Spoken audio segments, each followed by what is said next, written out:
This is Cybert signing into Red Alert 3 on the map Mers Landing for Game 1 of this best of 5. Welcome to the lower bracket of the Gathering Storm BattleNet Qualifier. In the north, playing the Yellow Empire. This is 32 Oil Derricks, No Fog 1v1. Classic name. And in the south, I hope I'm saying this right, it's the 12-year noob. I don't know that that's the real name, but pretty close, hopefully, on both of these names. As always, if you have corrections, you can throw them my way, maybe or maybe not, because one of these players is going home today. So whoever loses, you don't need to correct if my name is wrong, because it won't make a difference for the future. This is the lower bracket. This is the qualifier. So if you're out here, you are out. This is no longer, this is not a triple elimination qualifier, just double elim. Both of these folks we have seen 32 Oil Derricks we have seen a little bit in the upper bracket. The other guy, 12-year noob, haven't seen him. As always with this tournament, there are a ton of players. We're not going to be able to cover every single game just because of time. So we're covering a ton of matches here in Gathering Storm, in the BattleNet Qualifier and the CCO Qualifier. Still tons and tons of games to come just through the qualifiers, not even counting playoffs, which are also best of 7 and longer, and are also double elimination. So there is an unbelievable amount of games to get to.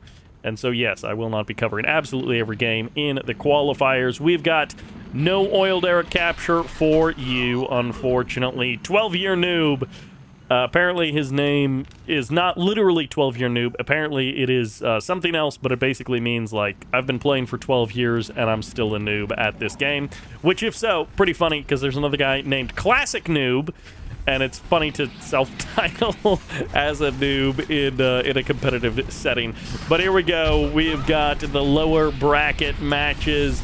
These players have to play a lot of games to be able to qualify for that top 4. They can only take the 3rd and 4th slot now that they are in the lower bracket. And we'll see how they do. Terror Drone does end up going down, but so does the Tengu, so do the Imperial Warriors, and this other Tengu as well goes down also. Flak Trooper in the north did trade his life, and the Burst Drone will help that Tengu get the kill on that Sickle. And we have a bit of a fight breaking out in the first couple of minutes, but both players taking some decent losses, and now this Hammer Tank is going to be able to knock that Tengu, I guess, back into the sky. He was going to be able to knock him down, but the Tengu transforms and there's no Bullfrog to kill him off. So both players are looking towards the 3rd refinery here on Mers Landing. And maybe not so much. He did go barracks. He is getting camped by a Tengu. And the unfortunate thing for 12-year noob is that because he has spent himself down into a corner, he hasn't been able to deal with this Tengu, and also this barracks was super slow. So even though he moved his MCV down, even though he is delaying his expansion to try and get that Oil Derrick, it is taking a very long time. At least he is not building another engineer. He is not going to lose a second engineer to that Tengu, trying to capture that Oil Derrick. At least it looks like that. But at the same time, he doesn't have anything going on in terms of his economy. Missing that Oil Derrick, missing the 3rd refinery, puts him at quite a disadvantage just in terms of everything. We actually want to pull up the economy graph and not the army value graph. So there you go. The economy graph is trending in one very yellow direction there. And the engineer eventually will jump out, will get inside of that, and Tank Buster gets produced. The engineer will get inside of the Oil Derrick, and now the Bullfrog is very far away and has to drive a very long distance. It might actually be faster to just build another Bullfrog. Either way, this war factory should be able to be saved. It wasn't a Bullfrog, it was another Hammer Tank. There's only one Bullfrog. He can only shoot one target at a time, and they're actually going to go for the kill on that Hammer Tank instead of getting the kill on the war factory. Chopper VX will get its wings clipped, will end up going down the corner. Not tight enough. Okay, so he does not die. He does not lose the second Chopper VX to that Bullfrog. But this has been a very nice trend for the Empire player And now with that harvester missing, with this other harvester offline, it is just trending even harder now in the Empire direction. It's a very unfortunate setup here. 0 refineries, 1 oil derrick for 12-year noob. He does have 1 harvester somewhere. It's just not working for him at the current moment. At least the overlay says that he has 1 harvester somewhere. I don't know where that harvester is. Oh, it's hiding over there. He's got the adaptive armor, and there's the Tengu going down. 2 Tengus going down, actually. So that is a little bit nice. Chopper VX does show up, and the Bullfrog gets shut down, so this harvester can potentially get back to work, but what will it really matter if the VXs are here? Bullfrogs can be produced, but there's 4 Tengus on the ground, and there's a GG in the sky as 32 oil derricks does manage to get the first win of this series. The best of 5 is starting out very good for the Empire. And that sends us on to Epicenter Island, where I can say a big thank you to Tim from MediaStorm for sponsoring Gathering Storm, for putting together the prize pool for this event. $2,400 in total. Some of that for some show matches as well. And this is a fast 3 refinery opening from 32 oil derricks. So he is going to be hoping to keep his hope alive, his chance of making it into the playoffs, with this triple refinery start here on Epicenter Island. Bear will move forward. Doesn't get the complete scout just yet, but the second bear up here on the high ground will get eyes on that refinery basically right as it deploys. And now 12-year noob has an idea of what he is up against. He is going to be delaying his war factory until after the second refinery, so no super fast Terror Drone or Sickle to help deal with those dojos. But in this case, there's no extra dojos because there was an ore refinery first. And by the way, there is limited edition Gathering Storm merch that will be available throughout the run of the tournament. If you want to grab a mug or a t-shirt and support the event, we would, of course, be very grateful. Go ahead and check that out over on Orchid 8. And once again, a huge thanks to the referees as well. The BattleNet referees keeping everyone on track, running the BattleNet side of the qualifier.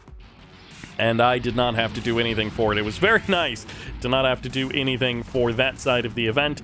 They handled it all, organized the replays and all of that. Huge shout out to them. Very nice for them to do that. And, well, Burst Drone not able to detonate on this MCV. Is he still... he was still force firing on the MCV to try and burst the Burst Drone. But, of course, it was no longer on the MCV. Tengu going for a bit of harass, and at the same time, there's some Molotov cocktail harass happening on the other side of the map. Terror Drone will move in. Sickle does also attempt to stop this attack. The Tengus managed to get the kill on one of those Terror Drones, but of course, on the other side of the map, the Tengu ends up going down. 12-year noob managing to get a slight bit of damage done to his opponent, but once again, it does feel like things are trending in 32 oil derricks direction, at least on the economy front. And I guess the colors are kind of swapped from last time, so now it's trending away from the yellow. It's trending towards the blue there, as we have that cash being represented very well on the Empire side of the map. Although the oil derrick, the third refinery, up and running as the foliage glitches in and out. Having 3 refineries is nice. Having 3 working refineries matters a lot more than just having 3 refineries in an abstract sense. And the Tengus are going for the harass while you're trying to get your super reactor up and running. Very nice dodging by that Terror Drone to try and stay alive as long as possible and shut down as many Tengus as possible. Unfortunately, the Terror Drone ends up going down. One of the Tengus did get eliminated. The second one goes down as well. So 2 Jet Tengus going down. At least it's not free, but it is not turning out well for 12-year noob. A very apt name here, but like we had a fast 3 refineries, we now also have a fast nanotech mainframe coming out from our Empire player. Fast 3rd refinery, fast tier 3 perhaps also. Everything with a 3 in it. He's getting it very quickly as the Crusher Crane is now on the way. Another terror drone out on the field, but another Tengu getting eliminated as well. And this refinery is not even back up and running. That harvester hasn't been rebuilt just yet. And that one hasn't even been started because 12-year noob is gated on economy, so at least he's not trying to rebuild multiple harvesters at the same time and slowing things down even more. He does want to at least get that harvester back up and running, and yep, things are not looking good. Although, look at that. Things are looking great if you just look at the army value, because every Tengu has gone down. So it also means that, you know, there's no units. Now, whether or not that'll remain true in the next minute, because, yeah, things are starting to look quite good for 32 oil derricks. I think that value might be a little bit wrong. One-wave force artillery, I don't think costs 150. Two-wave force artillery do not cost 300. But ore refinery now also out on the field. And it looks like dojo units are also being produced. So we have got a real set of difficult circumstances headed the direction of 12-year noob.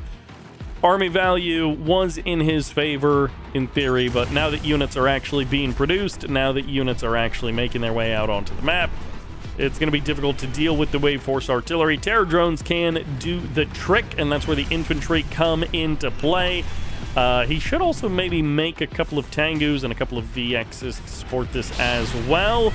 Sickle's going to be just running in. There are tank busters here to get the kills, to finish off the kills with the wave force artillery couldn't necessarily get right away. And we'll see if they're able to escape. Terror drone does spawn, but it was a little bit far away, wasn't able to get an infect. And of course, with Tengus on the field, they can be brought to the front line quite easily as well. 12-year noob not having a good run of it so far, and now these full power shots are finally landing on that refinery right as he's looking to get a potential 4th refinery up and running. 12-year noob loses his high ground refinery, and the GG comes out. 32 oil derricks is looking good here in these first 2 games, but can he finish it out with a clean 3-0 sweep to advance into the next round of the lower bracket? Let's find out.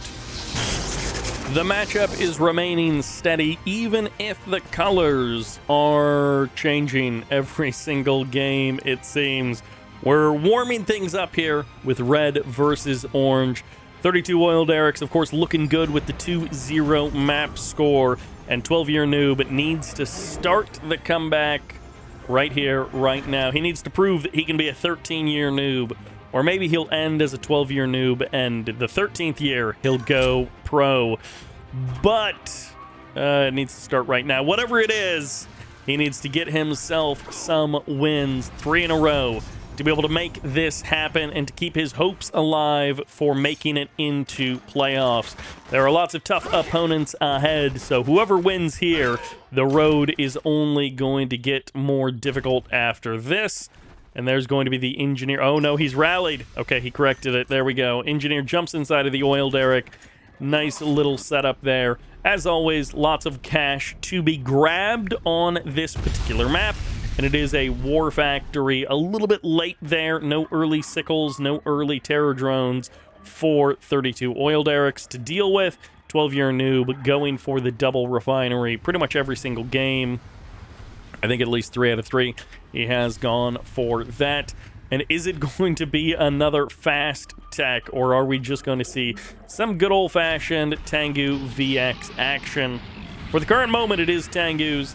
Could see some relatively quick VXs as we have both of the dojos sold off in the north, and then the 3rd refinery dojo block, which is a bit less effective here on this map because you have so many choices for your third refinery location. This is a pretty common one as well. And then, of course, the double expansion in the north is very common as well.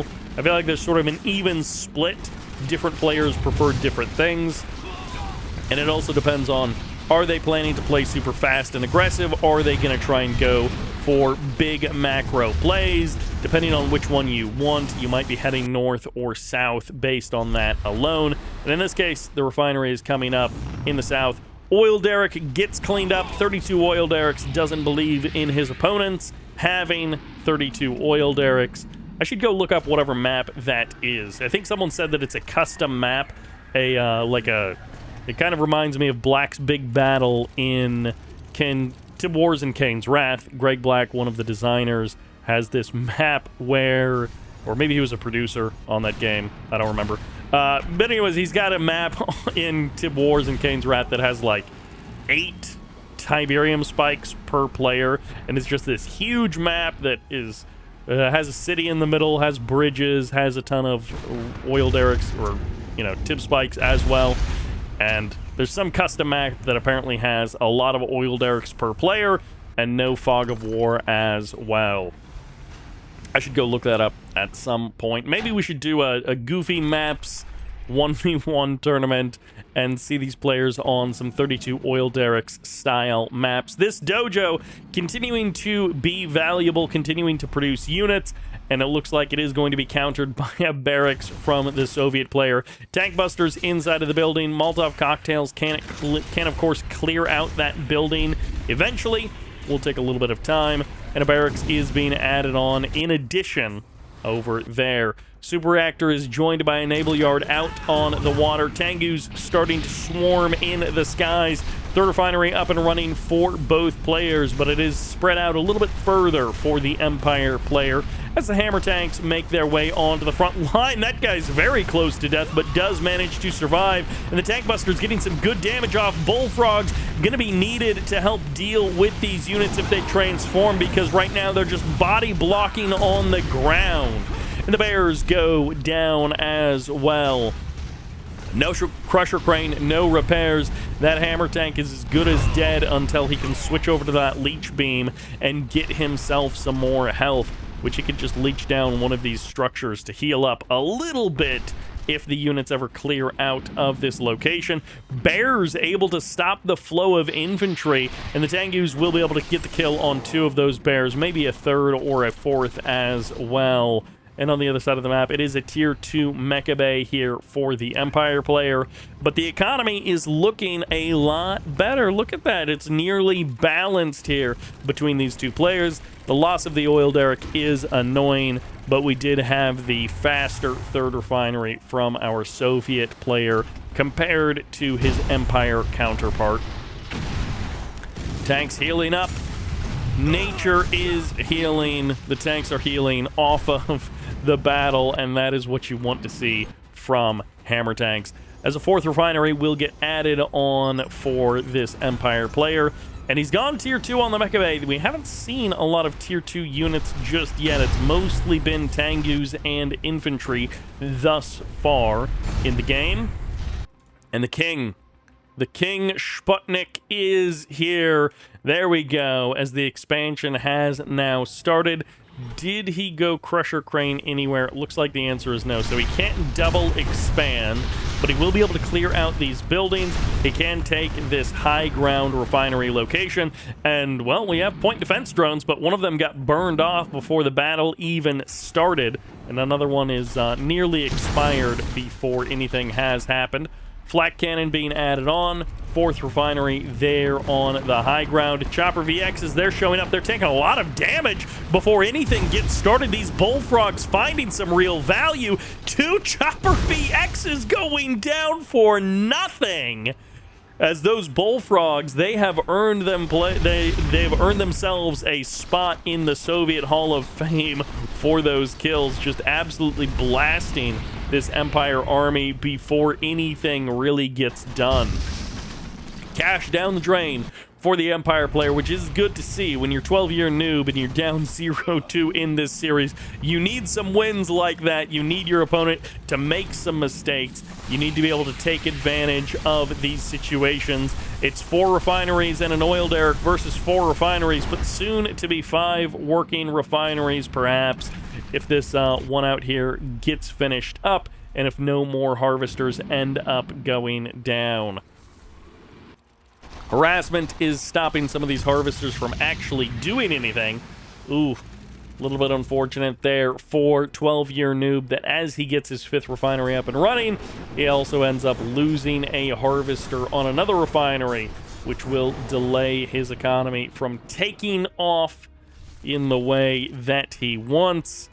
Yeah, things are trending in the 32 oil derrick direction, but I feel like the other games had basically ended by this point, by the 8-minute mark, so he's doing pretty well by his own metric of previous games. And another chopper goes down. These VXs just cannot stay alive in this game. Temple Prime Reloaded is not the battleground of the VXs, apparently. And now the hammer tank is going to start working away on that oil derrick. Are we going to be getting up to a full 6 refinery economy? This is the only one that is missing from the Soviet arsenal for the current moment. And Terror Drones may actually be able to lock down one of these harvesters. With the docks showing up, you can't actually get a harvester kill, but you can absolutely lock one down and keep it from doing anything. And yeah, there you go. Just stasis that one harvester, force the other harvester off the line, or force Tengus to come over and deal with it. Probably faster to just, you know, use the ore collector and then force your opponent to micro and switch over to your gun mode. But, you know, always nice to get the shutdown, always nice to delay the economy of your opponent if you can. Tengus spreading out over the map, Terror Drone moving in, and this harvester gets knocked down, I guess, but hasn't been rebuilt just yet. Hopefully he doesn't get rebuilt and immediately infected, and then the Terror Drone just gets cleaned out. So that Terror Drone did nothing, and now the Stingray is here for the real harassment. And the Tengus will have to transform to deal with that. More harvesters going down. It's 6 harvesters to 4. So now the economy graph is taking a steep dive into the red territory. The army value, I guess, is going to be a little bit messed up because Wave Force Artillery aren't reporting correctly.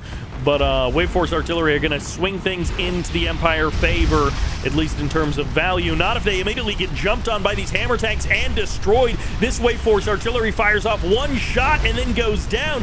The Tengus trading out against the Bullfrogs is nice in theory, but you got to deal with the hammer tank. They're the clear and present danger as those hammer tanks. Did he send another terror drone?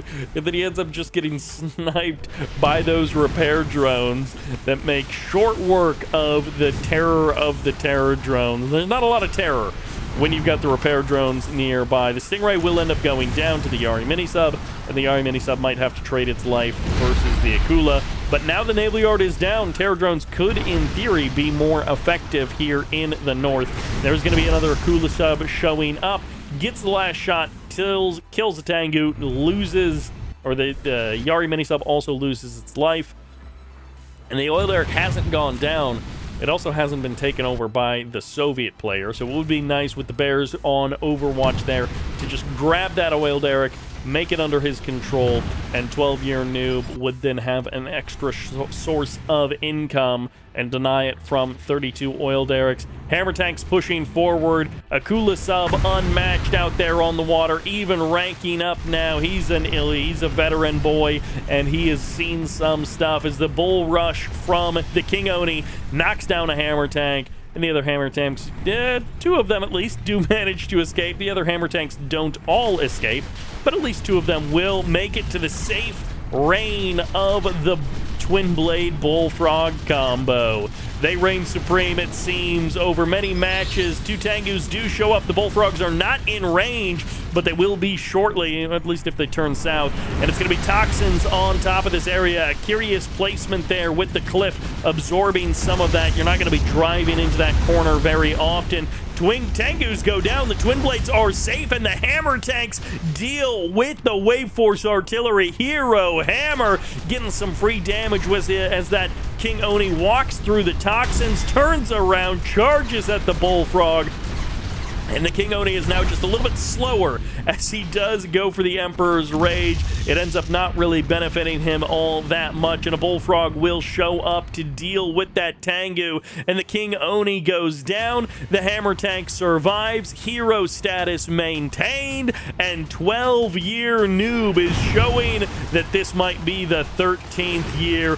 And the Yori mini sub goes down as well. So the Tesla coil actually survives that fight, and the Terror Drone doesn't go for the infect immediately. The Hero Hammer will be eliminated. This Chopper VX is going to be finding himself a hero's welcome. Oh, he didn't actually go heroic with the second hammer tank kill, and the GG comes out, so that will do it. 32 Oil Derricks drops game number 3, and 12-year noob proves that he's got what it takes to at least take a game. It's not over till it's over, and we're here on Deep Sea because it's not over. 32 Oil Derricks may have dominated those first 2 games, but in the big macro match, it was the 12-year noob who came out ahead. Lots of Soviet units catching those Wave Force artillery at the wrong spot, catching the King Onis with the twin blades, making a show of the Empire. And I think that's kind of a signal to 32 Oil Derricks, like, hey, when the game goes fast, when the game is aggressive and like early game oriented, you have a huge advantage, it seems like. 12-year noob needs 5 minutes to get up and running, to get himself settled and figured out. And if you give him those 5 minutes, you are going to have a hard time. But 12-year noob doesn't have any big 7 refinery maps to play on for the rest of the event. He is doing the Soviet base crawl thing over towards his 3rd refinery. But you can take your 5 refineries on this map. You can get the Oil Derrick. You could try to sneak your opponent's refinery as well. It is possible to take both of these land expansions and then have your 3 on the high ground and then take your water expansion out here. That's technically doable, but normally by that point you have such command and control of the map that you end up just winning the game regardless. Burst Drone immediately starts charging up. We'll do some damage to the sickle, and the first Tengu is out on the field for 32 Oil Derricks. Conscripts clearing out the building, and this dojo causing some problems for the Soviet player, but not so many that it's going to be a big delay. He is going to have to clear out those walls. It's the Tengus that he has to worry about now. War Factory was delayed by quite a bit, so you do have a lack of units here on the home front, as both harvesters are immediately going to be off the line, and this is not a good place to be. He did spend the cash on the extra barracks as well, which wasn't strictly necessary for the build, but he does need the units to help clear out those walls. And now the harvesters are losing a lot of mining time. This is not harvester kills, but every second that goes by is a little bit more cash into 32 Oil Derrick's pocket, and a little bit less cash into 12-year noob's pocket as well. Okay, no, that wasn't an MCV cell. I'm not sure what that big cliff on it, if he canceled something. No, he canceled a refinery, which I think reported as like as a big income boost there. For 32 Oil Derricks, you see the cliff on the orange side. I think that might have been the cancellation on the 12-year noob side, and that's what that cliff is. But anyways, the refineries are not going well. The harvesting situation is not going well. 12-year noob realizes that he is in a tough situation, and he's got a sickle. Oh, the sickles are getting targeted now. The Tengus are making short work of those sickle boys, and the MCV being brought onto the offensive team is now going to be used to try and crush some of those Tengus. Are they going to stick around? He's sticking around to deny even more harvesting here from 12-year noob. A little bit unfortunate there for the Soviet player. If he could have gotten his foundation under him, things would be looking a lot better. But as it trends towards the Empire side of things. Tengu will end up getting crushed here, so at least this Harvester can potentially get back up to work. 2 more Sickles getting caught in the crossfire here. At least 1 Tengu will end up going down, but this Harvester just cannot get back to work. And now the Terror Drone is actually out on the map, and he can do some micro to keep... Don't run in range! No! Oh no, he's letting it slip, and he is going to be able to get the crush with the MCV. Both of those Tengus going down, chipping away at the health of that MCV a little bit. If that move could have happened 1 minute earlier, 32 Oil Derricks would be in a worse spot. 12-year Noob would be in a better spot. But as it stands right now, these Terror Drones are just barely keeping 12-year Noob in this game. And 32 Oil Derrick has all of the time in the world to do whatever he wants, which right now is just build a bunch of Tengus. It's actually not to tech up and to go for VXs or Tsunamis. It's to just stick with the Tengus. And every Tengu that goes down is a little bit more health off of this MCV. And again, the waterfall just does not stop. The GG comes out. It's a never-ending torrent of Tengus as 32 Oil Derricks gets the 3rd win of this series and will step into round number 3 of the lower bracket. But we've got another game to check out, another match in round 2 to watch first. And surprise, surprise, that takes us to Deep Sea for game number 1 of this fresh best of 5. In the north, playing the Cyan, playing the Empire. No, it's not Zugspitze. This is Cat Hero? Or maybe Mimi something. In the south, this is the one, the only. He's green, he's Soviets, he's Green Alert. And he is going Crane first again. Now I'm remembering this. I haven't seen Green Alert in a little while because we've been in the upper bracket. If you've been following along, we did get to see some of his games early on in the BattleNet Qualifier, and now we get to see him here again down in the lower bracket, fighting for the top 4, fighting to keep his hopes alive versus Mimi Knight or Meow Hero or something like that. Once again, auto-translate is failing me, but we'll see. I have made a request to some folks who actually know what this guy's name is and who can tell me, but they haven't responded yet. So if he wins here, then we'll get to know his name a little bit better in future rounds. He does need to knock down Green Alert, and it's just a best of 5 to decide who advances into round 3 of the lower bracket. And the dojo will end up going down there. This was a crane opener, as you saw. It is into a super reactor, no war factory. So this could just be a straight Tesla push. And you can go into a 3rd or a 4th after the super reactor, but this MCV doesn't look like it's headed towards a 3rd or a 4th. It is being slowed down quite a bit by that burst drone. So that is a nice delay for this whole plan. Empire player is going to have an extra 20 or 30 seconds to deal with this, and he goes straight into tier 2. He's looking for the VXs. He's looking for that counter to the Tesla coils, and we'll see what he's able to do. Wall segments are coming up, and on both entrances, they are walled pretty darn completely here. And the VX now going to be putting some pressure onto the MCV, catches it out way in the open, and of course, with this Crusher Crane kind of an opener, you don't have a lot of units out on the field. He did go for the airfield behind this, so I was wondering with this huge delay on everything what his plan was, and the plan was airfield. Airfield finishes up on the other side. MiG's out on the field, and now the barracks is on the way. The flak cannon as well. The barracks is pointed towards the building as well, so flak troopers can pop out. They can head directly into that building. They are a little bit slow, and the attacks are being kind of blocked here by the constant transforming, or not the constant transforming, but the unpacking and repacking of that MCV. Flak troopers now going to be rushing for the building. An engineer might be able to be produced in time, but overall, Cat Hero is doing a phenomenal job of handling this pressure. I have no idea how much experience he has dealing with this sort of a build, or if he watched Green Zero's games previously. There's the engineer for the full heal of that MCV, but the delay on the MCV, the rush to tier 2, the chopper VXs into the tsunami tanks are all pieces of the puzzle that you need to defeat this, and this has certainly knocked Green Alert for a massive loop.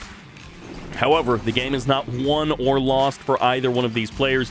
They both still can absolutely stuff it up and hand the win over to the other guy. Mig's going to be going down. Tengu's showing up here as well. This is a nice transition for Cat Hero to be able to do some actual damage to Green Alert while holding him off on the other side of the map. It looks like the MCV has now been sold off, and this engineer can go for a War Factory, go for an MCV play of his own, because on the Green Alert side of the map, there is pure chaos in the map, and the War Factory is going to get canceled. The Crusher Crane gets denied there as that War Factory crumbles to dust, and now the Super Reactor is the next target. Stealing the MCV is about the only thing that you can do from this kind of a situation. Tesla Coil on the low ground is guarded for the current moment, and there goes the engineer. The barracks is still around. The Super Reactor gets lit up on the other side of the map, and it's going to be a complete Empire domination here in game number 1. Cat Hero is looking to put his first point on the board in this best of 5, and Green Alert could pull something truly amazing. No, it's not gonna happen. The GG comes out. Green Alert will leave the game, and Cat Hero gets his first win. Meow Knight puts his first point on the board, and now it's up to him to keep the points rolling. Green Alert on the other side of the map is still opening Crane. It's worked for him quite well in a lot of previous games in this tournament, but not so much in this series. Infinity Isle is a bit of a different map. Burst Drone gets sent directly across. He will not get the full scout. He does not scout north. Okay, now he does. He is seeing the Crusher Crane. He sees the MCV on the move, and this time there are flak troopers to help deal with this Burst Drone. Finally, there it does go down, and this does delay the engineer capture of the oil derrick, but at least that burst drone has been dealt with, and the super reactor is on the way. More than halfway completed as the MCV gets up to the high ground, makes its way onto the ridge, and the MCV from Cat Hero is already here. He's meowing, and he has got those walls coming up as well, but maybe it's a full-on fake-out here from Green Alert. He is postured a little bit offensively because the naval yard is going down, is being deployed down there on the low ground. Oh, and he's going through the refinery as well. He is not expecting this. I guess he saw the MCV being deployed, and he assumed that that meant that it was fair fight. It was going to be fair weather and an even fight from this point forward. Dojo roaming around the map looking for something. Building did end up getting knocked down there. And where's the Tesla coil? It hasn't even started yet. Okay, there's something. It is going to be the Tesla coil here, and he's actually going bullfrogs as well. He doesn't need the flak cannon because he's going bullfrogs, but I don't think there was a rush to tier 2 on the Mecha Bay. There was indeed. It was just maybe a little bit late because of the third refinery that's up and running here for Cat Hero. We'll see if this third refinery will end up being just a second refinery in a few seconds, because this Tesla coil has not taken any damage so far. It has not been opposed by the Empire player by any means. Flak troopers are out. They do get crushed. Easy peasy there. And there is also a Tesla coil, or a Tesla trooper here on the front line. Harvester ends up going down, and now the refinery can be targeted after that. The bears get eliminated, and this is a very awkward situation for both players. Engineer is gone, away somewhere, possibly killed at this point, and there is a war factory on the way. A sentry gun as well, and there's going to be the harvester escaping out the back. Double Tengu harass showing up here from Cat Hero. He is going to have that harassment on the other side of the map, so he's at least not going down without a fight.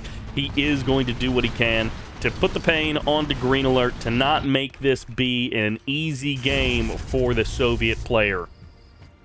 Tengu's now going to be escaping, but the big difference here is Green Alert got that war factory out a lot faster here in game number 2 than game number 1, so he's got the hammer tanks. He also did, kill off the burst drone. He got his MCV deployed on a lot better of a timing here in game number 2.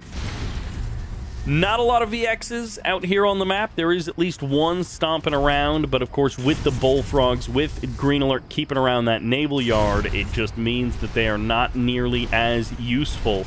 And I mean, from this point forward, Green Alert, if he hadn't sold off his MCV, could have potentially even deployed maybe like a reactor on the high ground just so that he could have kept his build radius and then potentially gone for a third refinery after this, because you've got this foothold down on your opponent's base. If they expand, it's going to be way out here on the water, which is an awkward distance away, or it's going to be on the low ground, which is also kind of awkward when you're sending the refinery cores in that direction. Second war factory. Okay, he does sell off the one on the other side of the map, but second war factory being deployed, and there's going to be the nanotech mainframe. Tier 3 is potentially on its way, unless he has a sneaky dojo somewhere that I haven't spotted, but I don't think there's any proxy buildings somewhere that are just waiting. This is going to be a King Oni or a Wave Force Artillery to deal with these hammer tanks.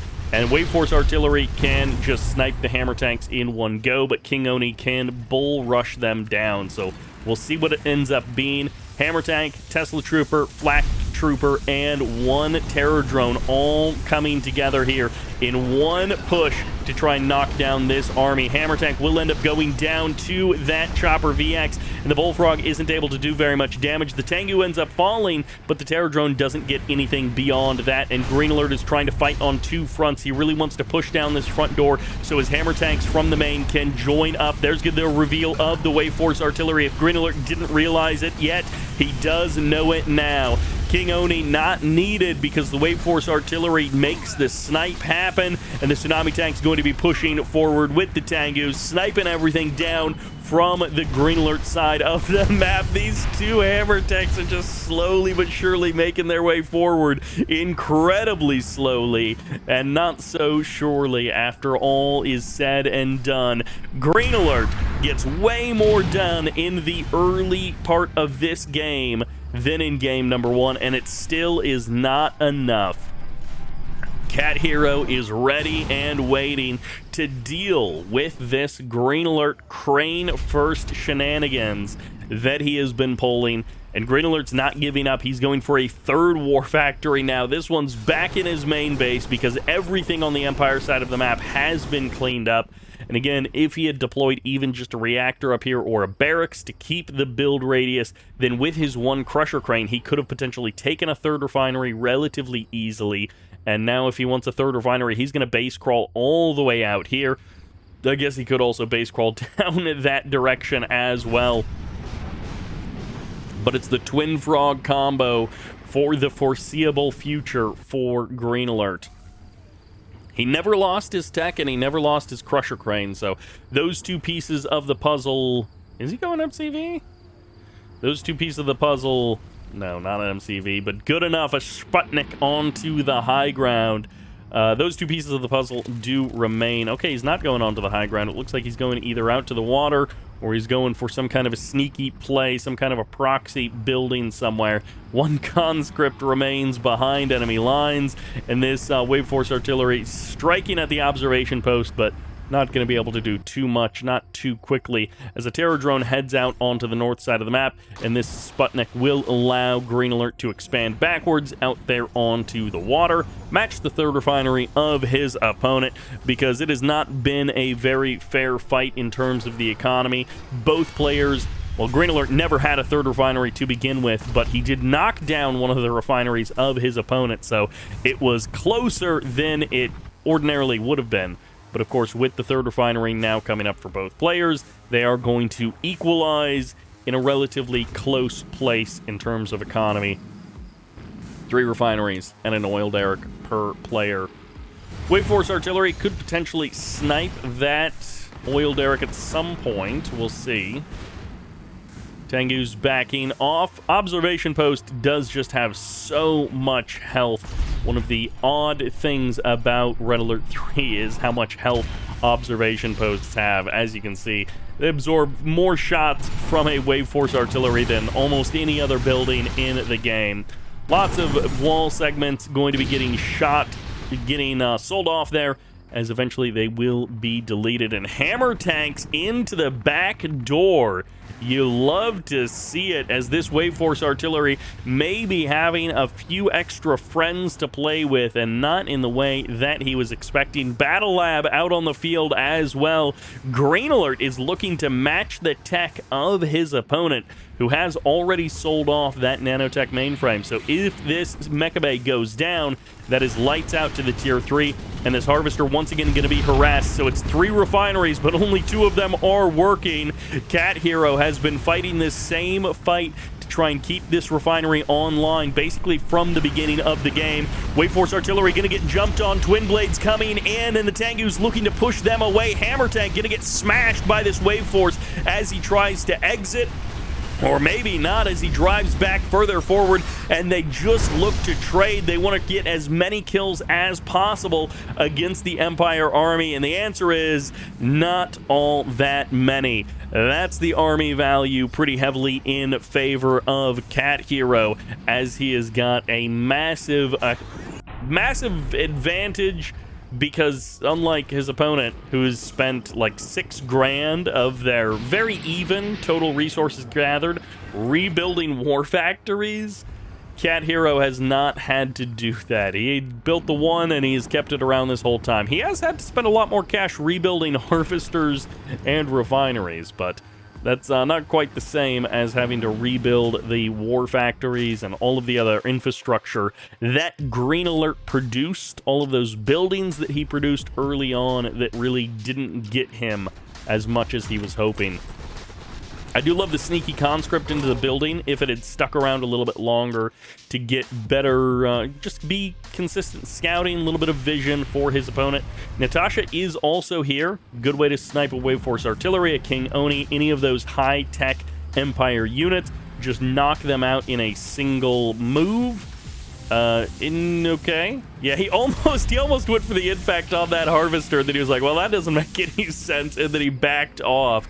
You could, if the walls were down, you could try and infect this harvester over here. Hope that your opponent is slow to react and that they aren't able to bring it down to the repair drones in time. But yeah, that terror drone almost made a mistake there, ended up backing off. Point defense drones get deployed. Really good coverage by Cat Hero on as many units as he was able to get with those point defense drones. And the dojo ends up getting sold off, so he's not going Eureka. He's not looking to match the commando of the Soviets. Natasha out there on in the open field. And the Tengu is going to be swarming through. They're going to take a look at this whole base. Twin Blade ends up getting shot down. Natasha potentially under threat here, as this is going to be a big transform. And Natasha jumping inside of a bullfrog, immediately ejected out over there. And at the same time, this is free range for these Chopper VXs to do whatever they want over top of this Soviet base. You can't block these shots forever, as finally the damage is coming home to roost. And, well, the Iron Curtain is a cool idea, but Green Alert is offline as the power plant gets eliminated and everything just goes down in the main base. Natasha has her work cut out for her in this game. V4 going to be throwing some rockets out onto the field. Won't even get a direct hit on the Wave Force artillery, as the terror drone did end up getting eliminated. Wave Force artillery finally does go down there. Iron Curtain eliminated. Everything for Green Alert ends up going down, and Cat Hero gets the win 2 games in a row. And that'll send us to Chrysobel Garden for game number 3. The Lonely Hospital, so often abandoned, so often forgotten on this map. Cat Hero taking absolutely everything that Green Alert has been throwing at him and just kind of knocking it aside. None of it has landed in the way that Green Alert has wanted. None of it has worked, and yet it's the same crane opener that we've seen, I don't know, like 10 games in a row, it feels like. I'm pretty sure in round 1 of the qualifier, Green Alert, I think he went 3-0 with this crane opener. Basically, Tesla Coil pushing his way to victory, and then I think in round 2 he did okay with it as well. I don't actually remember all of those games, but I think it went pretty well for him, and it's possible that in this tournament he's gone like 8 or 9 games in a row, just this crane opener, trying to make this work.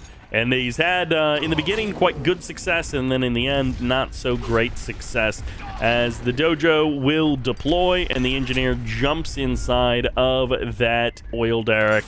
And suddenly, it's basically all worth it. Suddenly, with that second oil derrick capture, it is almost everything in the world is worth it if you're the Empire player, to grab that oil derrick. And he's going to be also seeing the MCV crossing the map once again. If you at first you don't succeed, try again. The same thing. I would love if he just took that guy's refinery and then eventually slow took his own refinery, both of the oil derricks, and then just had like a massive 4 refinery double oil derrick economy, and just was happy to play it out that way. We should have a tier 2 on our mecha bay. Yes, we do. Is it going to be a VX or a Tsunami right out of the gate? It's the VX. That is the common choice. Of course, the flak cannon was deployed immediately. There was no delay. He started those 2 things basically at the exact same time. And okay, so he is not going to be... He does at least have the build radius. Again, I would have loved if he had just managed to sneak out both of those things. Refinery ends up being sold off, it looks like there, and the Harvester does end up going down. Tengu's going to be looking to cross the map, and the Flak Cannon a little bit slow. The War Factory is here. He can potentially save this Crusher Crane, depending on if this VX wants to give his life or not. The Tengu going for a bit of harassment, and yeah, the VX is going to go down. Does he sacrifice himself? He does, and he's hoping with the crash down he can get that final bit of damage. Tengu going to be transforming, and the Tengu might just get the kill with his gun. The Flak Cannon can do nothing, and Green Alert is going to have to rebuild his MCV to try and get his build radius online. Is the Honorable Discharge not going to be enough damage? I'm actually not sure. This Crusher Crane is so low on health, and this Hammer Tank will get the kill over there before moving a little bit further south, and this is just not working out for Green Alert. Now there's too many Tengus here. The Honorable Discharge not landing on the intended targets either, so now the Crusher Crane does finally go down. The final Tengu gets eliminated, and Green Alert just, I guess, bought enough time. He has not restarted his MCV, so his build queue is completely dead. For the current moment, he has also knocked down basically everything that his opponent has in terms of army. So his opponent doesn't have very many units, all things considered. And the oil derricks are bringing in a little bit of cash for Green Alert. Of course, he didn't pay for the second engineer because that was his MCV being sold off. So even though he didn't get the cash back on either one of those oil derricks, it's not the end of the world. Refinery can be leached down, or they can drive a little bit closer and go for the kill with their guns. Harvester now going to be harassed once again by that Tengu transforming on top of him.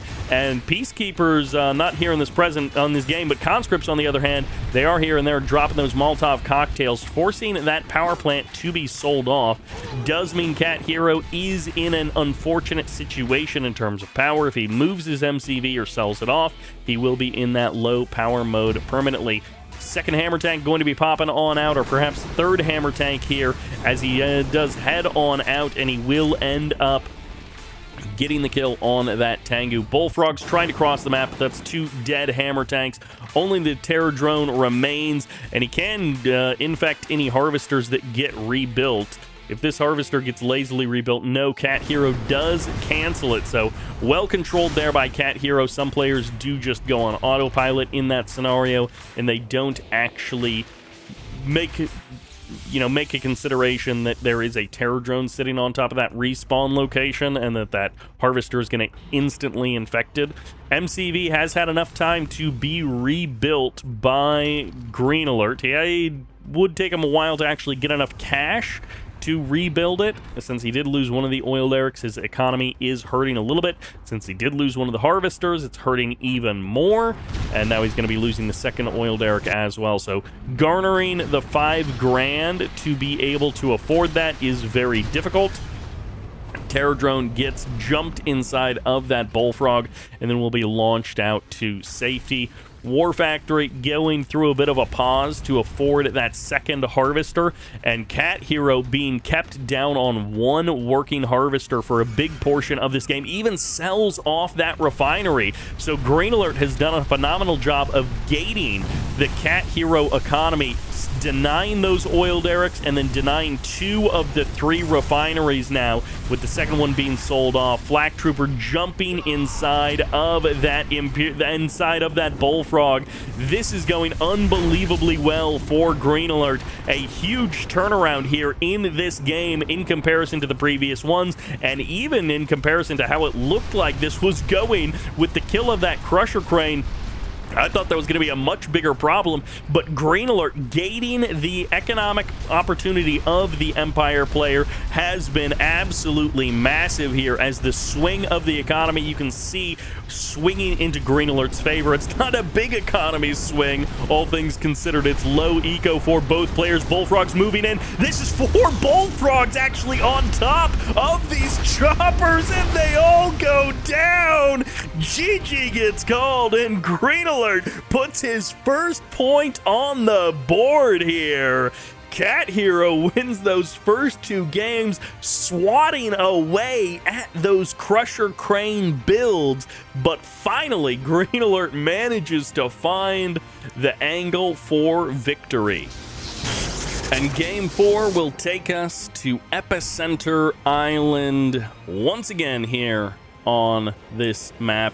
Does seem like it's a fairly common second or third choice map for a lot of these series. Best of 5, best of 7, whatever it is, we end up seeing this map picked out by the players quite often. I'd say that and Deep Sea are probably 2 of the most common maps that we see. On the left side, though, rocking the 2-1 score line, this is Cat Hero.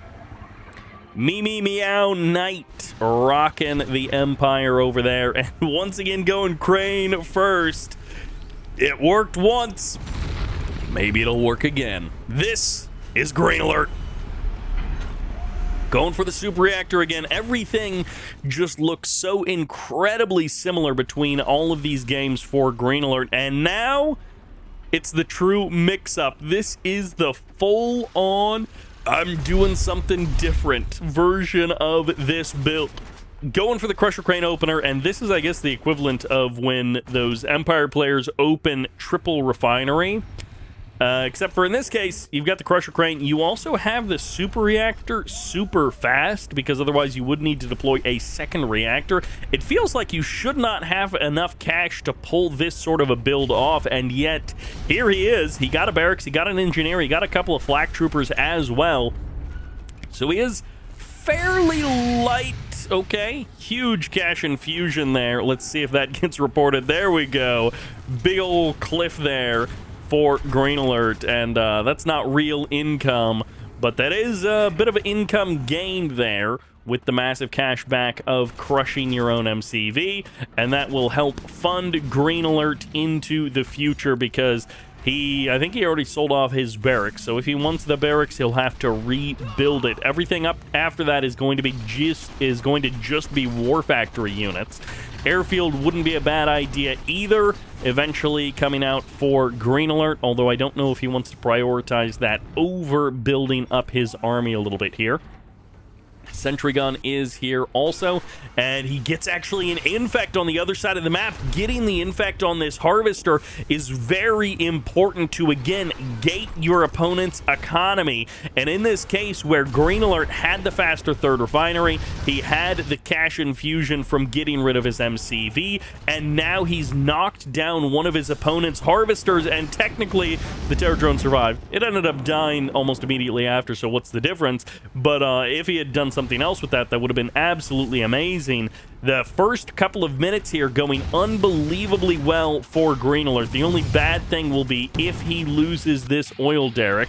He does want to stop any further harassment as well, because terror drones are one thing, but if your opponent is constantly attacking you with Tengus, then you might as well not have those working harvesters anyways. Tengu does get chased away, and this oil derrick's still under threat. Hammer Tank's going to help knock down these walls. Terror Drone is here. Cancel that harvester, buddy. Cancel that harvester. He is there because he is looking right at those walls, building and rebuilding them, maybe even trying to cancel them as 3 Chopper VXs show up on top of this expansion, and now they're going to be going for the sentry gun. They will be able to knock that down. Oil derricks being attacked on both sides of the map, and the Tengu harass does continue. In this case, it does end up getting knocked down, and the Bullfrog shows up to try and deal with those Chopper VXs. They technically haven't killed off that oil derrick. Finally, it will end up going down. Both oil derricks are removed from the map, and this is 2 harvesters versus 3 now. Since there are no oil derricks working, there is nothing here for that passive income slowly over time, and this refinery just remains useless. It has gotten barely any of the cash out of that ore node, and finally this Tengu is hitting back on the other side of the map. That high ground expansion taking a bit of damage here for Green Alert. And yeah, 750 bucks out of this refinery. Everything else does end up not working out for him. And okay, now the harvester is going to get back to work.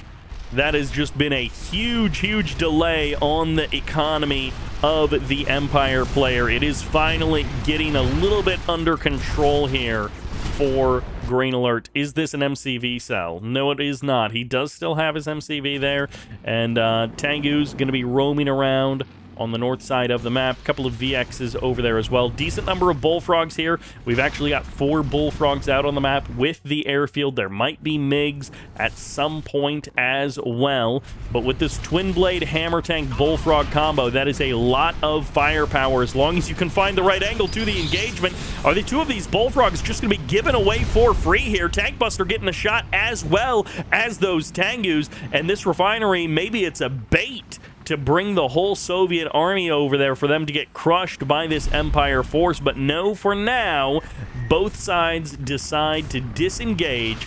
And okay, pick off what you can. Go for the power plant. If you can get a free, easy kill there, why not take it?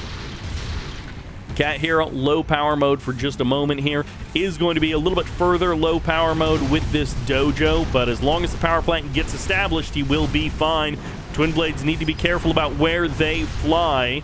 Power plant now unpacking, and Green Alert has not actually been able to knock down this refinery. It was doing terribly for Cat Hero for the entirety of its existence, but now for the last minute or 2, it's been actually fine. MCV gonna roam away from this location. He's gonna pack up, he's gonna start rolling away from the gunfire, away from the tanks, as the harvester takes a little bit more damage and the twin blades take even more damage, but still no one dies. The harvester survives, and now the tank busters, they're going underground because a bear shows up, and now the Tengus are a little bit late to the party, but they're going for a full body transform on top of the hammer tanks, and the honorable discharge will guarantee at least a couple of kills here for the Empire force, where the twin blades, they're showing up a little bit too late to the party. They'll get the guaranteed kill on that harvester, and the rest of the army trading back and forth.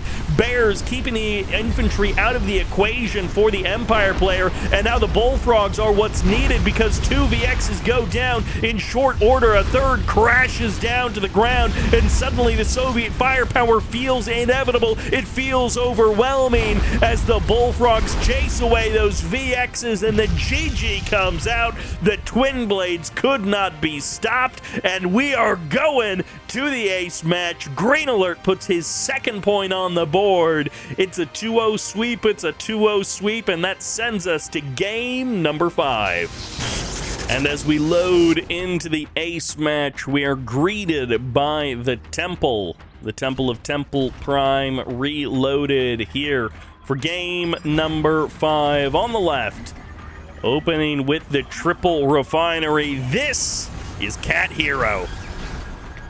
Meow Meow Knight looking to put his final point on the board. Meanwhile, he's opening Crane 5 games in a row. This is Green Alert.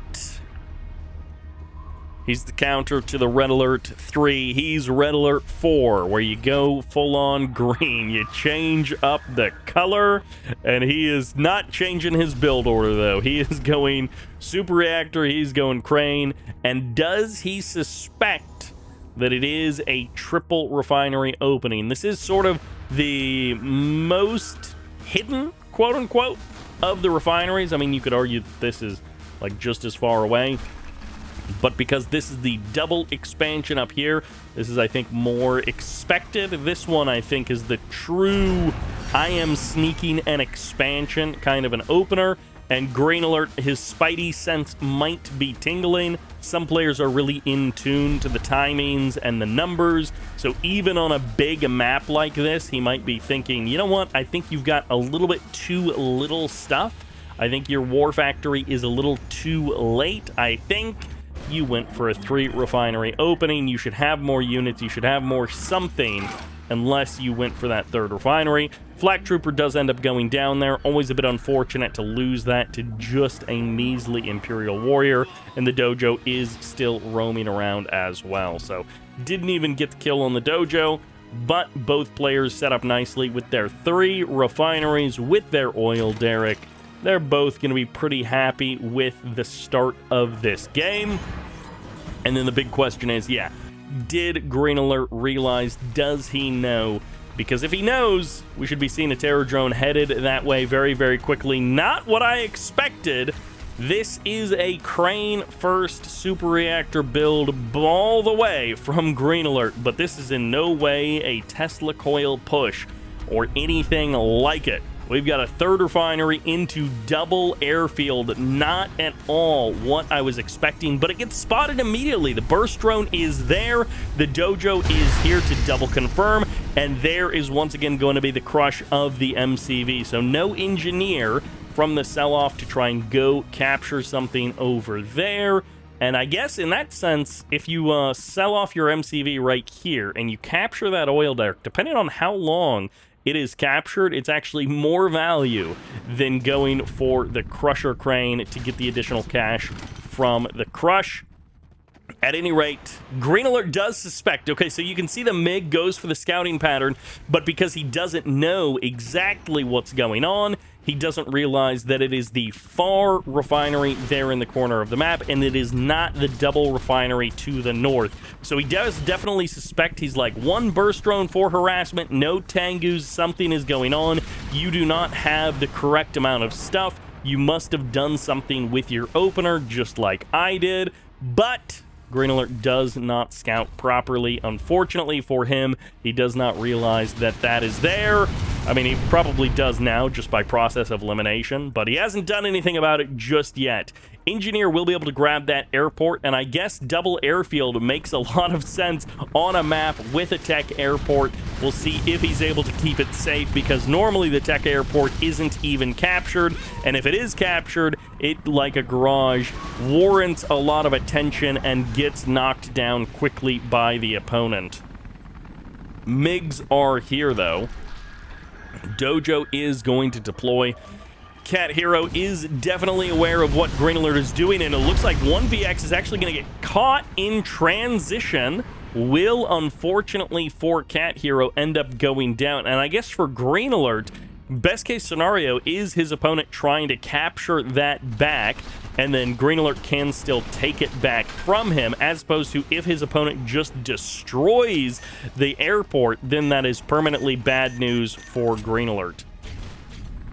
He doesn't ever get the benefit, but now he can just capture it back, and that will be fine by him. He needs to get his harvester back online. He needs to get his harvester up and working again, and Green Alert decides he's just going to destroy it, which is kind of funny because Green Alert is so incredibly heavy on aircraft. It would be a huge benefit to him to maintain that tech airport.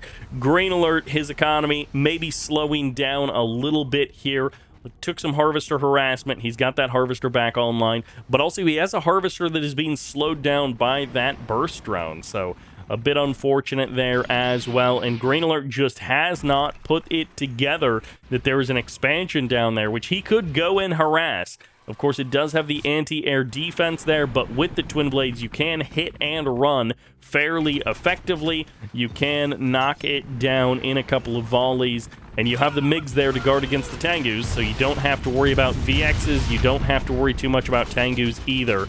And in this case, Green Alert just knocks down the tech airport. He decides it's not worth spending the extra cash to recapture it. He's going to let it go. He's going to let it pass by, and he's also going to clear out this building eventually. No, the Molotov cocktails don't actually do it, and so as a result, that conscript ends up dying. No tier 3 just yet. No building being cleared just yet. Twin Blade's going to come back. They're going to break that building down. They're going to force that Imperial Warrior out. Delay it by just a moment there, but eventually it does go down. And no tier 3 just yet from our Empire player either. Cat Hero has worked up a pretty decent army, especially now with point defense drones. It may be 15.9 versus 17k worth of army, but with the point defense drones, all of those units got a big health boost. So we'll see how it actually works out in terms of the engagement. Some of those point defense drones just being given away. This is 4 bullfrogs. They can get jumped on. This is enough VXs that if you find the right angle, you can kill off the bullfrogs. The only question is, how many units are you wanting to trade for it? That MiG has found herself in the wrong part of town. That is not a good place for a MiG to be. And now finally something does end up going down over here. A bear or a terror drone looking for a scout there, and that refinery is definitely now known to Green Alert. As he has kept around both of those airfields. He hasn't sold one off to try and get a few extra dollars. And he does also have the oil derrick advantage against his opponent. Neither player has really gone for that 4th refinery, at least not just yet. No Sputnik from Green Alert. He also hasn't cleared that burst drone off out of his harvester, so it is just perpetually slowing down his harvester by a little bit and a little bit. Twin Blade will end up going down, crashes down onto the refinery, but he did get that defender core, and he will get the harvester, he will get the refinery. Big transform from these Tengus. Bullfrog's gonna give their lives, knock down another VX, and the MiG's showing up, gonna force the transform of the VXs, get them out of the sky, get that DPS off the map, because when they're on the ground, they do not shred your little crusher crane, which was hoping to stay alive in this game. Green Alert and Cat Hero both gated basically to 3 refinery economy on the map that got the most number of refinery locations available. VX is now going to get pushed away from this oil derrick. Tengu's moving in. They're going to maybe go for the transform here, but that does leave the VXs a little bit vulnerable. One of the VXs ended up going down, and the Twin Blades are targeting the Tengus, not the VXs. The Tengu's going to trade their lives for this oil derrick if they have to, and Green Alert having some good and bad moments in that engagement. Cat Hero ends up getting trapped a little bit, caught behind enemy lines, and it looks like he's going to get chased out onto the waters, but Cat Hero finds another bullfrog kill before managing to escape, and now the Sputnik has deployed, I guess, at some point previously, and now the reactor and the ore refinery are now both up. The 4th refinery working away for Green Alert here as he's looking to finally shut down his opponent's expansion in the corner. Cat Hero has not taken any opportunities to get further ahead on economy. He has gone for tech. He got the nanotech mainframe, he got the tier 3, hasn't upgraded his dojo, so that is just for Imperial Warriors and for tank busters, not for a potential Eureka build, as this VX will end up going down a little bit accidentally to the Twin Blades as they fell. The harvester got eliminated, but the refinery still stands. So once again, that refinery will not be eliminated. Once again, Green Alert just does a bit of damage, but doesn't kill the whole thing. 2 refineries versus 4, and Green Alert's economy is recovering, is stabilizing now, as he is working his way towards a 5th refinery, even though he lost his oil derrick. Cat Hero his army value. It is taking a bit of a beating. Again, I do think Wave Force Artillery are being incorrectly reported, so the discrepancy isn't as big. And of course, Artillery do have the advantage of being able to hit units from further away than anyone else. So there was a little bit of deception there in the army graph, depending on how much of that army graph is also MiGs, which don't shoot down and don't have any help, don't provide any help when you're actually trying to kill off your opponent's buildings. But of course, they can deal with your opponent's units in the right position. Double refinery in the north for Green Alert. For a guy with no MCV, he still has done a decent job expanding and moving around the map. MiG's gonna trade out against these Tengus. The Twin Blade did end up surviving, well, for a couple of moments anyways, and then the Tengus finish it off. Bullfrog's backing up, and this barracks does still remain. That barracks from pretty early on in this game hasn't been sold off, hasn't been killed yet, until just now it finally does go down. Wave Force Artillery, it is out in the open, a little bit exposed here, as there is actually a striker in amongst this building here, as all of these units will get pushed away. Wave Force Artillery needs to be protected. Tengus are looking to do just that. There's a big transform. Bullfrogs are here, so nothing in the sky can fly, but the hammer tanks are going to get shredded by this army of Cat Hero. Wave Force Artillery, tank busters, and now a King Oni as well. Cat Hero is looking prized and poised to knock down Green Alert in this game number 5. He is positioned well to finally take this series. After being up 2-0 early on, he is finally gonna be trying to put the last nail in the coffin.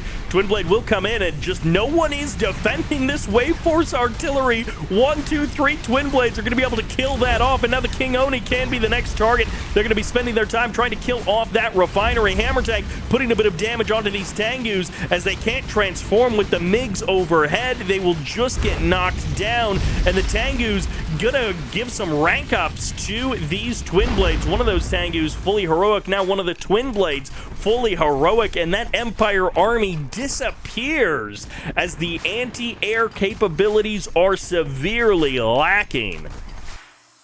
Surely the refinery is doomed this time. Man, those hammer tanks just evaporated, and then a couple of Twin Blades showed up, and it was like, oops, we weren't prepared for that. The Tengus had transformed, their timer wasn't ready to try and switch up to deal with the Twin Blades, and even if they were, you got the line of MiGs on Overwatch. The Bullfrogs are here, a couple of them, to guard these Twin Blades as well, so if the Tengus show up, it won't be a fair fight versus those MiGs. Twin Blades are the hero of the Soviet, it appears. And finally, this refinery going to be going down. It is almost unbelievable that at no point has Cat Hero gotten another refinery out onto the field. And now King Oni will trade back, get a kill on one of these terror drones. Don't let him get it.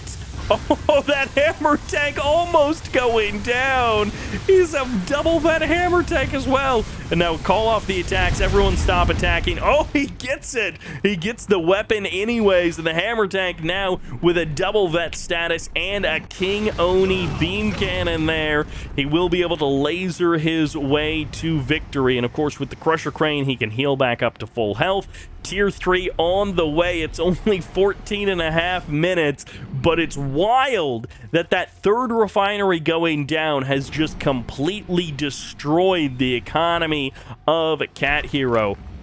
He's got less than 20 grand between these two refinery locations, and he has been so focused on tech and building his army that he has not expanded. The bear coming through for the confirmation scout. He's already spotted up in the north. He's going down to the south, and this terror drone also will confirm here in the middle of the map there is no refinery. I think the only thing he hasn't gotten positive ID on in the last minute or so is that refinery location there near the kind of 7 o'clock position here. And now with these conscripts moving over, Green Alert is probably laughing to himself like, what?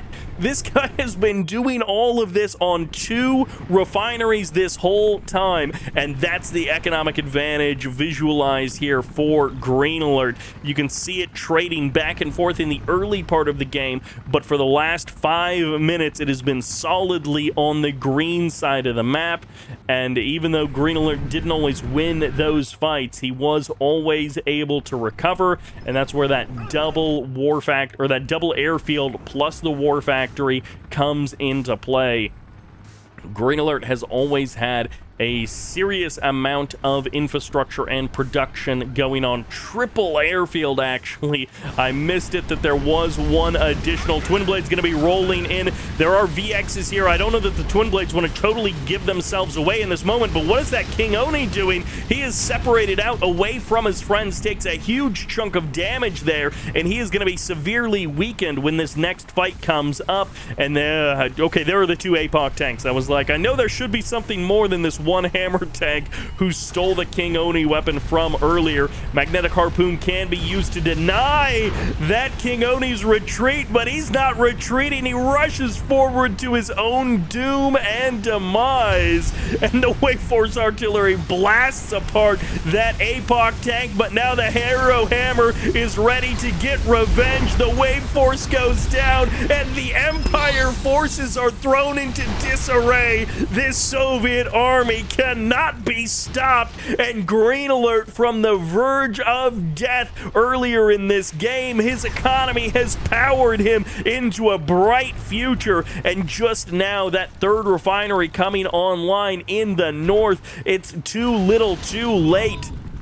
Unless Green Alert can be held off for the next couple of minutes, this is a massive army that needs to be answered. The Soviet army can just slowly push down the front door. Even this terror drone going for another sneaky pass. He's sending 2 terror drones, one in the north, one in the south. He doesn't realize in the south there's actually nothing there, but we've seen Green Alert consistently with these scouts again and again and again. He's actually backing off. He's got the Iron Curtain and he's low on power, and he doesn't want to push his luck. He genuinely does not realize the position that he's in versus his opponent. He is worried about the artillery, he is worried about his position, and he doesn't want to leave anything to chance. Refinery heading out down to the south because this economy is extremely gated for the Empire player. Honorable or Emperor's Rage has been activated, and the MiGs are going to have to give themselves up to save these Twin Blades. Twin Blades, stop moving! No, what are you doing? You need to get out of range of these Tengus right now because they will shred you as the MiGs turn and clear the skies. Those Tengus didn't actually stand a chance. The Twin Blades can get out of range of those VXs. They need to come back over here and just knock down that refinery. 2 ticking time bombs here for Green Alert to work with. He is once again on low power mode, and this refinery is finally going to be coming online. But he is gone for 2 end game, 2 game enders, I guess, 2 end game tools here, as he is looking to give himself options for how to finish this one out. Rebuilds his MCV after all of this time. I guess one thing we haven't really taken note of is the fact that without his MCV, he couldn't be calling in Toxin Drop or Satellite Drop, any of those upgrades that he would normally be utilizing over the course of the 20 minutes of this game. And now, yeah, that the MCV is back up and running, he's like, okay, let's drop a satellite on one of your refineries. He's gonna get the Harvester with basically maximum damage there as that satellite crashes into that location. And you may have a refinery down here in the south, which is actually going to get infected by a terror drone anyways, but this ore refinery in your own main base is about to explode, and the Tengus do find a pretty good angle on cleaning up those Twin Blades. Turns out the Twin Blades maybe should have just sacrificed themselves to get the kill on that ore refinery, rather than just dying in transition trying to make it back to their own base. But it is now going to be 6 refineries versus 2, and that is a pretty crazy economy graph, as you can see for Green Alert. It is just going more and more in that green direction, and that's partially because despite the number of refineries that he may have, they are not all working refineries for Cat Hero.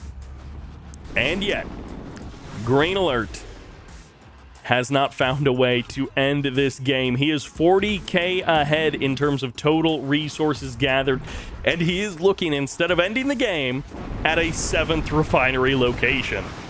He wants to gate his opponent's economy, and he wants to expand fully all the way across the map.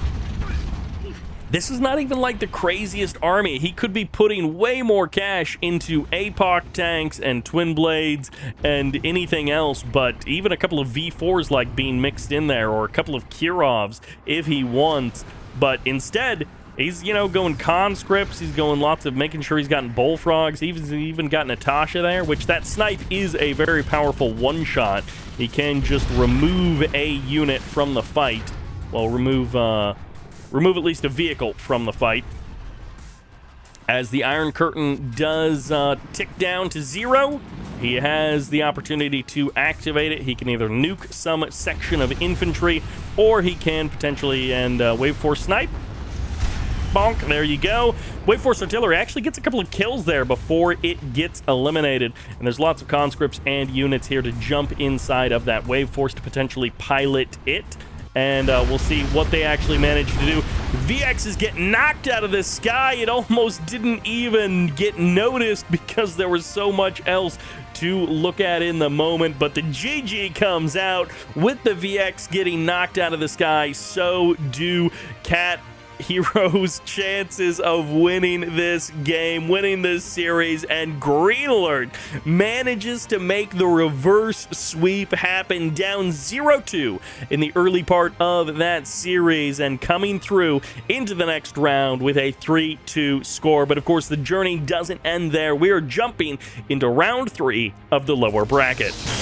And we're here on Epicenter Island for a fresh game number 1, a fresh best of 5 on the left side. We've seen him once before at least, going for lots of walls, playing Orange Empire. This is Ancient City.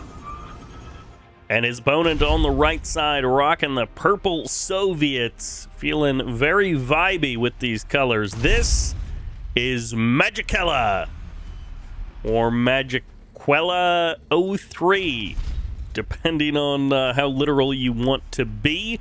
Always happy to see a player that I don't know. And of course, Ancient City, we did get to see a little bit of him in the upper bracket. A lot of these Empire players are liking the triple refinery opener on this map in particular. I assume it's just because the third refinery is quite close, relatively easy to defend. You do see it on some other maps as well. I feel like it's more random than consistent. It's not like in the original 7. There's one map where Empire players always open 3 refinery. It is one of those builds that some newer players do find basically impossible to punish. But we've seen it at least a couple of different skill levels of play on this map. The Fast 3 refinery opener on, again, this map in particular. But we've got Ancient City, who we got to see a little bit in the upper bracket, and then Magicella, who I don't think we have ever seen before. So again, always nice to see some new faces, to see some fresh folks who get to play some Red Alert 3 competitively here in the Gathering Storm tournament. Will they make it all the way through to the end? They do have some tough opponents. If you've seen the upper bracket video, then you already know some of the tough opponents they have sitting ahead of them, because we covered basically the entire upper bracket before jumping down to the lower bracket. And, well, couple of flak troopers getting deployed. Ancient City, he's going to have to do something about these flak troopers if he wants to keep this refinery. Sickle and Terror Drone going to perfectly hold off these Tangoos, and this refinery is just taking massive damage, and the Harvester's going to have to be brought off the line. There's the crush, but he gets the kill anyways, so both of the flak troopers go down, but he gets the $625 cash back on that refinery. That worked out unbelievably well for Magicella, getting the cash back on the units plus the refinery. A great opener there, completely deletes that third refinery, but can he deal with the harassment? Now the shoe is on the other foot. Ancient City is going for his own attack. The Terror Drone ended up getting gunned down. Here's a fresh Terror Drone to help deal with that. Super Reactor is up and running, so we do have the opportunity for Hammer Tanks to make their way out onto the field. Sickle so low on health, but does still manage to get a kill, and this Terror Drone continuing to lock down both of these Tangoos, and now the Ore Collector going to try and make its way away from these units so that he doesn't take additional damage as they explode. And overall, Magicella has done an amazing job of handling this opening. With the third refinery coming up for both players, we're probably going to end up in a kind of fine place for both folks. I'm a little bit worried because Ancient City, I think, just dumped his entire army into that attack, so maybe he's a little bit weak over the course of the next couple of minutes because he did just lose 4 or maybe 5 Tangoos, at least 4 Tangoos going down in that sequence. But you play a little bit defensively, you wait for your openings, or you go tier 2, which is what he's done, and now we've got Chopper VXs out on the field, so those can help even things up. No quick attacks to knock down the Soviet player. We're into airfield territory. We are into the mid-game for the Soviet player, and his MCV is also on its way, driving a little bit funny out here to the water, and it looks like it is going to be scouted almost immediately. This refinery can start up, and the Tengu will spot it, but the Tengu will see the MCV position anyways, and he'll know what is going on. A little bit of Harvester harass on both sides of the map, it seems. Magicella kind of ready. He's ready, worried about that Tengu transforming, and this is the Harvester from earlier in the game who has no home. Well, now he has a home. He can... No, don't rebuild it. Send this guy over. Send this guy over. You already have the extra Harvester. Oh, unfortunately for Ancient City, he doesn't realize he's got that additional unit ready and waiting to go. Meanwhile, Magicella keeping this Sickle alive from the very early parts of the game. Crusher Crane will allow it to get repairs, and that is just good use of your units. Refinery now on the way. Harvester sniped on the other side of the map. It looks like Magicella was able to keep his safe. Ancient City not opening up particularly well, but he still has a firm foundation. He's got 3 refineries to work with. He's got the oil derrick. He's even going for a 4th refinery as well. It feels fine-ish. Not good, not great, certainly, but he feels like he's in an okay position. You've got those 3 refineries. You still have your oil derrick. He's soon going to have a 4th refinery. He's got the opportunity still to be able to turn this game around, but it really will be coming down to those engagements and to how he's able to handle the upcoming fights. Twin Blade takes a little bit of damage there, but I think the Tengu is going to just be chased away. And for the current moment, Ancient City going to have a brief moment to pause here. Magicella starting to cross the map, looking for a potential expansion up here in the north. No, he actually brought his MCV. He's actually looking to potentially expand into the north, and this Tengu realizes that there is nothing way down there in the south. We do have a Defender VX that needs a little bit of electricity to stop that Terror Drone from killing off that Harvester. And a Dock Score is also being sent down to the south. But for the current moment, this Harvester is under threat. Big transform from those Tangus. Are the lights back on? Yes, they are. And this Terror Drone will be stopped in its tracks. Refinery going to be getting added on. It is currently 4 Harvesters against 3, with the one that went down here in the main base.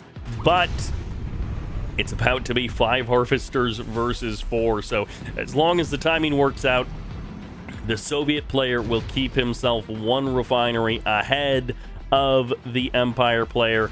Terror Drone, it looks like, ended up going down with the Defender Corps, with the Imperial Docks. You're never going to kill off that one harvester with just Terror Drone, but it was a good attempt regardless. And now it feels like Ancient City is in an okay place, because even though he might be quote-unquote down on army supply, he's in an okay place in terms of actual units. He's got a decent number of Tengus, he's got some VXs, would like to also see some Tsunami tanks, or to see him work towards Tier 3 with Wave Force Artillery, but for the current moment, he's in a fine place. He does need to become aware of these expansions, of the sneakiness of the Soviet player, and start doing something about it.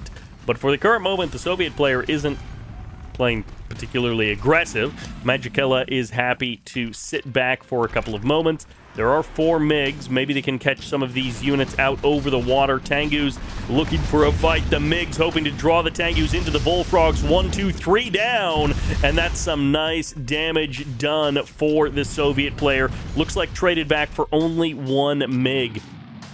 There's still 3 in the sky, and it's low power mode, something you don't see all that often from a Soviet player. He's got 1 super reactor, but he is still out of power, and now a Yari mini-sub is crossing over. There's going to be an Iron Curtain, and this has to be another super reactor started up as well. He's back online, but with an airfield and an Iron Curtain on the way, he needs to start another super reactor somewhere. And, I mean, he has the build queue space for it, but will he actually do it? Attack comes in. Yari Mini said it ends up going down. MCV packed back up, so he actually only has 1 build queue active right now, the Crusher Crane, until that MCV deploys.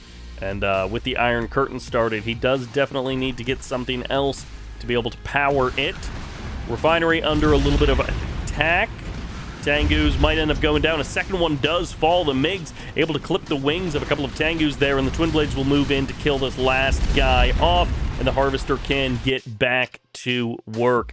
The economy has been largely in favor of the Soviet player, but he's only 5k ahead in terms of total resources gathered, so that really isn't that big of a difference divided out over the 10 minutes of this game.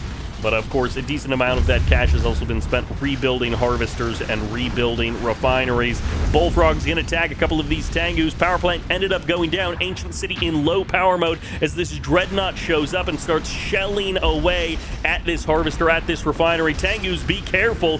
Do not fly too close to those MiGs as they are going to bait you into a trap. And that's a GG coming out. Ancient City taps out, and Magicella gets a slow and steady victory here with Soviets. Adds on refinery after refinery, and it looks like Red Alert 3 has crashed, but that will do it for game number 1. And game 2 will send us to Cabana Republic. Magicella looking good with the Soviets. And we're keeping the orange color, but we are not keeping the orange faction, because Ancient City is now rocking the Allies, and he's going airfield first here on Cabana Republic. This is one of those things that I've noticed is it feels like there's a couple of Soviet players. I don't think we've seen it on the CCO side of the qualifier, but I've only seen one of those series up to this point.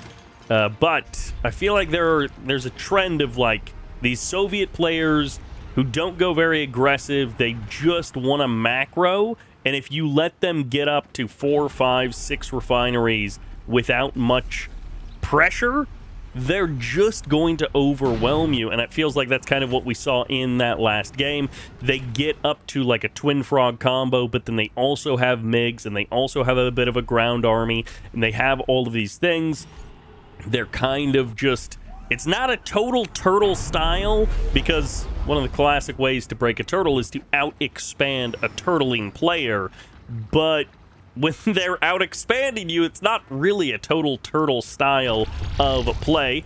MCV will shrink down, so this is a cryo rush. It looks like it was just 1 cryocopter before the MCV packs up, and he's not going the water route, which is what I expected to see. I thought he was going to go across the water and then turret push in from the south, which is what I feel like I'm used to seeing from a cryo opener on on Cabana Republic. Although there are the cryo openers where you place one refinery and a power plant, and then you cross the map immediately. And so your airfield gets deployed, and then you rebuild the airfield on the other side of the map. And this is where you get your cryocopters, because you need the first part of the game for your MCV to be driving across the map. In this case, MCV goes north, which makes this building too far out of range, so now he has to rebuild the airfield up here, or he has to move his MCV back down. But of course, Magicella, like a lot of airfield openers, Ancient City skipped his oil derrick, so Magicella is the only one with an oil derrick at the current moment. Third refinery's up for both players, 3 harvesters working away on both sides of the map, and of course the big difference is that oil derrick. We'll see if it ends up being a big difference, or if it's just a little difference for now. Bit of a distraction play in the north with that Vindicator moving in. I don't think there's a cryo shot ready just yet for another minute or two. I think about a minute and a half that cryo shot will be ready to potentially grab a harvester. And I guess we have no super reactor. Yeah, we've delayed our super reactor as Magicella has been doing other stuff. So the super reactor is late, which means these flak cannons have overburdened his production queue, and he is low on power. Tier 2 will be affecting that seaport, though, so at the very least, we could have some spies, or we could have some assault destroyers, which is, I think, the more common play here. Cryocopter will end up backing off. Vindicators, I think, got nothing. Are there any Vindicators left? Maybe there was one. No, did they both go down for nothing? This... Oh, well, at least you can go out onto the water. He's going Riptides. He is not actually going... Where are you... Where are you going? I guess he's driving a little bit further. He wanted to take the scenic route, and there we go. The Terror Drone does end up getting knocked out of that MCV. Does delay any plans that MCV had for a little while. Double oil derrick grabbed by the Soviet player. So as you can see, a little bit of an economic advantage, but the number up top, 600, that's a pretty small number. It's not a big difference in the economy between these two players. This is not like a 2K per difference or per minute difference between the income of these two players. Refinery could be plopped down here. A nice fresh refinery for the allied player in the south. And of course the Soviet MCV, is he going to make his way to the double expansion in the north? Which of course, because of the positioning of those, that's a very low health Vindicator. It gets sniped out of the sky there. Riptide gets caught as well. And this Riptide, I think, has a couple of javelins inside of it. So if it goes down, that's going to be an expensive Riptide if it indeed does have javelin soldiers inside of it. And maybe a Twin Blade will come over. No, it's just the MCV is going to come over for the crush. Those two ore nodes in the north, they look quite close together. Like, they look, you know, main base kind of close together. But because they are facing away from each other, they're actually a little bit further apart than they appear. Or at least the refineries end up being a little bit further apart. This MiG is just getting free damage on this cryocopter. Ancient City... It feels like his little brother is playing with the keyboard and the mouse, or maybe he's playing mouse-only mode, no keyboard at all. It feels like Ancient City is not totally attentive in this second game. With the switch up to allies, with the cryo opener, I did think we were going to be seeing something a little bit different from this particular game. Apollo picks a fight, but over top of a flak cannon, and this just feels like it is going terribly every way it possibly can for Ancient City. He's doing fine on the economy, so actually, we'll take it back. We'll take one back. The economy is quote-unquote fine. Every unit, it feels like, is just dying, and I think that's a much more telling graph for this particular game. I hope we see something better in Game 3, because this is, you just scale into the next game, and you hope that you go back to Empire. He looked like he had some life on the Empire faction, at least. There's a fire sale happening as well. Everything must go. And, okay, that was a an email of a game, but we are off of Cabana Republic, and we are in to game number 3. Things need to turn around for Ancient City.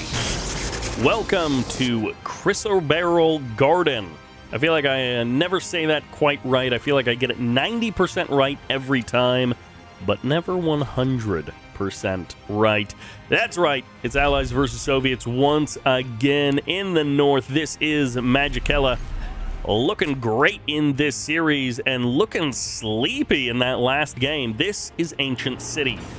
Maybe he is ancient and his bedtime is 3 p.m.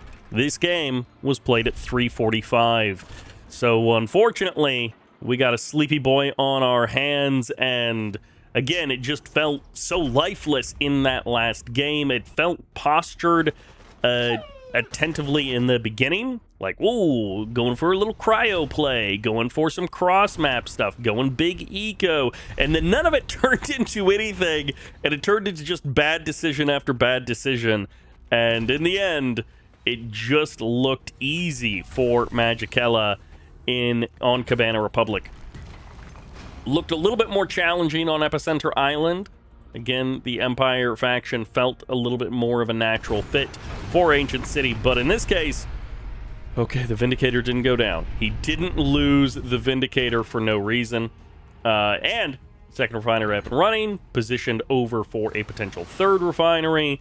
Actually, this map, Chrysoberyl Garden, I feel like this also has a pretty close third. The water third is maybe a little bit more exposed, but this high ground third feels like it could be a fast third location for an Empire player if they wanted to go opening 3 refinery. All right, there's the third refinery. So yeah, it feels like Ancient City is once again priming the pumps, getting himself ready. He opened super fast airfield, not the fastest airfield, but pretty quick airfield, and hasn't done a whole lot with it. Maybe bombed out a few things. Oh, flying into 3 bullfrogs is not a good recipe for a Vindicator. 1 or 2 bullfrogs, maybe you can escape. 3 bullfrogs, it's hard to escape from. But it is 4 refineries versus 4 harvesters versus 2. Is he expanding with a harvester? This terror drone is gonna get the infect. Nicely done. But the naval yard was ready immediately, so that works out very well. And there's the 4th harvester. What is his plan? He is going up to the high ground, it seems, for that expansion up there, and he's going to keep his MCV down here. Where's the tier 2? We're not going tier 2. We're not going assault destroyers. It seems like it's Riptides being the choice. Where are you going? That's the wrong way. I do love the conscript coming in for the scout. He's deploying that far forward. This must barely have enough range to be able to grab that refinery location. If he can't grab the refinery location and he deployed that far forward, missing this expansion placement, that will be another blunder here for Ancient City. But I'm assuming that he did it just far enough that he can deploy that refinery and still build multi-gunner turrets, still set up a bit of a wall across the middle here. And on the south side, Dolphin and a Riptide going for the harass, and then realizes, oops, they don't actually have anything out on the water. Airfield ends up getting canceled. I don't know if he actually just saw those units a little bit there, but he decides to move his MCV down. He's going to reposition. And okay, there's the refinery. Nicely placed. That is just, you got to love that kind of a placement. Oh boy. This is a bit when you're down 0-2, it's if this is game 1, you can recover, but you're down 0-2. Multi-gunner turret deploys, gets the first shot against a bear. Not a good setup here. When the multi-gunner turret is deploying as the tanks are already rolling up, and before it's finished its build animation, it's already taking shots. You know you're not in a good position. Refinery being deployed. The MCV is here, so he can cancel it, and he doesn't like lose build radius or anything. He just cancel it.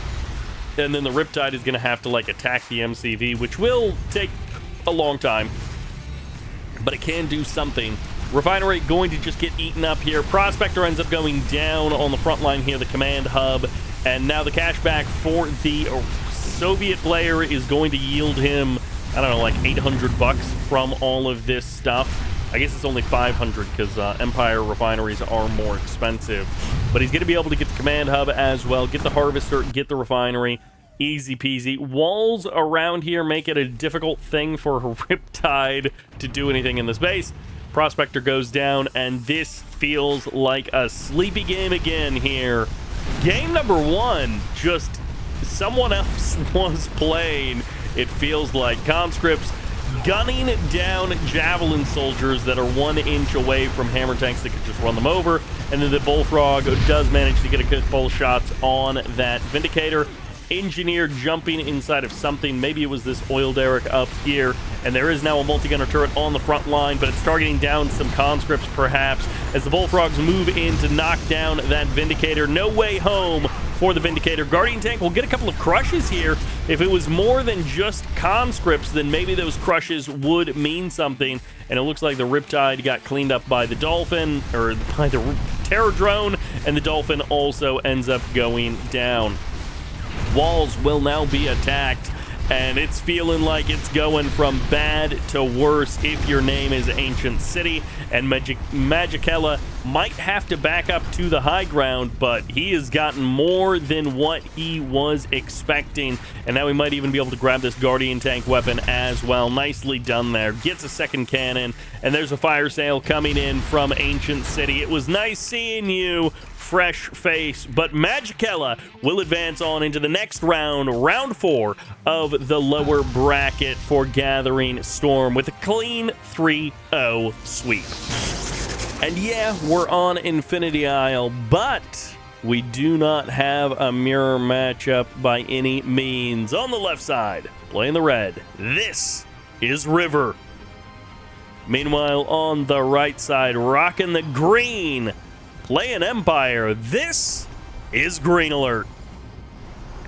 Not his classic Crusher Crane opener. The double refineries coming online at the same time. That was his Soviet play to go for. And in this case, it is going to be double refinery coming online at the same time. But that's because he's playing Empire.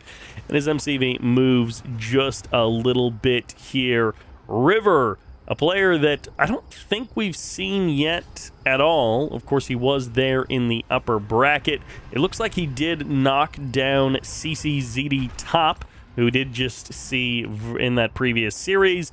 And so the reason that Top is in the lower bracket is because of River.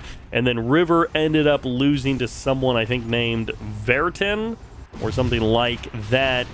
Oil Derrick gets grabbed by River, but it's immediately under threat here by Green Alert. Again, we usually see Green Alert playing that Soviet faction, but in this case, he is rocking the Empire. Burst Drone also coming in, loads it up. Whoa, no, the Peacekeeper gets the kill.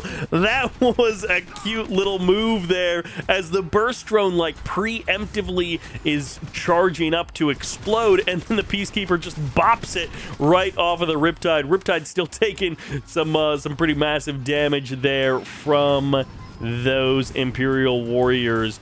Dog coming in for the scout. Tengu goes for the transform, and the Apollo is here to keep that Vindicator safe for the current moment. Apollo gets one and might be able to escape. He's very low on health, and a second Apollo actually shows up, gets the kill, and River, no, he doesn't get the third one. Green Alert almost loses 3 Tengus there in that exchange. It looks like the Riptide did end up going down, and these Javelin soldiers running for that building. They want to at least force the Imperial Warriors to trade their lives, and no, the Bonsai charge runs out, so the Javelins are actually safe, and the Vindicator saves the Javs. That was almost 600 bucks down the drain there for River, and Green Alert now with a I don't know, was that a good opening? He lost the Imperial Warriors, but then he got the kill on the Apollo, and he lost the Tengus, but he dodged the shots from the Vindicator. He got the Oil Derrick, and he killed the Riptide, but his own third refinery is late compared to River's. I don't know. This game turned out so many different openings than I expected to see in the first couple of moments here. Apollo's going to be fighting with these Tengus. Can they dance? Can they perform the steps in time? And yes, they can. Vindicator swoops in. I don't know what he was doing.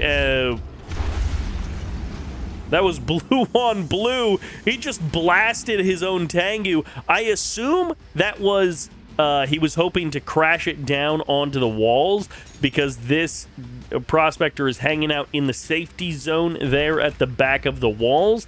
And what ends up happening is, yeah, there is a little bit of randomness in how Red Alert 3 plays out some of these animations. And that Tengu went way off to the left there, did not manage to find an angle, and clearly Green Alert does not want to transform to go for that Harvester, try and blow up there. Apollo's going to be going, they just get split off in all of these different directions, and they will, I guess, scout the map, sort of, between their scouting pattern and now their return. Tengu coming in. There's the harassment. We see the third refinery out there on the water, sewed up nice and tight with the power plant and the airfield out there. Vindicator gets the kill. Apollo's going to choose a fight with these Tengus. There's a decent number of Tengus here. Another one crashes down. Where are the rest of the Apollos? There they are. They swing in, and they're going to catch these Tengus on the edge there. Two more Tengus dying basically in transition, and now Green Alert's army is actually really close to death. There's 4 Tengus with barely any health. He's going to split them up to waste as much Vindicator time as he can, but 3 more Tengus end up going down. This is huge damage for River. He has found just a massive win against the army of Green Alert, and the Apollo even ranks up as he gets the kill there. Another Tengu, it looks like, falling here with this multi-gunner turret having to be produced, and River, he just crushed the army of Green Alert over the course of the last minute. Green Alert did end up clearing out these Javelin soldiers from that building, and his MCV is now up to the high ground. That refinery is now up and working, and the Docks Corps is headed down to the low ground. Point defense drones have to be used to keep that Striker alive. I mean, I guess that's better than losing the Striker, but also, how many Empire players want to apply point defense drones to a single target? That's supposed to be an area of effect upgrade, not a single target. And this MCV tried to crush the Imperial Warriors. Not actually going to be able to do it. Will eventually make his way up to the high... Oh, he can't actually do anything. The Imperial Warriors camping out on this barracks means that there is no Javelin soldiers produced to knock down these walls. The Vindicators wasting their time, and that was like, that's $4 grand in the bank basically for River, because he's so gated. His production is completely topped off with these double airfields not being able to produce anything else. He had a tier 1 MCV, so he didn't even have like tier 2 to build cryocopters or anything, and it was on the move, so he just could not spend the cash under his control. And now the Yari minisub shows up, this naval yard, possibly just to produce a couple of Yari minisubs and harass this location, will be forcing... the power plant actually ends up going down there. River is now in low power mode, and this Harvester, there's already a command hub on the way, so killing off this Harvester is quite annoying. And the Riptide, no, the Yari minisub gets the kill there. There's a third Yari minisub making its way over as well. And these Javs, they've cleared out the walls on the high ground, but that's actually a war factory, and then, of course, he has to rebuild. He has to rebuild that power plant, that Yari minisub, getting the kill on the power plant, the other one getting the kill on the refinery, and River, his economy takes a little bit of a beating there. Green Alert manages to get his own third refinery up and running. Well, okay, it was running for a moment there. Apollo's going to get some damage done. One Apollo actually ends up going down, so that Harvester... I mean, the Harvester's more expensive than the Apollo, but at least Green Alert did manage to get something back in trade, and Green Alert recovering incredibly well. He does only have 2 working Harvesters right now. He will soon have a third up and running, but really, River wants to be having 4 harvesters up and running, but he can't do anything about that Yari mini sub blocking off that refinery location. And now the MCV packs up, and he doesn't even have tier 2 up and running just yet. Even if he has it up and running, it's not in effect while his MCV is on the move. Vindicator's coming in. We just saw the cryo shot be used down here, so he doesn't have another cryo shot ready. He might just be looking to maybe snipe a power plant, or he's looking for an angle of... oh no, that's not an MCV cell. That's just a regular engineer that was produced. Green Alert actually just gets a regular old engineer, and it looks like the Yari mini sub gets cleaned up by the Riptides. They get sent down. MCV deployed here on the low ground does actually go tier 2. Oh, he's in range of both production facilities from that low ground location. So that's like the perfect split between the war factory on the high ground and that airfield on the low ground. Or maybe the Yari mini sub ended up getting sent north. And either way, the naval yard ends up being sold off. Green Alert, a total fumble at like the 3-minute mark with all of those Tengus, loses basically his entire army. I think he was below 1k army value for a minute there as he was like upgrading his tier 2 on his mecha bay. He probably only had Imperial warriors on the map. Loses basically all of his Tengus. Maybe he had one, but loses everything. And now, a couple of minutes later, he's at the 10-minute mark. He is rebuilt. He has completely reconfigured everything. He did not lose hope. He did not lose momentum. He just got back to work, got his 3rd refinery. He's got the oil derrick. He's had that since the beginning of the game. And now he's moving in. Really solid army. And again, actually, tier 2 is ready. The cryocopter gets built. The cryocopter gets smashed. The Apollos get shredded. The jabs go down. Vindicators come in, but they're only going to target down one of these Tengus. Point defense drones working massively in the favor of Green Alert here, wasting more and more bombs from those Vindicators. One airfield goes down. Green Alert knocks on the door, but it's not a knock. It's C4 blowing open that front door, knocking down the airfield as well. And what just happened as the point defense drones will allow the Chopper VXs to survive versus the IFV anti-air firepower, and IFVs do bonus damage to aircraft. They are quite good in the aircraft fight, and the Tengus are going to have to transform if they want to fight those IFVs. They will transform there, clipping the wings of the Vindicators, finding the Apollos as well.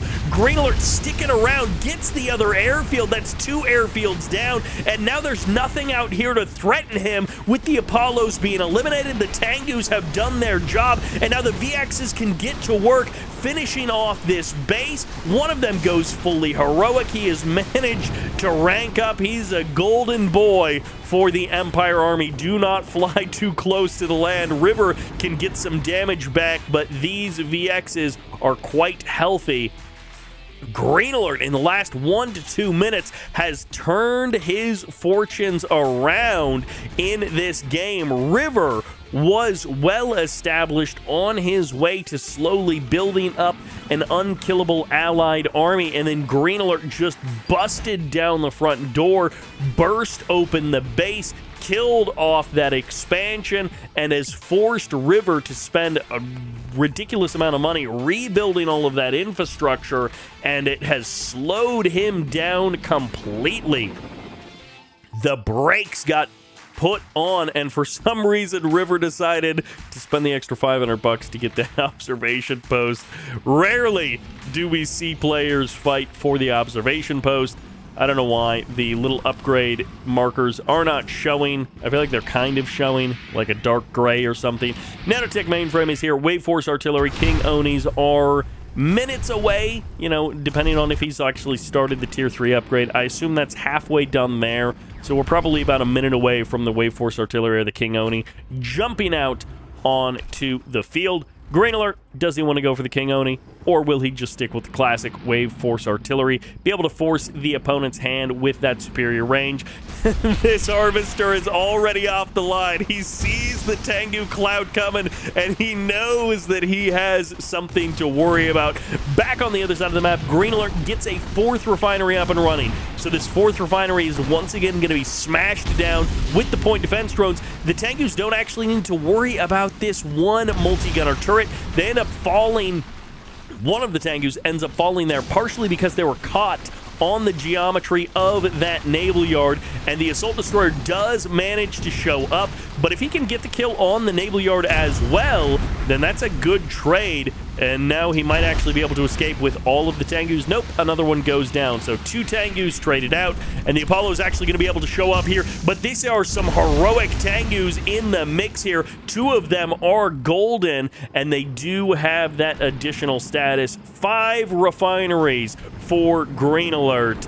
And yeah, we're looking like Christmas time with this graph going back and forth, but the last 2 minutes have been trending pretty massively into Green Alert's favor. Cryoblast will come down, force the sell-off of that refinery, and the ore collector does technically survive for now. Not much use, though. Unlike some of the other factions, he does not have the same utility. And okay, we're going Nano Swarm Hive and Psionic Decimator. Psychokinetic Burst is not what that super weapon is called, but 5 refineries, naval yard there at the back door as well. In case there's any light harassment, you can heal them up.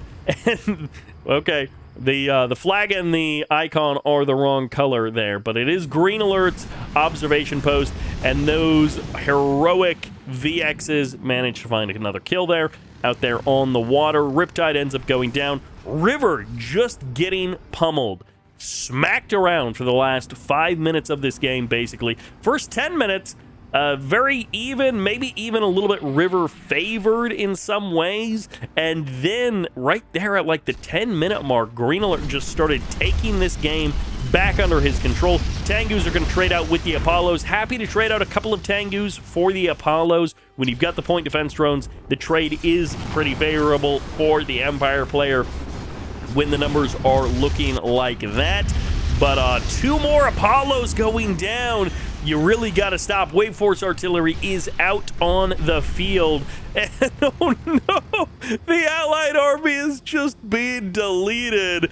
And yep, we've got an unfortunate graph there for the Allied player. And even the Army grade graph, which is a little bit closer because of the high-tech Allied units that are out on the map, is still pretty heavily in favor of Green Alert there. I don't know. What is the most we've ever seen an observation post traded hands? Eureka Omega now going to be getting in on this fight. Apollos are wasted army supply here as the GG comes out. River can do nothing to stop the psychokinetic burst of Eureka Omega as Green Alert tears through that base. And man, that felt like a story of 2 different games. The first 10 minutes, dramatically different than after that 10-minute mark where Green Alert just kicked it into high gear and owned the game. No matter how the rest of this series ends up going, that first game was darn entertaining from both players. Let's hope that a Red Allied player can have a better mid and late game here on Chrysoberyl Garden. In the north, this is River. And in the south, rocking the green, sticking with Empire. No love for the Soviet fans. This is Green Alert. There are a couple of you folks in the comments who do love your Soviet factions. Okay, that's a dead oil derrick right from the beginning. Uh-oh, what do we have here? It's not the fastest airfield possible. He did, oh, it's actually naval yard. Okay, so this is not what I thought, the kind of like all-in that I thought it was going to be. I do kind of want to see him pull off a Mirage tank-like thing where he goes for the double airfield, where he plays a little bit defensive, but no, it's just the one Riptide. He's got a couple of javs. He did already nuke that oil derrick up front. That is a self-own in some sense. And Green Alert is now going to have to worry about this Riptide. But this is not the super strong Riptide attack where you end up going 4 or 5 Javelins with it. This is... He goes Naval Yard and Airfield and Vindicator all before the second refinery. Ooh, that is almost a 2-minute second refinery. No way! Okay. We might have an email on our hands. River has got some ground to make up. Well, all right, let's see how River is able to mount a pretty incredible comeback here in this game. Green Alert has a ton of space to do whatever he wants. If you think about the first 2 minutes of the game, were basically the sequence where River got 2 or 3 Javelin Troopers and a Peacekeeper inside of a Riptide.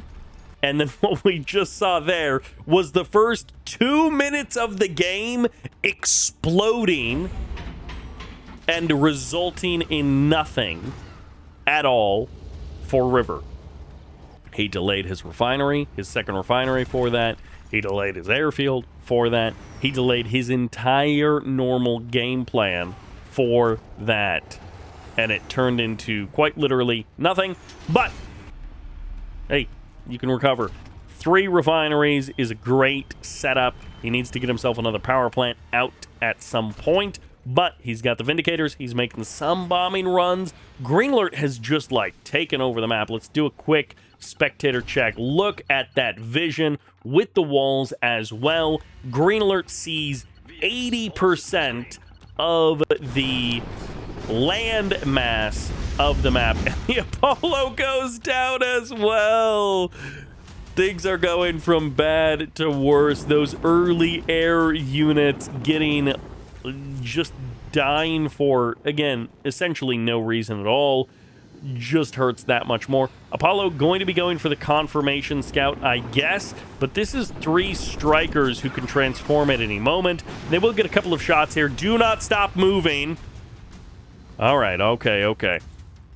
But Green Alert has just done a phenomenal job of spreading himself out around the map. He has eyes and ears basically everywhere. That alone does not win you the game by any means. And the Vindicator has finally got some damage done. So I think Green Alert has perhaps lost like his first unit of the game. And the Yari mini-sub shuts down the refinery. It says 3 harvesters. It says 4 harvesters versus 3. But it is not. It's 2 versus 3. Okay, now it's 3 versus 3. But the oil derrick is, of course, the advantage for Green Alert. Naval Yard is here ready to guard this refinery location down there in the south. Green Alert doesn't have that refinery up just yet. He's still just sitting on these 3 refineries for the current moment. There's number 4 popping out right now. Vindicator's making a couple of bombing runs. And this can actually turn out fine as long as River is able to play a little bit defensive. He's not going to be able to take this high ground refinery anytime soon.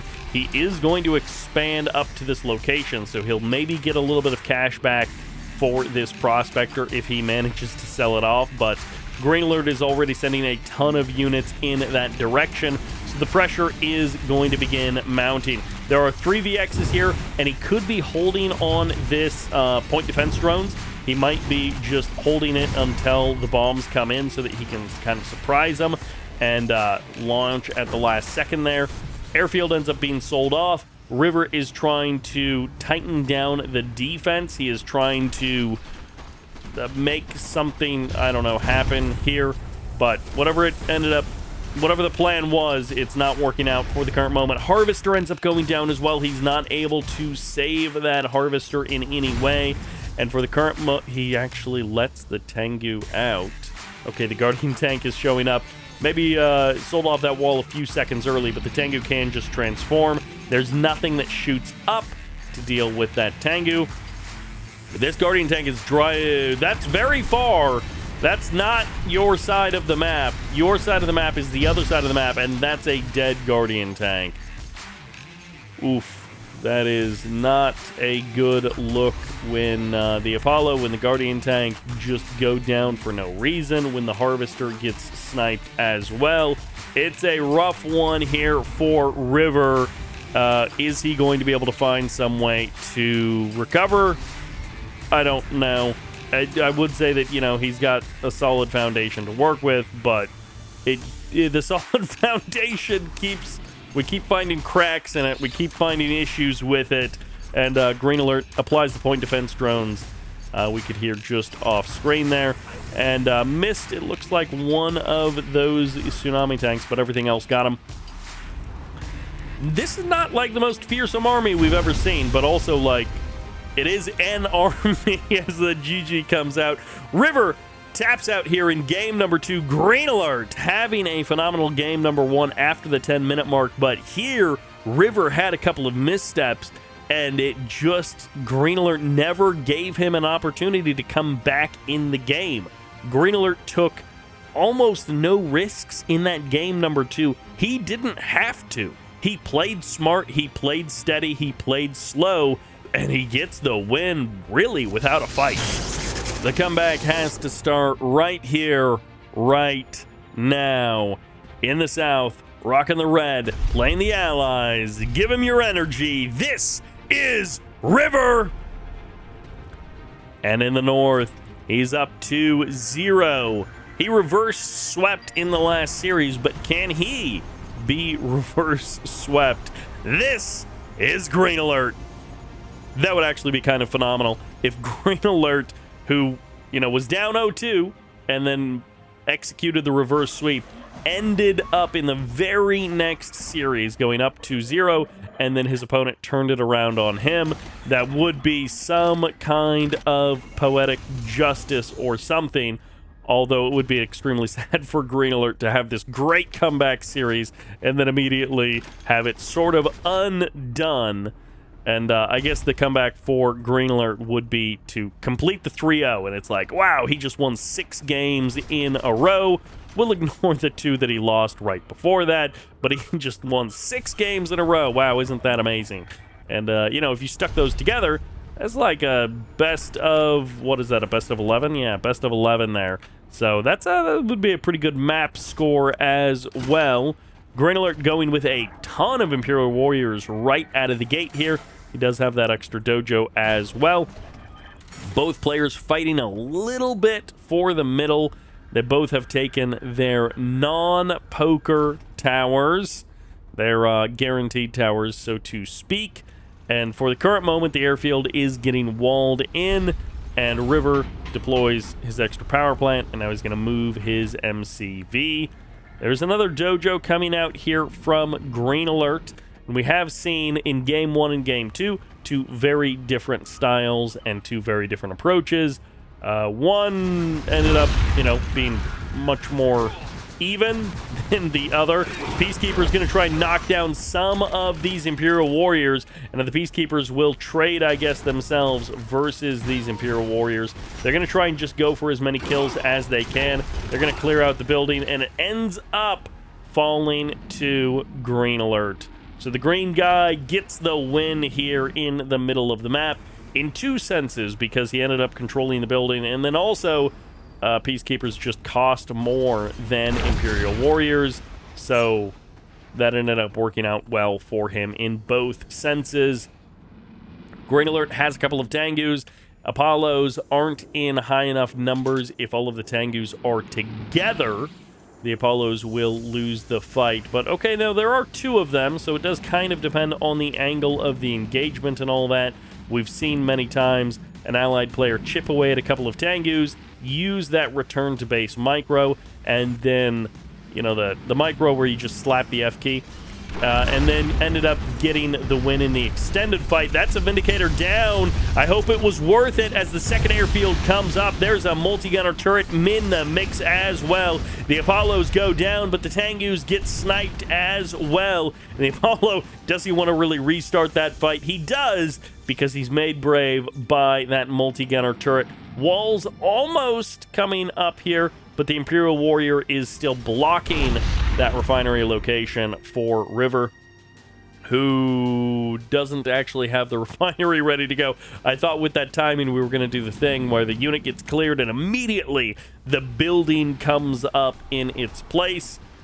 But nope, the refinery was not even ready, and this burst drone will momentarily delay that harvester and now send him back to work.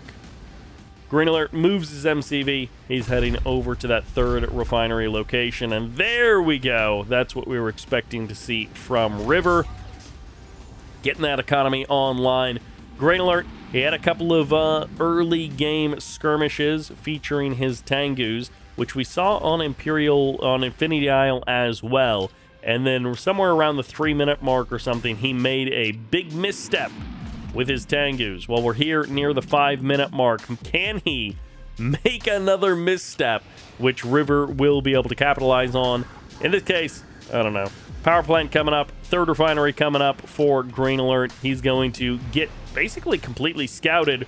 River is like, that's a great looking base. Wait, don't you have some units somewhere? And of course, yeah, they're on the other side of the map. We saw the Tengu hanging out in the corner of the map. This is going to be a double-pronged harass, and then there's a group of 5 Tengus as well to potentially move in here. We'll see what River ends up being able to do in response, because one harvester will end up going down. His body gets ejected into the lower atmosphere there, or the upper atmosphere there, as another Tengu ends up going down. The Vindicators get that kill, and the harvester gets back to work.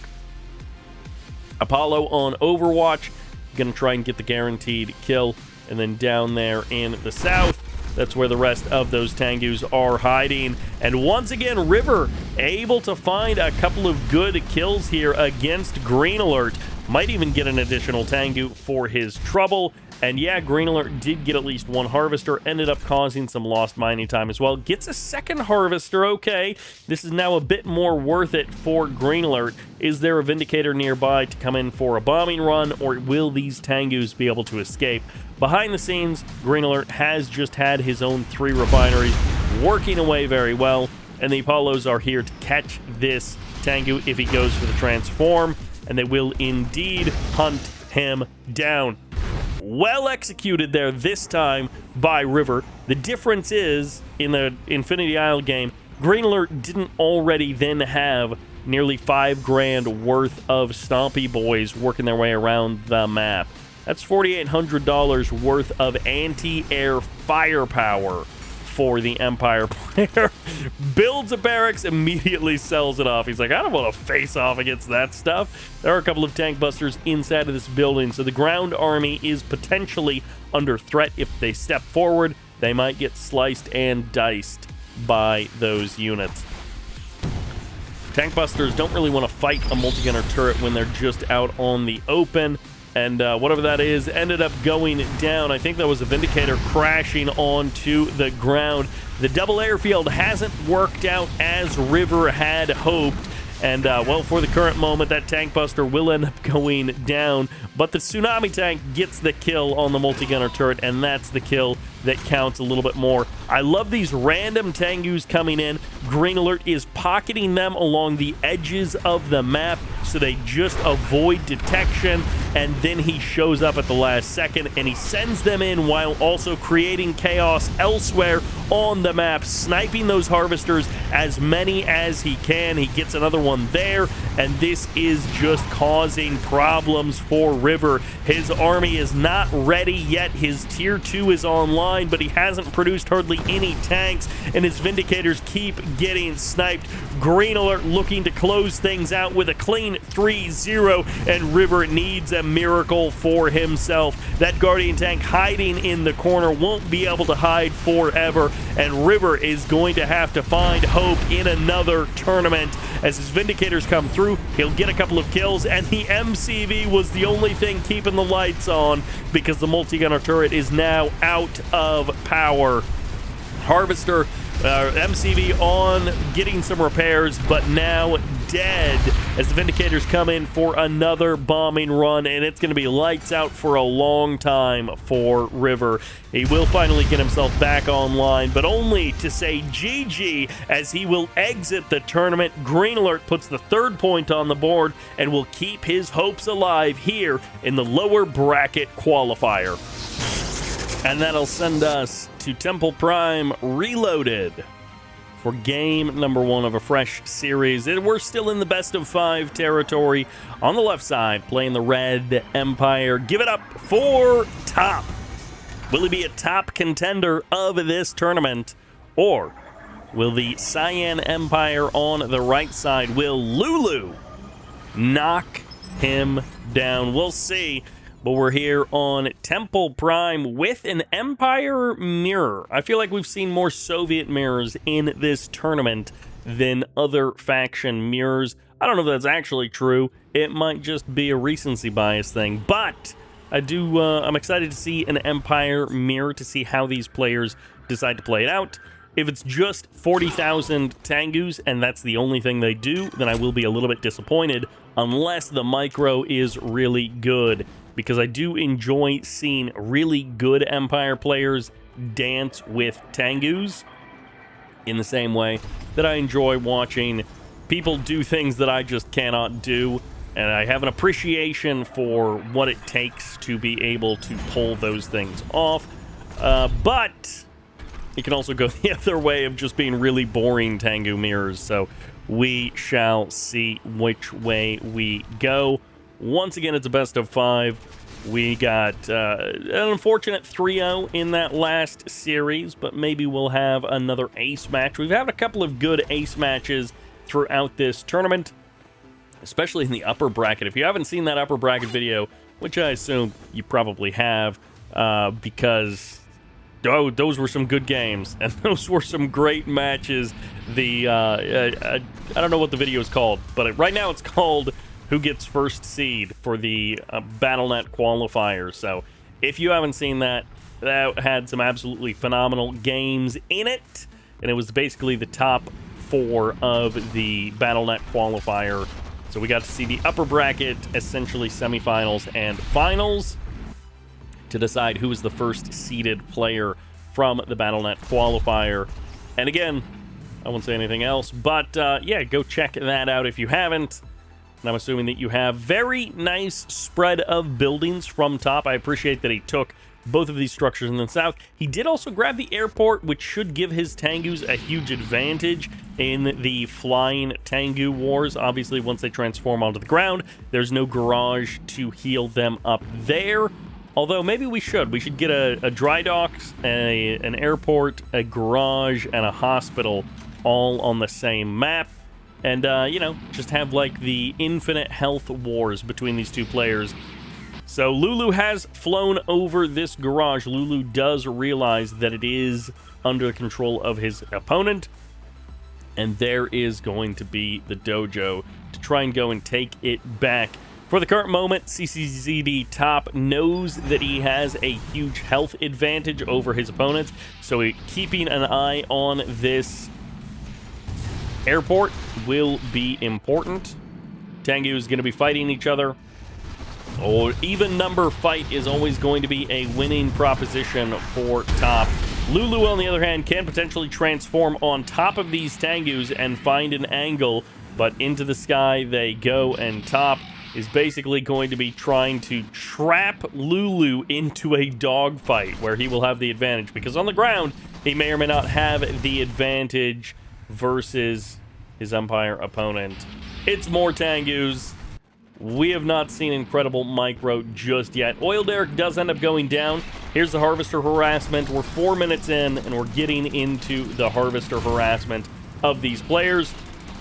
And of course, it's going to be Tengu versus Tengu. Make use of that honorable discharge all you can. And this is what Top has been hoping for. Although when your opponent has a garage nearby, it kind of negates the fact that you have healing as well. Both players are going for the healing plays. Harvester ends up falling, and CCZD Top, he can feel empowered to just sit on the opponent's side of the map and look for these fights, look for these plays.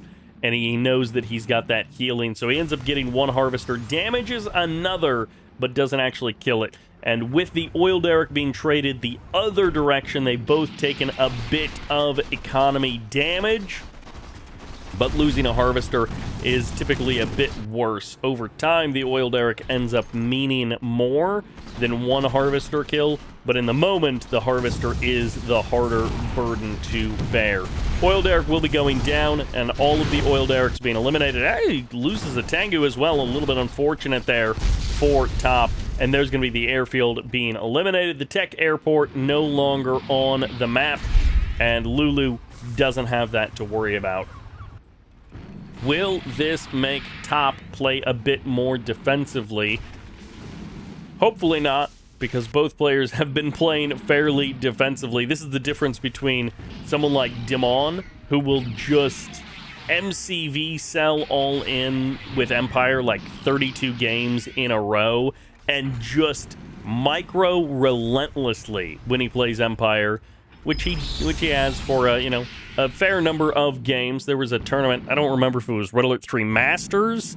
It might have been Red Alert 3 Masters, where he played Empire and he just wanted to win. So every single game was like an MCV sell all in. This is the force fire trick to try and get the units to bunch up so that you can get as many of them under the point defense drone banner as you can, and just make sure that you don't misclick one of your own Tengus like he lost it to the oil derrick. And point defense drones should be coming up soon. I'm actually not sure why top doesn't have them, unless he did not select honorable discharge on his upgrade tree, which yes he did. So I don't know why he hasn't applied the point defense drones. Maybe he's hoping that if he waits, because he's seen it on his opponent's units, that he can like, oh, I'm gonna wait a minute, and then I'll have it a minute longer than him. And the other guy hasn't done anything with the first minute. All right, so there is a distinct advantage here in terms of numbers. 25 versus 15 in terms of the army supply, so we'll see how that turns out. Of course, some of that is random other units. There is one Tengu on the other side of the map as well for top. There's the big transform, and Lulu has to make a decision. If he tries to escape, he's got a moment before the timing works out against him, and there he does. He does manage to escape, take some damage on a harvester on the other side of the map, and top has just found himself with a very slight 2k advantage. His economy is one little bit better than his opponent's, and now the tier 2 transition has happened. So no VXs. We do have tsunami tanks, so the ground fight is going to be harder for the Red Empire player now, but at least he spots the tsunami tanks on the other side of the map. He knows what is headed his direction, or at least what exists on the map. And here's the point defense drones to reapply. Misses one Tengu, but gets pretty good coverage overall. Ready to transform, or is he just going to stay in the sky? Top also not going for an expansion. Sometimes you will see a player move across the map, see if they can distract their opponent while they get an expansion. And on this map, you do have some refineries that are a little further out. As you can see, top is kind of scouting one of those locations. He wants to make sure that his opponent hasn't snuck out somewhere onto the map to do a sneaky expansion, do a bit of a hidden base. And no, neither player has just yet. 2 refineries, no oil derricks, doesn't give you a lot of cash to play with, and we do now have VXs out on the map, so we'll see how effective they can be. Tengus bunched up here, point defense drones trying to be distributed onto as many units as possible for Lulu and top. He's clustering. He's clustering. He's waiting. He's going to apply it as soon as I click away. But Tengus, VXs, a couple of tsunami tanks as well, moving out. And neither one of these players happy to take an expansion. They both want to play with just their 2 refineries, hero oil derricks. One Tengu ends up getting caught here. VX is on the ground, though, going to be able to find one of the targets, one of the VXs in the sky. The crashdown does delete a couple of units on the ground for Lulu, but Lulu is still down in army value overall, and the Tengu's moving in. The point defense drones are good, but repair is even better. VX gets grabbed basically as soon as it gets spawned in, immediately deleted, and the Tengus are going to pay the price for it. The army gap is getting bigger. VX is going to be able to knock down the chopper VX in the sky, and a bit unfortunate for Top there. He needs to get his Tengus into the fight if he wants to win it, and he's going for the big transform. He's going to try and body block with his Tengus. The MCV not able to really get any crushes here, so the Tsunami tanks can escape. They're just going to try and trade out as many of their lives as they can. Of course, Tsunami tanks trade very favorably versus Tengus. If you get the surround, if you can make use of the honorable discharge, you can change that equation a little bit here, but the Tsunami control was quite good. 4 Tsunamis still alive. They're going to get as much damage done as they can, and this is buying a lot of time, but the follow-up is going to happen eventually. Lulu down to just one Harvester, and he is going to have a tough time rebuilding an army after this. Tengu transforms, he's in the sky, and now he's stuck there on the opposite side of all of his friends, and there's going to be the Emperor's Rage applied on both sides of the map. The MCV is going down. The rebuild will not be possible, but how many units do you have to trade for it? The hero status gets added to that Tengu. He goes golden, and his Tsunami tank friend activates the nano deflectors to scoot on out of there. He's hoping he can escape onto the high ground. He slows down there, and he'll kill off that Tengu who was chasing him, and he will make it to the other side of the map. The hero Tengu who broke the back of Lulu's economy when Lulu was attacking on the other side of the map. This hero found the angle in, and now Top up 10k in army value, ends up getting sniped, that hero Tengu, but that refinery has been offline for so long in this game. Sells off the power plant as well. Top is low on power also, but with no MCV, I guess he could be rebuilding his MCV. He's going to be permanently on low power mode. Some players will sell off one of their refineries if they think that they can do it, make the game win in one last burst. So you sell off one of the refineries, maybe even convert the Harvester over to attack mode, and then you just send it across the map, and so you have enough power with the one power plant to be able to produce units effectively. But we will see what he decides to do. For the current moment, he's just going with the slow production. He wants to keep his economy online. He doesn't want to gamble everything on an all-in, all-out attack. Harvester will be coming back online. The economic discrepancy growing bigger and bigger. You can see the exact moment where that Harvester ended up dying on the graph there. And, well, Tengu's moving out. No point defense drones just yet. He's going to have to reapply them when he lands. Top, not a believer in the Tsunami tank. I say that he does have 2 Tsunami tanks. But other than that, he's not a big believer in the Tsunami tanks. There were 4 Tsunami tanks earlier. There are 3 now. Maybe he rebuilt one of them. I think he lost 2 on the other side of the map. And the Tsunami tanks, if they find the right angle on the Tengus, they can shred so many Tengus. And of course, the honorable discharge also makes it a difficult equation because the Tsunami tanks can die so easily to the honorable discharge from the Tengus as well. But for the current moment, Lulu, knowing that he killed off the MCV, has no reason to push across the map. He's going to be happy to play this one out nice and slow. Try to rebuild that Harvester. He's got his economy, quote-unquote, back online. Which, yeah, it's just 2 Harvesters, but it is what it is. Point defense drones reapplied immediately. He doesn't wait for any additional units to be produced. He doesn't try and maximize the surface area or say, like, I don't think he's going to attack for a minute, so I'm just going to wait. and we have the next stage of the game finally loaded up here. It's the 14.5-minute mark. I think this one game is going to go longer than the entire previous series. And boy, oh boy, we have the rest of a best of 5 to get through. We're going to be utilizing the fast forward button if the other games are like this as well. But Top has, I assume, Wave Force Artillery on the mind. Maybe it'll be King Oni's.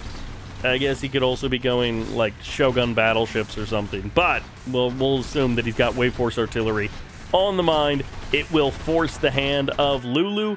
And Lulu is maybe going to get eyes on this with this scouting Tengu. Flies over top, realizes what is going on. Yep, sees the nanotech mainframe. Goes for the transform anyways. And he says, well, I think he could have escaped with that Tengu. There's the tier 3 finished up. So there's the sell-off of the nanotech mainframe.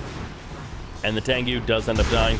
The additional space on these walls does allow the Harvester a safe spot to hide. So the Harvester can sort of glitch through the refinery, hide back there, and then walk back through the refinery a second time. Lulu, I think, knows that there is a clock on this game. First King Oni is out on the map. This gives a one-click kill option for Top. King Oni, not necessarily great just in a straight-up fight, but the bull rush on King Oni can get absolutely massive damage. Like, King Oni versus a bunch of tsunami tanks doesn't actually work out very well, partially because the King Oni attack speed is so slow, but King Oni bull rush can be incredibly effective. I say that King Oni plus 2 tsunami tanks just got a bunch of kills, and Lulu has fully given up in this game. Army just slowly being deleted one by one. Sometimes 2 by 2 with the 2 tsunami tank friends that are here. And there's the GG coming out as Lulu has been defeated. Top gets a win, stays ahead basically the entire time in this game. On Temple Prime Reloaded, he got an early advantage, but he took his sweet time closing out the game. Slow and steady wins the race. But also Fast and Steady can win the race as well. We'll see what these players choose because we have another Empire mirror on our hands. MCV moved, but not too far in the north. This is Lulu. In the south, this is Top. Nice short names for this one. Lulu and Top. Dojo will not get the crush on the Tank Buster. Almost got the crush on the Tank Buster. Down you go. Oh, he did not make it into his hidey hole in time. A little bit unfortunate. Dojo on the high ground can quickly kill off this oil derrick, assuming that a couple of Tank Busters jump inside of that building. Imperial Warriors can kill it off too. Just takes a little bit longer. Burst drone going for the scout. There's the second power plant. Waiting for the deployment command. And power plants being added on at least one of them to the back of this refinery. Makes that trick a little bit harder. You can't drive out the back like you could in the previous game. And maybe on here on Battle Base Beta, we'll see a little bit sooner. We'll see faster third refineries. We'll see something. Double power plant. Okay, Lulu, what did he just... Okay, he's got this, but that's not real. He's not keeping that around. You don't need 3 power plants. 2 power plants, unless he's doing something else. I guess he has a plan for that other power plant. But as you can see, Top has 75 spare electricity to go around, and he's doing just fine. Oil derrick does end up going down. Imperial Warriors moments too late to stop it. And he won't even be able to totally clear out the building. He needs, I think, 2 or 3 more Imperial Warriors to actually knock out that building. Other side of the map, Imperial Warriors hanging out with these Tengus. Oil derrick down first for Lulu. I have to assume Top will also end up losing his oil derrick. For the current moment, he's just waiting to reclaim his oil derrick. He does want to have it, especially since he has killed his opponents. And Lulu's still sticking around with these 3 power plants. If this dojo sticks around, I think you still could just get by with 2 power plants. But Engineer will grab it. Okay, there we go. Lulu had that oil derrick for a nice little while. Probably didn't actually pay for itself, but, you know, stole it from his opponent. Denied that income for a little while. Tengu's now looking to shut down this barracks on the high ground. Little bit of harassment, probably just burst drone down there in the south, and we have much faster tier 2, at least for top, not yet for Lulu. More Tengus out on the field. However, I think again that Tank Buster survived. I do think that burst drone or whatever ended up seeing that was a tsunami tank. That's a real mecha Tengu. Looked kind of funny following behind those infantry, transforms and dies. Tsunami tank pushing its way forward. Additional Tengu ends up going down, so Lulu wins the Tengu fight, but of course will lose versus the tsunami tanks, and this barracks has stuck around as well. I'm still just mystified by the 3 power plants by Lulu. None of them have been sold off. Tank Buster gets crushed immediately. Unfortunate timing there for Lulu as the Tengus are looking to come back. Are they going to transform immediately on top of these tsunami tanks? And Lulu, well, at least he has a power plant to give. Burst drone ends up getting sniped. No real damage done there. And these tsunami tanks kind of separate themselves out. One is just going to die to all of this Tengu fire. 5 Tengus surrounding this one tsunami tank, but he does get the kill on the harvester. Buys enough time for the tier 2 to come in with the repairs. I don't think any of these Tengus are going to die. No, one of them does end up falling, and the tsunami tank is guaranteed to die. Now with the Chopper VX out on the field. That's what we want to see, a little bit more fist fighting between these two players, and Lulu once again losing on the economy front 2 games in a row. It didn't work out well in that last game. CCZD top did manage to get the win, and there is going to be the GG. Lulu drops a 2nd game in this series as top had the correct score the entire time. You just didn't notice. And welcome back to Epicenter Island with the power of the people here in the middle. A fun statue that we just don't spend enough time appreciating, I guess. On the left side, this is the red. This boy is on top. He is top. 3 refineries. We got it. Can we go 3 refineries over here? All right, so this one is guaranteed to be short and sweet. This is Lulu. No, maybe it's not a guarantee. What if Lulu, who has not played particularly aggressive, although hasn't had good reason to play particularly aggressive in these games so far, doesn't play aggressive, and then CCZD top also doesn't play particularly aggressive, in which case this 3rd refinery being taken so incredibly quickly could end up meaning nothing. We'll see what Lulu decides to do. Lulu has successfully scouted this, so Lulu has confirmation. Oops, my opponent went 3 refineries. I did not. I'm at a decision point. What do I do? In this case, Lulu has spent a little bit too much cash on barracks early on and is continuing to spend on Tengus. So Lulu is going aggressive. Lulu did not cut production to try and make up the difference and go for a 3rd refinery that's just a little bit slower. We see the bonus space here at the base, at the back of this refinery for that harvester to escape to. We saw that on that first game as well, and now we get to see the same trick coming into focus here. Top, of course, down on Army for the current moment, but will eventually catch up and maybe even surpass his opponent. 2nd Tengu is here, so if this harvester tries to escape, you can land right next to him, and he's got a buddy. He's gonna have to walk on out, and okay, that actually worked out super well. Top ends up getting the kill on the Imperial Warrior and the Tank Buster there. 3 Tengus to knock down 1 harvester, and the harvester will...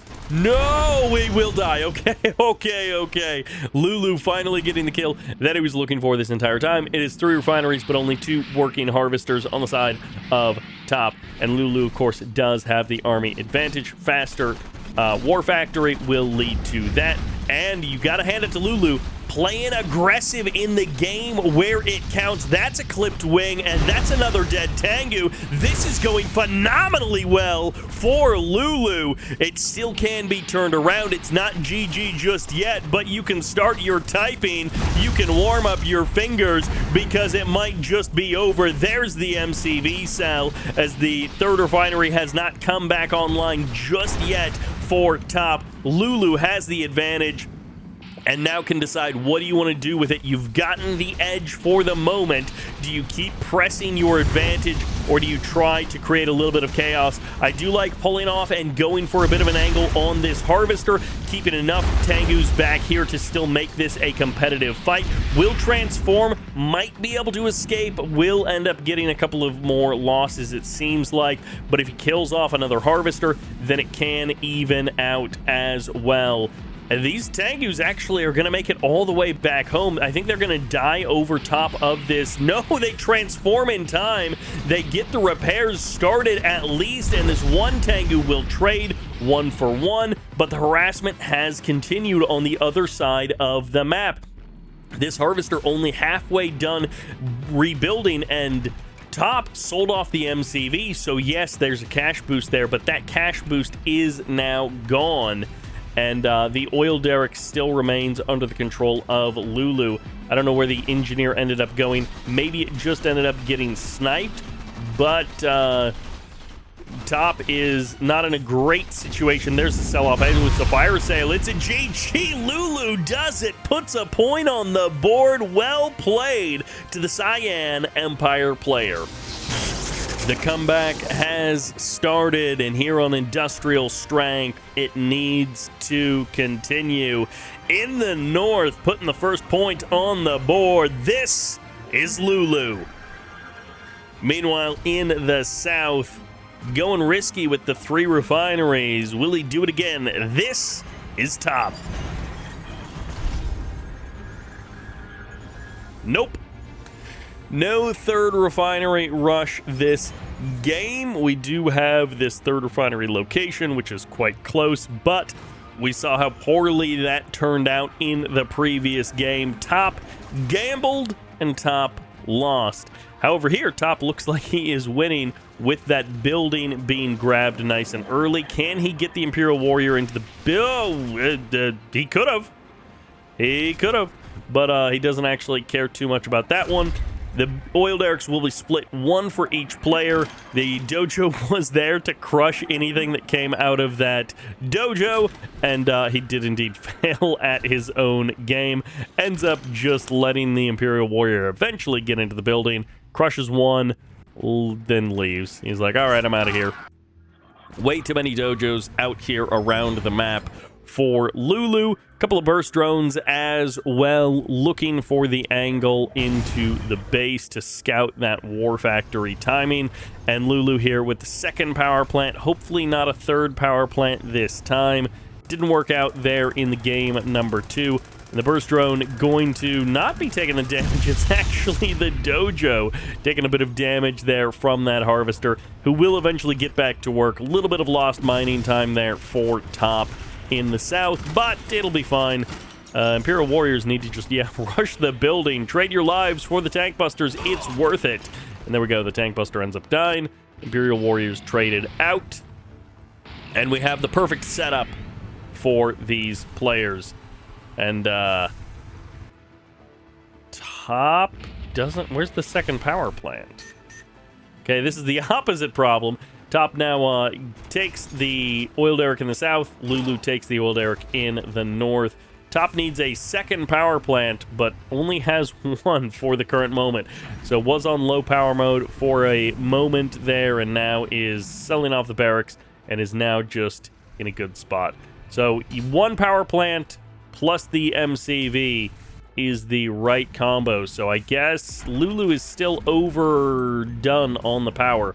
Even more in the previous match, but of course with the dojo, if the dojo sticks around, then you do need the 2 power plants. Tengu's out on the field.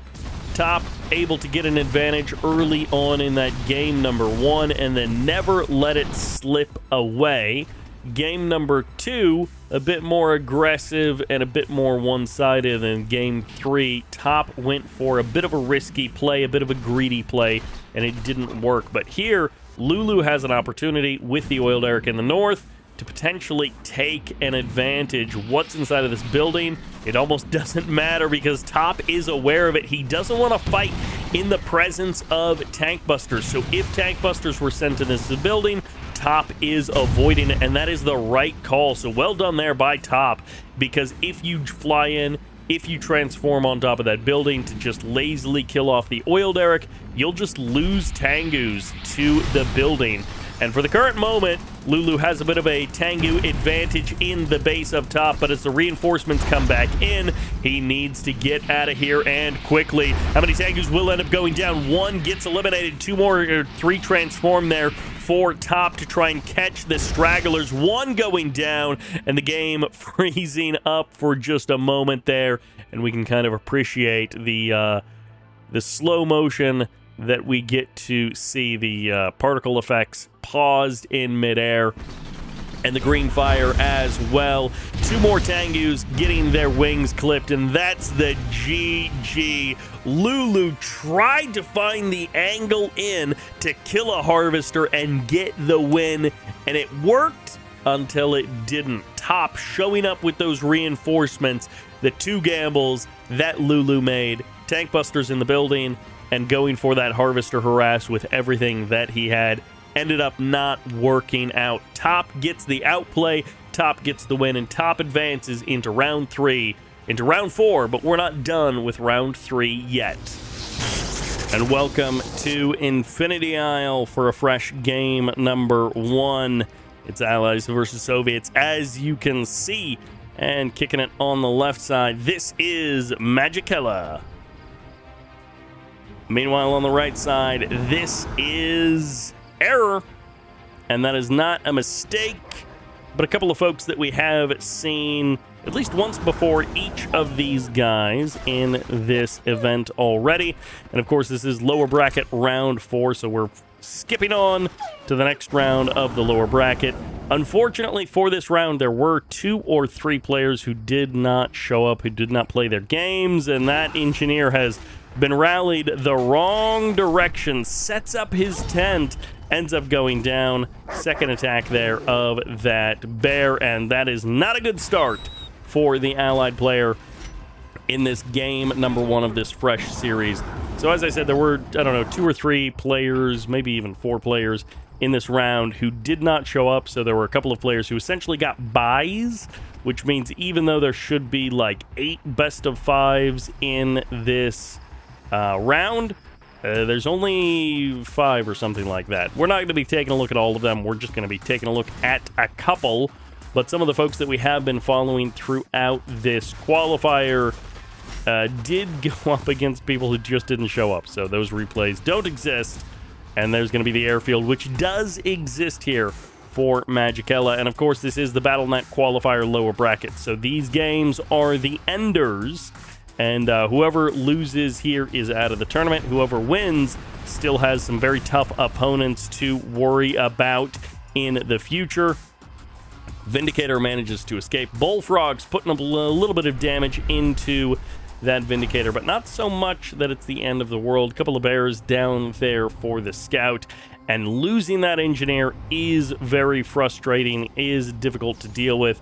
It's not necessarily the end of the world, but Bullfrogs camping out on top of your airfield can be the end of the world if you're an allied player. 1 Vindicator down, 3rd Bullfrog shows up, 2 Vindicators down. It couldn't go worse. I guess it could, but it almost... 3 Vindicators! No! Okay, GG, we're done. Yeah, engineer plus 3 Vindicators. Ooh, boy, that is a tough opening for Magicella. Makes it through the previous round, but Error gets the win here on Infinity Isle. And the colors may have shifted, but the matchup stays the same, with Magicella now rocking the blue, and the bear getting the better hand of that exchange there with the dog. Error puts a pretty quick first point on the board. Riot Shield comes out on that Peacekeeper there, so at least that goes well. And the Bear will get the counter kill there. And, well, it turns out everything will work out just fine. Oil Derrick does get captured this time. The missed rally of that Engineer was the first domino to fall for Magicella. That Infinity Isle game did not work out very well. And now we do have Error going for just a very standard 2 refinery opening. Going to go for the War Factory after that. I don't think that's maximum placement if you're trying to do the base crawl towards that 3rd refinery. I don't think he's placed it as far as he could have, but we'll see. Maybe he doesn't want to go for the base crawl. Airfield is up. It is a short walk to your natural expansion on this map, so especially when you're the allied MCV with that massive build radius, it doesn't take you long to get there. Power plant now up and working, and bears and dogs spreading out a little bit throughout the map. Peacekeepers as well. A couple of conscripts to potentially take some of these buildings, force the allied player to clear them out, or not clear them out, and, you know, just give the vision over to the Soviet player. Bear will end up scouting that MCV placement and roughly the timing there as the MCV deploys over here for Error, and the 3rd refinery is up and running. Not quite a complete handshake agreement from these players, but just about a little handshake for the macro-oriented game. We did have a little bit of a tussle back and forth. Vindicators moving in. These are 3 bullfrogs again. That's the danger number that the bullfrogs are feeling comfortable with. And 3 Vindicators end up trading 1 Vindicator for 1 bullfrog. Narrowly avoids losing a 2nd Vindicator. That would have been, again, just a colossal failure for the allied player. It's already an unfavorable trade for the allied player, but it's manageable. Losing that 1 Vindicator. Losing 2 Vindicators this early on just gives such a huge edge to the Soviet player. And now we'll see how the next angle of engagement works out. And the next fight works out. And Bullfrogs tag that unit nice and early. Conscript gives the vision. Nice move there by Error to use the conscripts to get that vision, to keep an eye on these Vindicators, force them also to use a couple of their bombs, reduce their maximum payload, their maximum power as well, and then throwing the Bear out there as well, which is 2 bombs, I believe. I don't think it's a full 3 for the Bear, but he does get the scout on the cryocopter timing. Javelin will end up going down as well, and now the Sickle gets eliminated. The Terror Drone as well. The Terror Drone surprise upgrade, sometimes yielding excellent results, sometimes just resulting in another dead Terror Drone. Cryocopter is here. There's the shrink rate. The bullfrog numbers no longer math the same way. And the damage looks furious when that tiny bullfrog fires. It looks hilarious. But in this case, all 3 Vindicators have survived, and much, much better handling of these moments here for Magicella. He's even gotten his expansion harvester up and running now.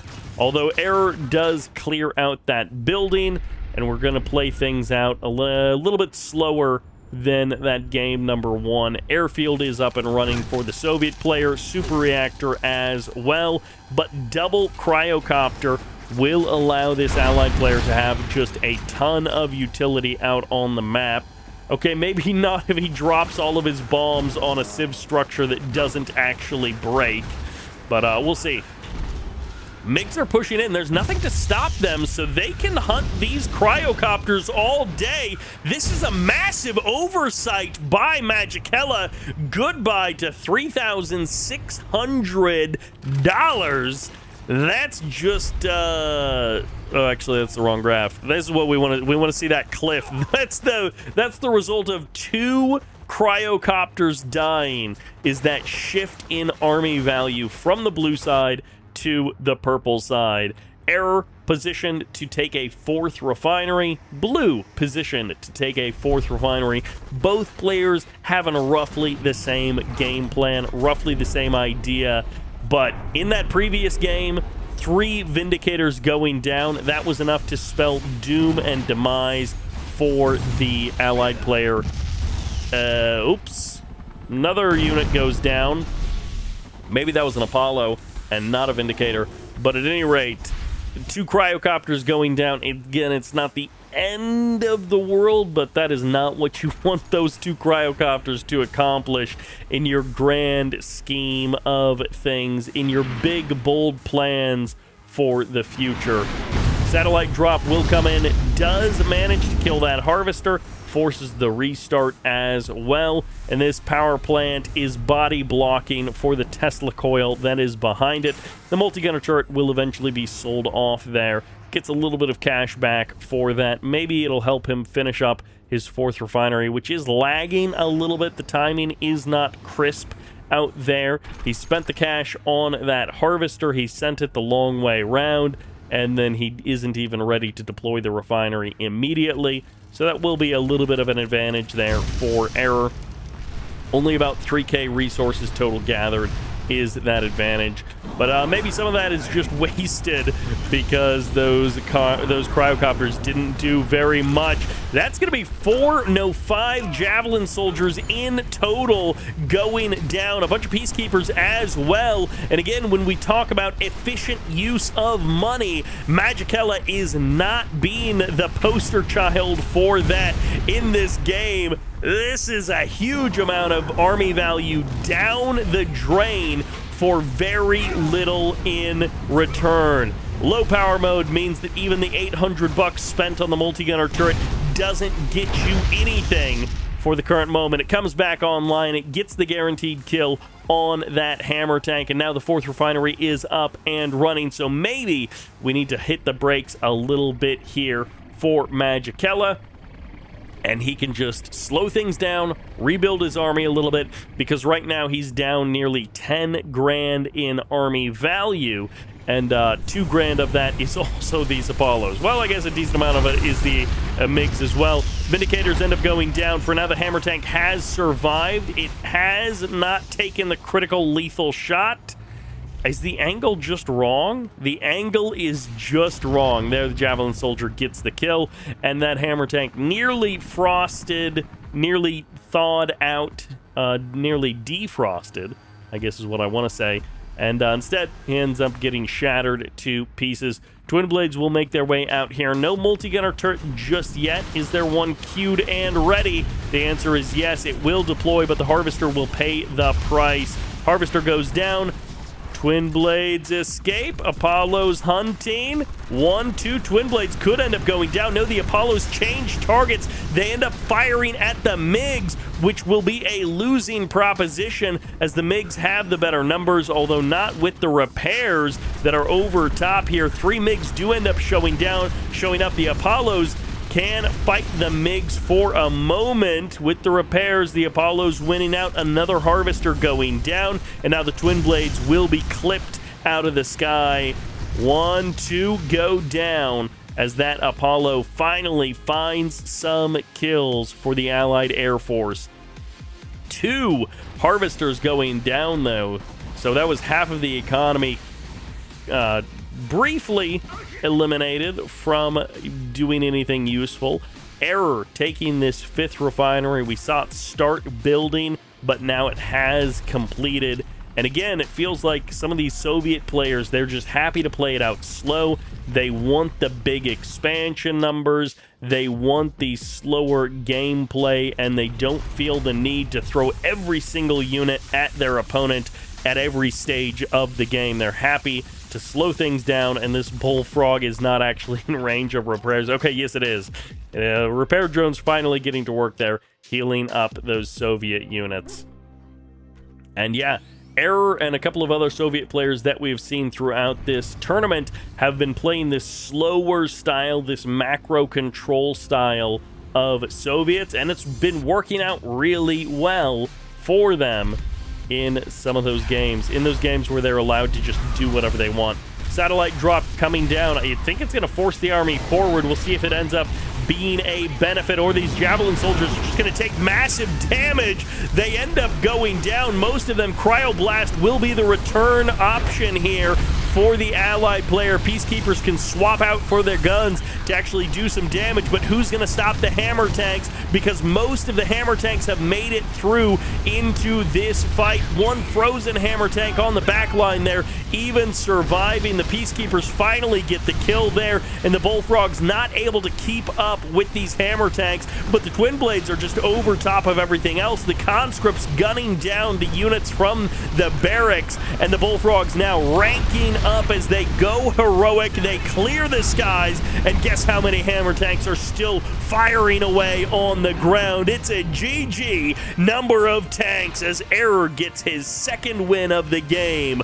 Slow control macro style. It works out great for these Soviet players. That macro style works out so great that Magicella decides to join them here on Epicenter Island. It's the symbol of the Soviet people, and it's the symbol of a Soviet mirror matchup. On the left side, rocking the blue, this is Magicella. Refinery into War Factory. We'll see if it works out, because on the right side, rocking the double refinery opener, this is Error. Bear on bear action there as the oil derricks get claimed, and we have seen a number of times on this map. Fast 3 refineries. That would be the ultimate separation between these two builds, is if Error had gone for a fast 3rd refinery up to the high ground, but no, it is War Factory first versus refineries first. Very slight variation between these two Soviet players, and we'll see which one ends up working out. Error does have a little bit of cash, more cash on hand with the faster refineries, with the lower spending on that War Factory. And for the current moment, this Terror Drone Sickle is not getting some like amazing amount of value. We'll see though, because we have seen some Soviet matchups end up turning into a Sickle Fest. With really good control, it can work out. One Terror Drone ends up going down there. The Conscripts, of course, cannot be locked down by that stasis from the Terror Drone. And the Sickle is going to jump in. Wall's not sold off immediately. Okay, there it is. And now the Sickle is going to get locked down. Eventually, it will be salt and peppered to death as that Harvester takes a little bit of damage, activates the armor, and now the Sickle ends up going down. Goodbye to that Sickle, but hello to a 3rd refinery on the way for both players. Stomp, stomp, stomp. Through the middle of the map goes Magicella, looking to keep up the Sickle pressure. After losing your first Sickle in that way, after having your Terror Drone also get eliminated without doing much, I don't know that I would be gung-ho to just cross the map immediately. We will see how it works out. Magicella might be able to find the perfect angle, and he does have a couple of these buildings in the middle of the map under his control for the current moment. He's going to jump onto the high ground. Will he actually be able to do anything? I think he's just waiting for the next cooldown, and then he can jump back down onto the low ground. And at the very least, this has kept Error on the right side of the map and allowed Magicella to get the 3rd refinery up and running, the super reactor as well, although it is a little bit slower than Error. So in the end, I guess it actually works out a bit better for Error. Terror Drone moving around on the north side. Airfield starts up, but it's an MCV move on the other side of the map. So this is going to be a bit of a timing window, which has somewhat accidentally been, will emerge here, somewhat serendipitously. Sickle's going to jump onto the high ground. They will be able to fire a couple of shots here, but they will also see that there's a hammer tank making its way onto the battlefield, and then perhaps the Twin Blades will reveal themselves as well. Terror Drone heading up to the high ground will also see what is going on, and there's going to be a barracks added on for Magicella. or for Error rather. Magicella, on the other hand, starts up his 4th refinery, so no airfield just yet. It's going to be the 4th refinery on the way. Meanwhile, well, the Twin Blade has revealed itself for Error. Magicella has Bullfrogs as response. And Error, we saw the MiG come out as well. So Error thinks that Magicella has an airfield out, is building Twin Blades, and wants the MiGs to be able to combat that. But of course, Magicella went for the 4th refinery. There is no airfield currently. It is just now starting. So the MiG, a bit of a safety play by Error. Turns out it's unnecessary. He did not know that at the time. Of course, he was playing a bit too safe. Ended up just spending that cash without getting anything for it, at least for the next minute or so. Twin Blade will get the kill. And with this flak cannon, he is really worried about the non-existent aircraft of his opponent. It looks like a couple of units end up getting recycled there. Terror Drone Surprise getting some bonus cash, it seems, for Error, because you do get the refund on the unit, and then if you get the Terror Drone as well, sometimes that ends up being more value than the unit, or the two things combined end up being more value. Although that's a little bit of a mass production upgrade trick for late in the game. Terror Drone infected the MCV. Fortunately for Error, he does have this Crusher Crane already here, and now the satellites are going to drop on top of the Crusher Crane, going to do a little bit of damage, and they should not kill it. Nope, just a big 2/3 chunk of damage, nothing beyond that. MiGs showing up for somebody, and firing a couple of shots there. Magicella, with his own airfield, has his own MiGs flying around the map, has his own Twin Blade as well, and then had that faster 4th refinery. Will it end up being the difference maker? We shall see. Terror Drone coming in. Error, does he activate the shields in time? He does indeed. Now he can send the Twin Blades over to try and hunt down that Terror Drone. Magicella doing much better as a Soviet player of keeping his opponent on the right side of the map. So Error has hardly struck onto the left side of the map at any point in this game. It has pretty much all been focused on the right side, which gives Magicella a lot of space and freedom to do whatever he wants, although he has slowed down on the doing whatever he wants side of things, because for the last minute or so, he hasn't taken much ground. He hasn't done much to make use of the fact that his opponent is so focused on the right side of the map. V4 rocket on the high ground. I love the idea. We'll see if it actually ends up doing anything.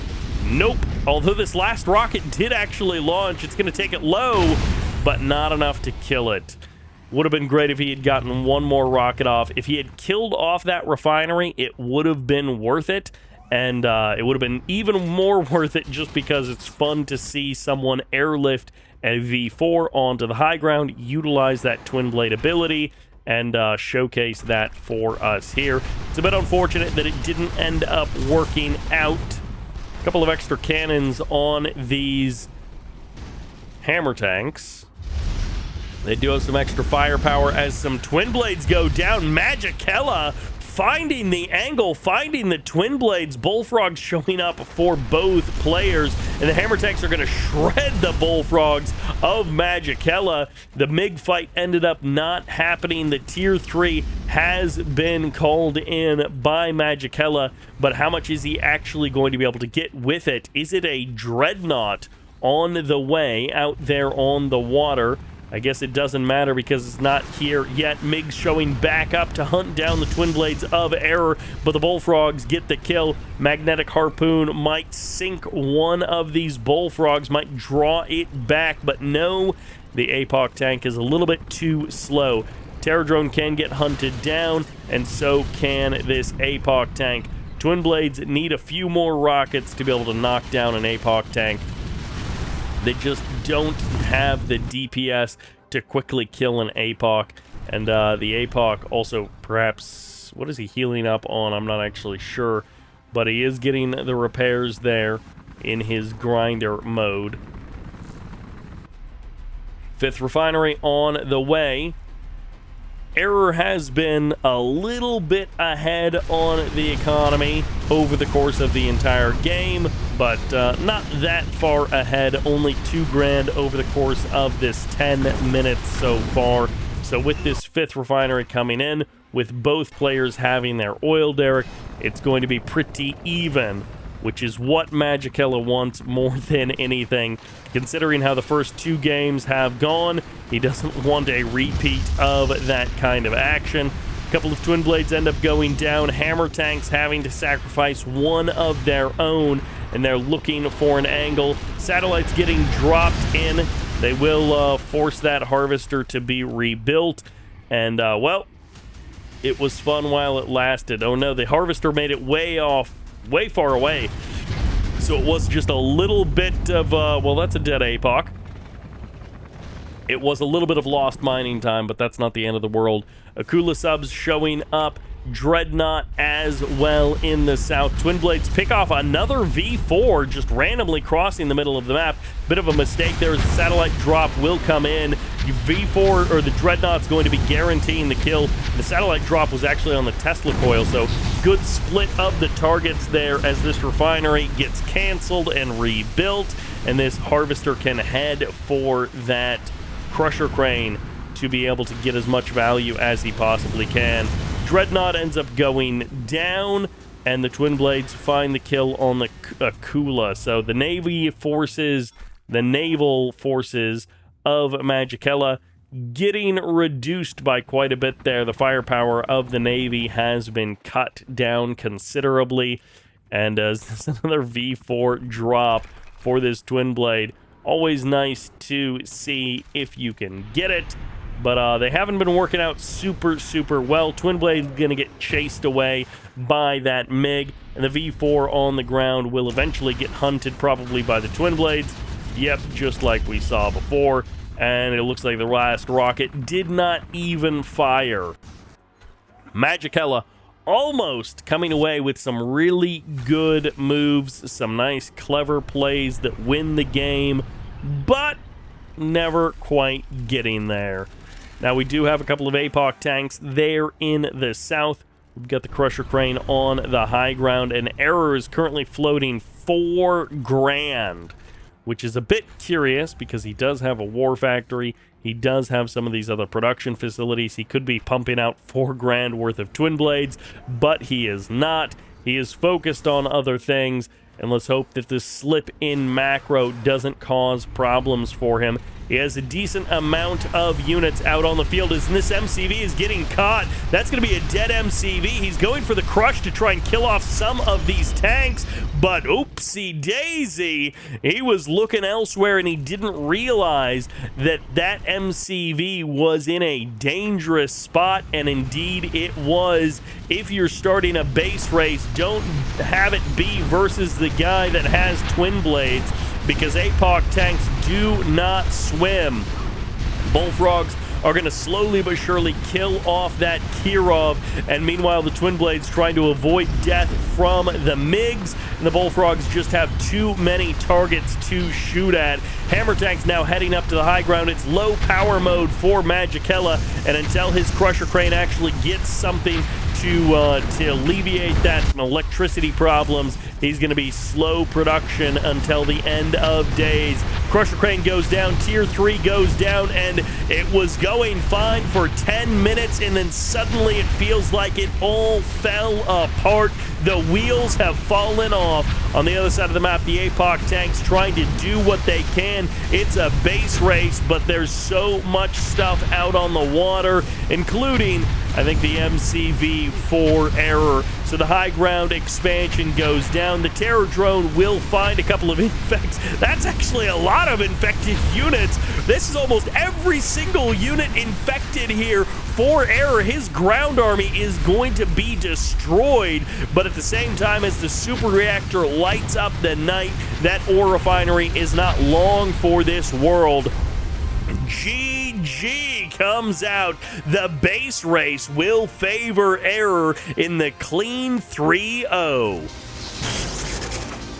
And we're going to say goodbye to another competitor here in our last series in round 4 of the lower bracket. In the north, playing the purple Soviets, this is Akira. Meanwhile, in the south, rocking the red, rocking the Empire, the double dojo set up at the front door. This is Top. Top versus Akira. Winner gets to stay in the competition. Loser is out. Here in the lower bracket, everybody has already lost one series.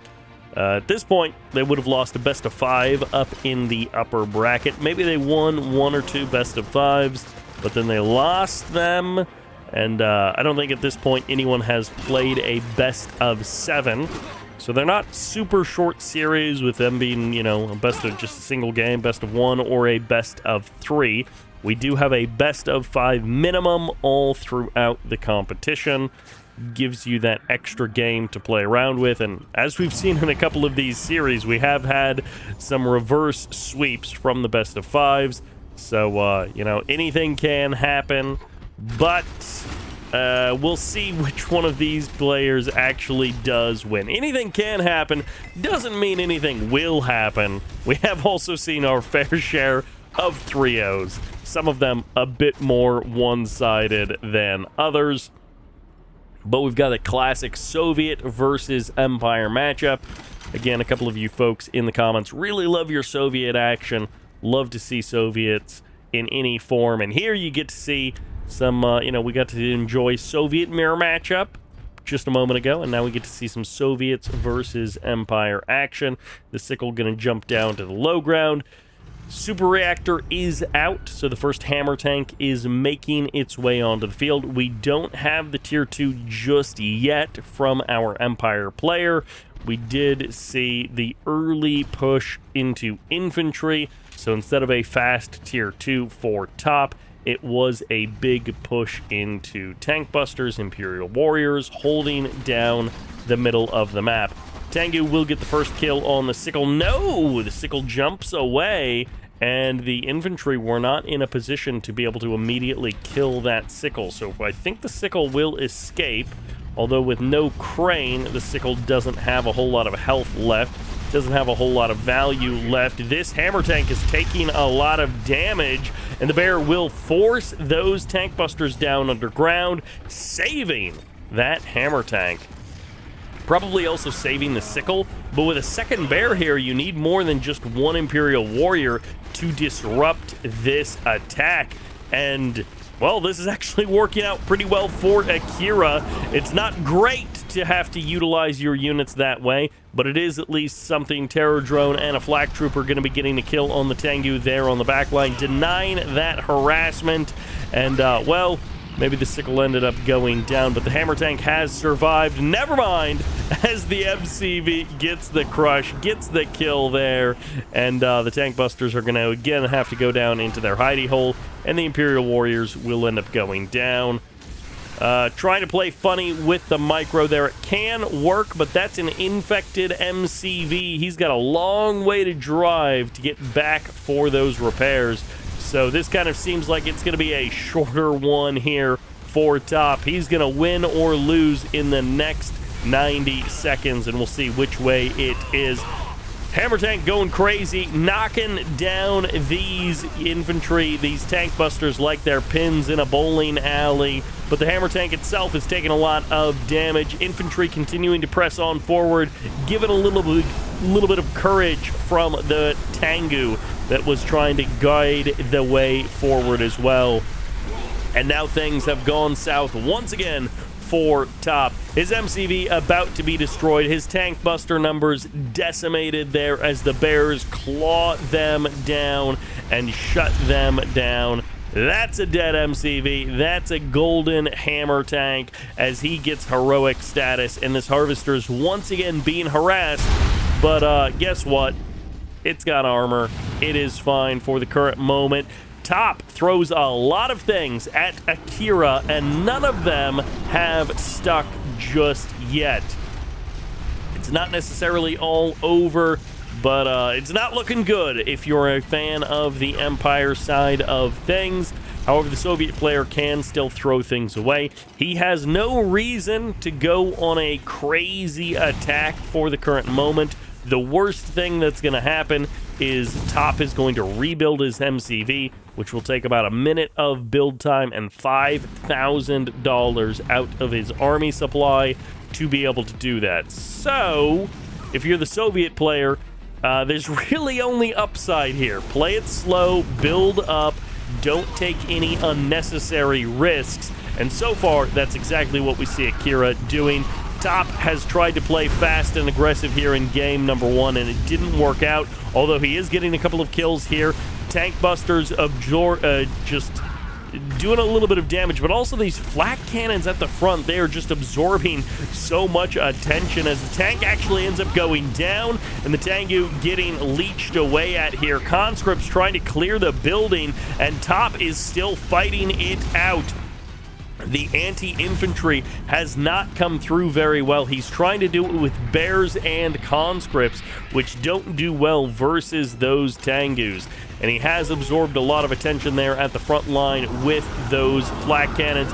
Now the bears have set upon these tank busters, and the Tengus were not there to guard them. Molotov cocktail is going to burn down some of these units, but there's a big roar as the bears clear everyone else out pretty much, and the tank busters, they're trying to help out their Tengu friends. The numbers aren't looking good, but at least he's getting a couple of these hammer tanks. That hero tank buster inside of the building doing massive damage to those hammer tanks, and Akira, he has lost tank after tank after tank. He lost also the opportunity to take over this building. He let the tank busters get back inside of that structure when he could have had control of it. Flak cannon at the front. Once again, the bears are forcing those tank busters down, and a couple of these tank busters doing massive damage. The Tengus finally being punished. Will they be shut down once and for all? One last kill. No, he doesn't actually get the kill, and now this hammer tank has an infantry upgrade here, as one more hammer tank will go down, and these tank busters have earned their keep. They are massive damage dealers for the Empire army. It has taken Akira so much to clear out his front door, to stop the constant attacks, to cut down this Empire army, and it has barely worked. But 3 refineries, a 4th refinery potentially on the way here, as the MCV is down in that location, and Akira has finally cleared out the barracks. He's about to clear out the building. There we go. It finally goes out, and the GG comes out. Top has been defeated. Akira, that got closer than he would have liked. It got a little dicey there in the middle, but in the end, it's a win for the Soviet. And let's reset and go again, because we're on Battle Base Beta for game number 2 in the north. It's, of course, the purple Soviets feeling good. This is Akira. And wanting a redo to try things over, this is Top. Top loses out in game number 1, but Battle Base Beta does make it feel like we're just resetting things. You know, we can wipe that first game from the record. It's a nice, clean slate here with Battle Base Beta instead of Deep Sea being the map choice. Conscript's going to get cleared out of this building eventually. There we go. The Empire does gain control of that structure. Burst drone coming over for the full scout, and the sentry gun positioned perfectly in between these 2 refineries will be able to cover both locations.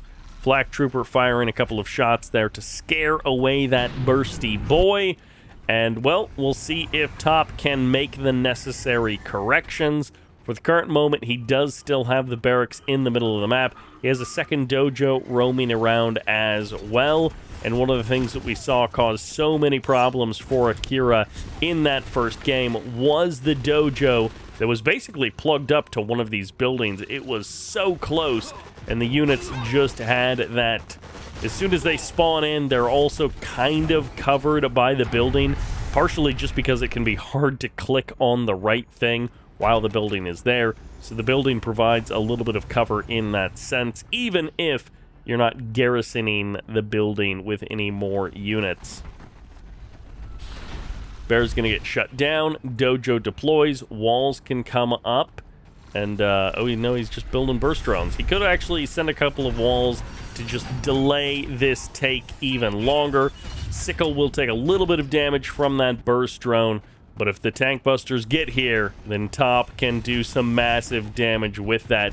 Building starting to be cleared out. Molotov cocktails will do that for you. The burst drone gonna force these sickles away. Imperial warriors cleaning up at least one of the bears, looking for the flak troopers and the conscripts, as well as the bullfrogs come up to the front line. And this is another flak cannon trick right here at the front line, but this time Top is not falling for it, and he's got a laser lock on this MCV. He is lasering it down with his slice and dice for those tank busters. MCV onto the low ground. Akira's expansion hopes will not be realized. Top doing a good job of actually shutting down the eco this time. A couple of Tengus out on the map. MCV has crossed over as well, and this time there aren't any terror drones to instantly infect it, to lock it down, and to keep these units away. This MCV is covered by a pretty massive army, 7k worth of Empire units right here on the front line that are helping this MCV survive. And, I don't know, you could even take this expansion if you really wanted to be aggressive about it. If you're Top, that would be actually kind of just funny to take the expansion in that situation, but he wants it for the walls. MCV going to be taking a little bit of damage here. Terror drone on the front line. Tengu will end up getting crushed there. Second Tengu does get stasis for the current moment. Bears coming in to clear out most of the infantry, but they're also going to trade their lives. A lot of the tank busters ended up going down, but a couple of them snuck into the building, and they're safe for the current moment. MCV crashing into the walls, and the terror drone doing what it can to lock down these Tengus one at a time. Hammer tank out onto the front line, but now going to be backing away. The MCV of Akira doing a couple of loops, doing a couple of donuts. Eventually, I think he'll have to settle down on the low ground. He doesn't have enough to knock out this Empire force, and for Top, the containment strategy has worked. At least for these first couple of minutes, he has completely contained and disrupted the original plans of the Soviet player. This was supposed to be a 3-refinery economy with the oil derrick there, and Top has disrupted that quite significantly. Now the attempt is going to be to either crush or crane his MCV, or he's just going to try and say, you aren't containing me, I'm containing you. It just looks like I'm building a fence right outside of my front door, but actually that's my choice, and I'm doing this for my benefit. And it's like, I think you're just kind of building a jail for yourself to live in. Bears rush forward, they get pushed away. Tengus and Imperial warriors are here to keep the tank busters alive, and the tank busters put out so much damage. Engineer jumps inside of the con yard. Hammer tank's going to be fighting it out with the tank busters, with those Tengus as well. Terror drone on the front line to call in the stasis, and it's going to be a toxin drop on top of this army. That might be the 1-2 punch that Top needs or that Akira needs to clear out Top from this location. The terror drone has not gotten the infect on this MCV, but getting the stasis on the MCV is almost as good.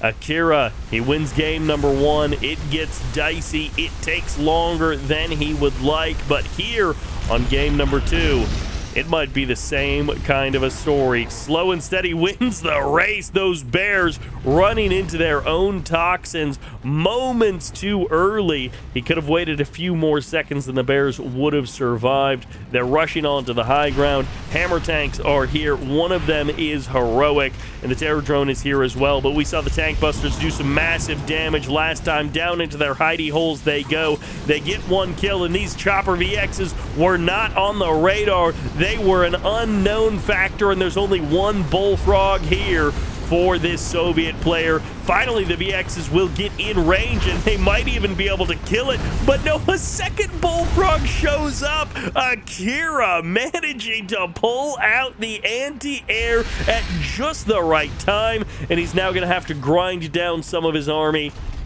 Again, he was hoping to do this on a 3-refinery economy, and here at the 7.5-minute mark, he's only just now started it.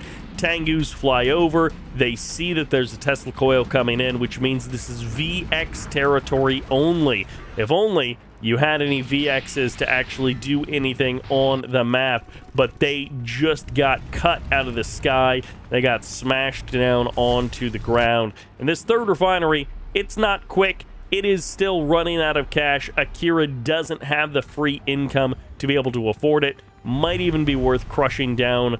Well, I don't even know what you would crush down. If you crush down the bullfrogs, then it's worrisome that a couple of VXs are going to show up. But the bullfrog is like the easiest thing to crush down to get the cash necessary to finish up this refinery. And no Tesla coil is actually here to heal up this location. Terror drone goes down, and the Twin Blade will slowly but surely get the kills.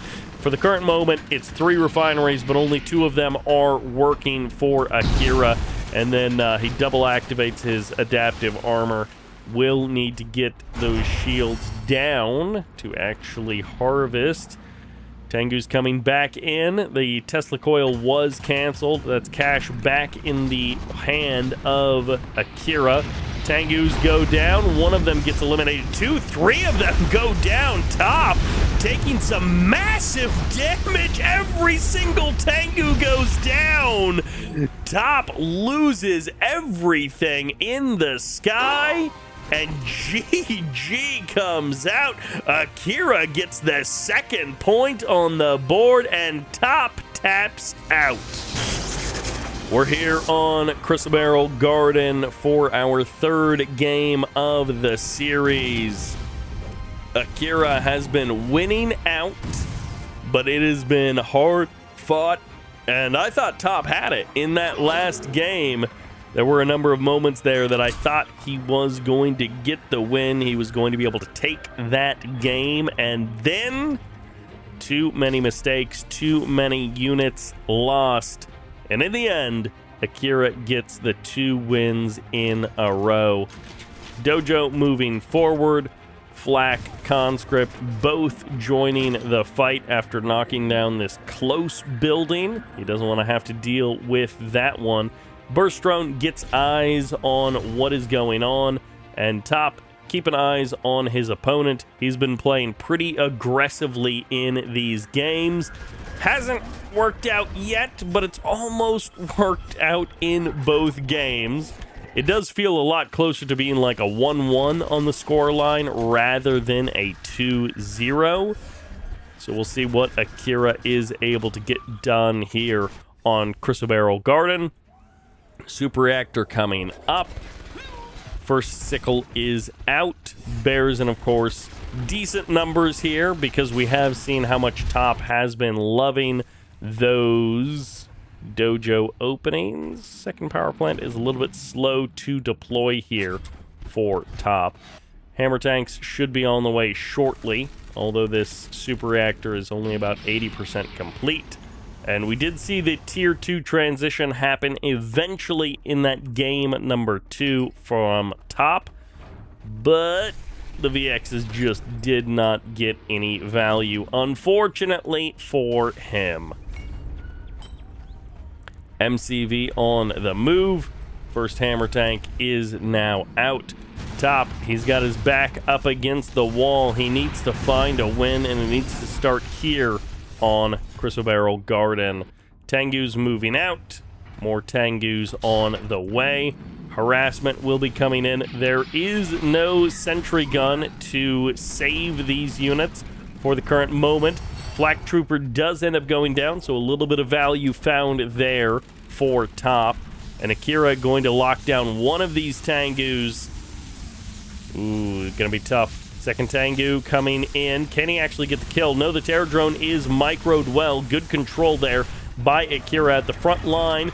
Land damage coming in. Imperial Warrior's going to rush these bears. Tengu's going to clean up the last remaining bear. The Tank Busters have somewhat survived. Two of them are still stunned, so they survived the first wave of the attack, but they don't survive the second wave of the attack. The Dojo does end up deploying there, and the Tengu will end up getting crushed. The Sickle survived. The Terror Drone is here, and Akira sets himself up very nicely on the high ground. Tank Buster pushing forward. Tengu goes for the harass. Hammer Tank should knock down that Tengu without too much trouble. More Tengus flying over top, and top looking for the angle into this base. Walls coming up, annoying Akira by a little bit here, and there's the tier 2 transition. There's the VX moving out onto the field. So this time, where are the Bullfrogs? If the Bullfrogs are late, Akira is going to be a little bit sad, or Top is going to be a little bit sad that he did not roll in with like 2 or 3 Chopper VXs all at one time. But, well, nope, the Bullfrog is out just in time. There's the first couple of shots coming off, and this VX might trade its life. No! The Bullfrog survives with 10% HP or so. Crusher Crane coming up. Top has played his hand. He showed that he is on tier 2, and he has gotten nothing for it thus far. MCV on the move, looking for... He's just going to redeploy in the middle there. No big walls like on top of his opponent's base. He's not that close, as the building will get cleared out. The conscripts able to eliminate those units from inside. And whatever was flying in over here ends up going down as well. I think that was Tengus, and they end up down. They end up dead. Top looking for a potential third refinery. That would be a big change from some of the previous games if he actually got his third refinery up and running. It wouldn't be that much slower than the Soviet refinery, but I don't think he has the cash on hand. He will deploy some walls. He is going to try and slow down this Soviet army. We have seen some Empire players in the past use their walls a little bit like force fields. This is a decent number of tank busters. The Imperial Warriors, they can eliminate the conscripts. Yeah, the hammer tanks just kind of have to pull back. You don't want to fight the tank busters when they're inside of the building like that. MCV, once again, he's packed up. He's ready to go. There's a barracks. There's a war factory. That's all we need.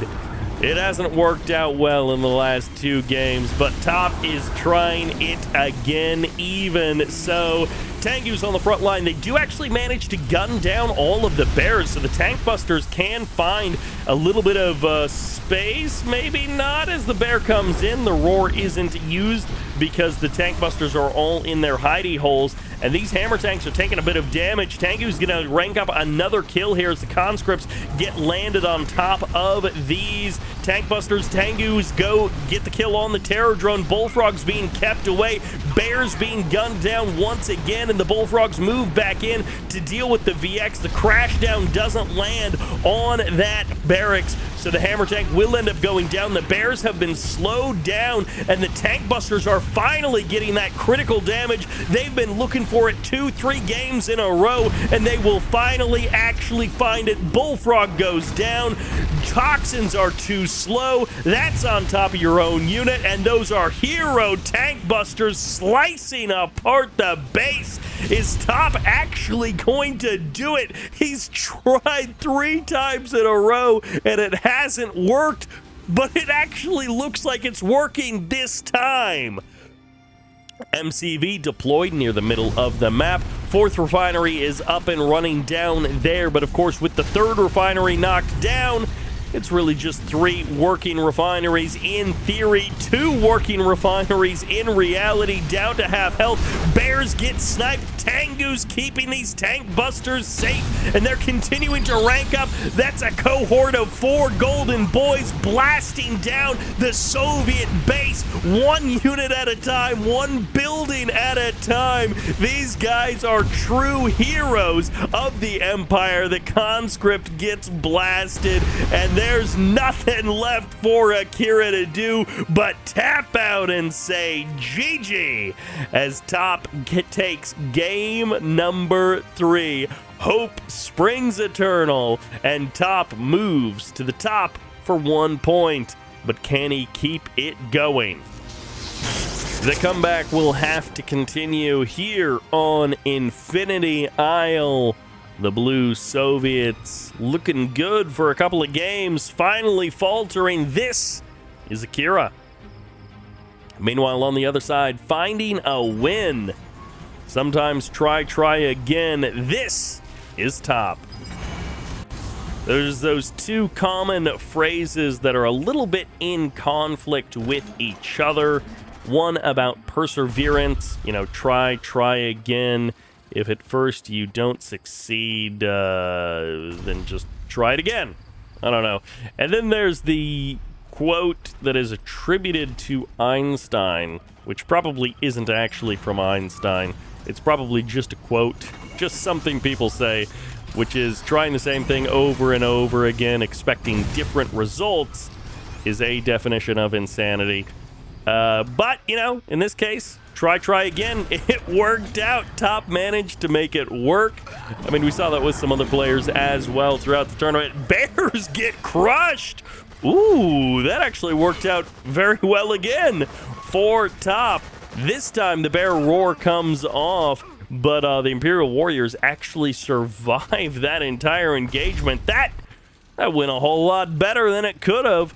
Akira losing out a couple of flak troopers. Never fun early on when you're playing Soviets to lose those pretty expensive basic early units. Super reactor out there on the water. I feel like it's probably one of the, I think, long-standing missteps of the balance team. In the early days, one of the final patches for the game changed the price of flak troopers, and I believe made them cost 400 instead of like 300 or 350, or maybe it was javelin soldiers also costed 400, but then they got cut down to 300. And it's like, flak troopers really feel like they should not cost 400. They should be 350 at most, maybe even just a flat 300, especially when you compare the typical utility versus some of the other units. But then, of course, tank busters, it makes sense because they can't shoot up, that they would be cheaper. So you end up in a weird, triangle of trying to adjust prices of the units against each other. And the cost of the flak trooper, I think, just ended up a bit too high from where it should have been. And that has stuck in the game for 40 or 50 years now, however long it is, since 2008. Since October of 2008 when this all went down. Naval Yard coming up. Akira going for the build. 3rd refinery on the way for Top. That's the true mix-up. That's the true change from the previous attempts. Tengu going to get locked down. The stasis comes in. Will the hammer tank switch over to the leech beam? No, he doesn't want your puny gun. But we will have a potential 4th refinery coming in here for Akira. Nice slow build for Akira. If he can get that Soviet macro machine rolling, maybe he can have a victory like we've seen some of these other Soviet players. For the current moment, it is at least being somewhat matched by the 3 refineries of the Empire player. Akira is ahead slightly in those total resources gathered. And as that 5th refinery finishes up, 4th refinery finishes up. No, I was just attributing a random extra refinery. I did think it was the 5th refinery, but then I was confused as to why there were only 4 harvesters. But no, I just mixed that up for a moment. Although, naval yard on the low ground, maybe he is going for a 5th refinery, but it won't be up for a minute or two. Single Stingray to help guard against any sneaky Yari mini-subs. Top at the current moment hasn't focused on Navy. He does not have his docks out and running just yet. And there's a Terror drone or two patrolling around, looking for any potential sneaky Empire expansions. If there is a lazy refinery core sent towards that expansion, then this Terror drone would have found it. But in this case, nope, no such luck. Top is going for a nanotech mainframe. He has switched things up considerably from the previous 3 games. 2 losses and a win with that previous build, with that previous style. And he's saying, you know what? We're going to want to go for some walls. Not full-on wall swagging just yet, but some walls. And a 3rd refinery, nice and early. However, again, we have seen these Soviet macro machines just take over games. They don't get the kill on the Terror drone, and the Harvester didn't switch its guns either. Top with some missteps here.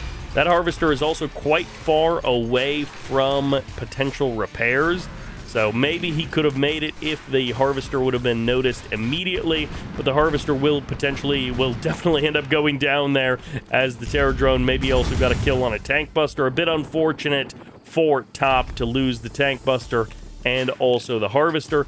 He has not even started rebuilding his Harvester, so that economy graph is just going to be looking better and better for Akira. A Terror drone for a Harvester. That is a trade that a Soviet player loves to make. They don't mind losing the one Terror drone, and especially when there's like a 10 or a 15-second delay on actually rebuilding the Harvester as well. That just feels like double benefit, and now Top's plan has come into focus. This is what he was waiting for. This is what he was looking for. He's got his Wave Force artillery online. A single Stingray down there. That refinery has barely paid for itself. Only about $750 of profit there. But the toxins will once again delay this Harvester from doing anything. This is maybe 30 seconds or a minute of lost mining time in total for this refinery. And the Twin Blades are now going to be looking for a little bit more damage. While this army is somewhat distracted, they're going to just poke and prod at that oil derrick. Just poke it a little bit. Nothing too much to worry about. As the Wave Force artillery lining up a couple of shots, getting a couple of kills there. And the build radius has not been maintained. Some players will deploy on this far side to stay out of range of that land-based artillery from whoever is on that side of the island. And the placement of this 5th refinery, because it is like, quote-unquote, your 5th refinery, but then it's facing your opponent's land, and it is, quote-unquote, close to their main, it can be very awkward.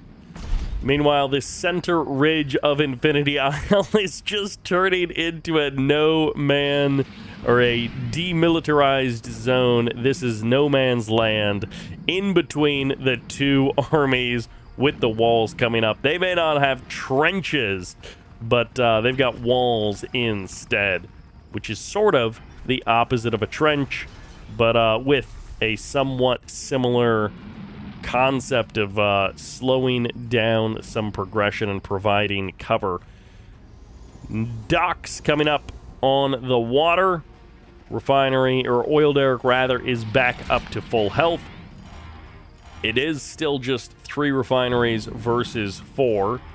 Sudden transport there on the ground. I think these 2 units are blocking each other, and they're just causing some kind of like audio loop error in the game. It's trying to move these 2 units, but their pathing is conflicting with each other. And there's going to be the 4th refinery coming up from top. Twin Blades once again going to be targeting this oil derrick with the help of the Dreadnought. They will get the cash back even for the Soviet player, so Akira gets paid a little bit more, and now this refinery, which You know, this was supposed to be evening out the eco of these two players with the Dreadnought killing off that refinery. It's not going to be so equal when that refinery eventually gets established out on the water. One more volley from the Dreadnought should do the job, and I think that's going to be a good feeling for the Soviet player, and he gets the VX as well. The Wave Force Artillery will fire a shot. If he sticks around in one spot for too long, he will take damage from that Dreadnought.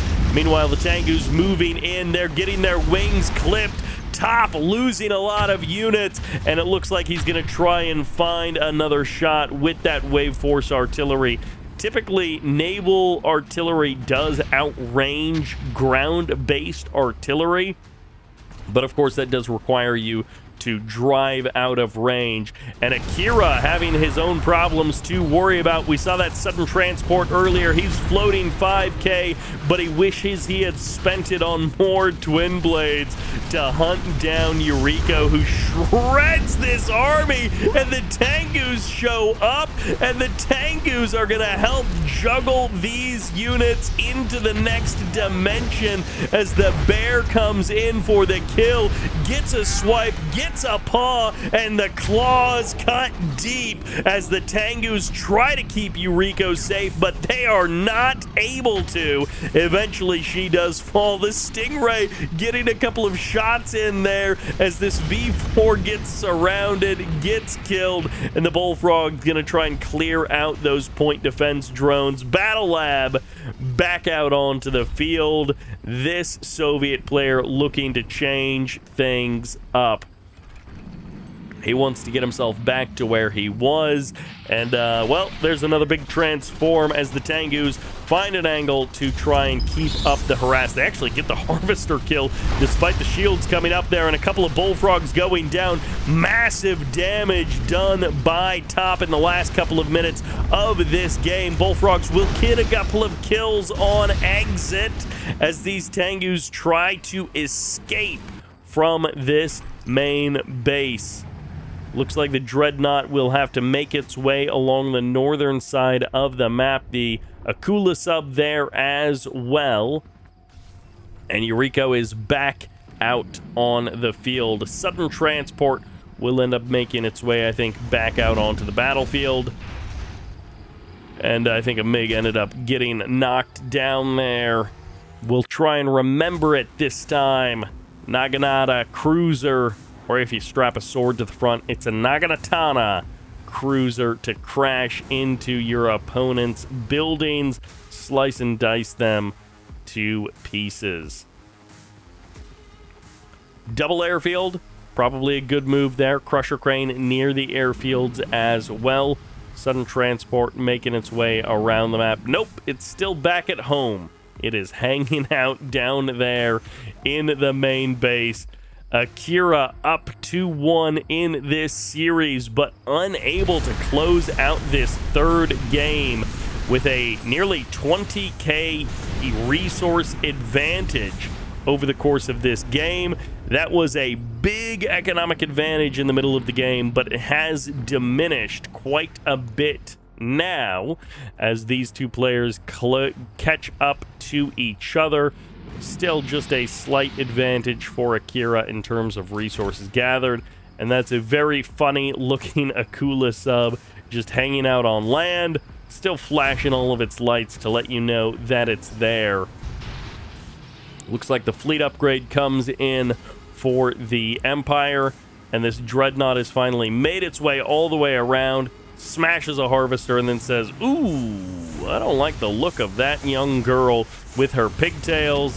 And the Dreadnought will fire a couple of shots. Nice short range, doesn't cause the tumble there as the twin blades are not here. The Akula sub will get sent up into the sky, and the Dreadnought won't be able to find the answer to knock down Yuriko. Or okay, she just turns around, she gives up the fight. She doesn't want to fist fight a Dreadnought because she wants to go for the MCV, which is in a very precarious position on the edge there. Twin Blade's going to be able to find a bit of damage versus Yuriko, and the Naginata cruiser will get the kill. kill on the Dreadnought as well. Crushes that, manages to find the win in that 1v1. Twin Blades now showing up to try and chase away the Naginata.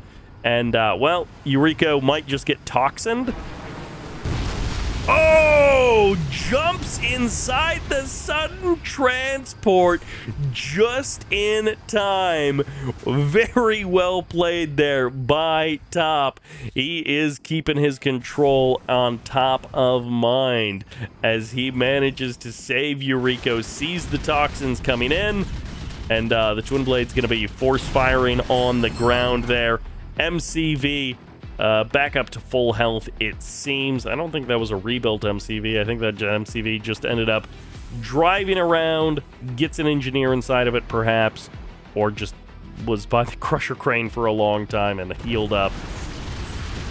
Twin Blade's gonna hunt down this cruiser in the south. Cashback coming in. Sudden transport, I think, making its way. It is funny to see. Yuriko is inside of there. This second torpedo from the Akula sub could sink it. Oh, the angle is not good enough. Okay, that was almost disaster. Hammer tank will show up. Oh, no. Top, we were praising his control a moment ago. He saved the Yuriko, but then he got caught by the Akula sub, and a hammer tank gets the kill. Top ends up not being able to get the second move off there, which is to send the Yuriko back into the base and kill a whole bunch more stuff. The Iron Curtain is roughly in the same spot that it was. I think it was like over here, but still, if Yuriko gets into this section of the base, she can cause massive damage, massive mayhem. You know, Crusher Crane, Airfield, Battle Lab, and Iron Curtain, even the War Factory, all pretty much there in a pretty tight cluster, all things considered. Army value pretty close together as this game reaches towards the 16-minute mark. Natasha makes her way out onto the field, and I don't think we have had another Yuriko. No, those are still Mecha Tengus out there. And Naginata might end up getting sniped by Natasha. We'll see how close she actually wants to get. Ultra torpedoes fire off. One of them ends up missing. A bit unfortunate there for Akira.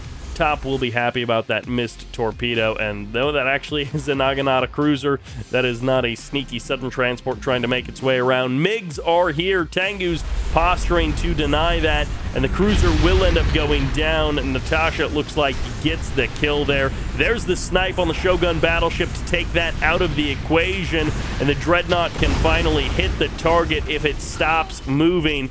Natasha goes down, Sea-Wings get their kill, they transform into Skywing mode, and they will knock down that hero of the Soviet people. Another Shogun battleship is out on the field, and Akira has just 10 seconds until that Iron Curtain is ready to go. But at this point, I don't know, maybe you just use it to kill Yuriko. The toxins will take down the tank busters, and, well, they get an Imperial Warrior as well.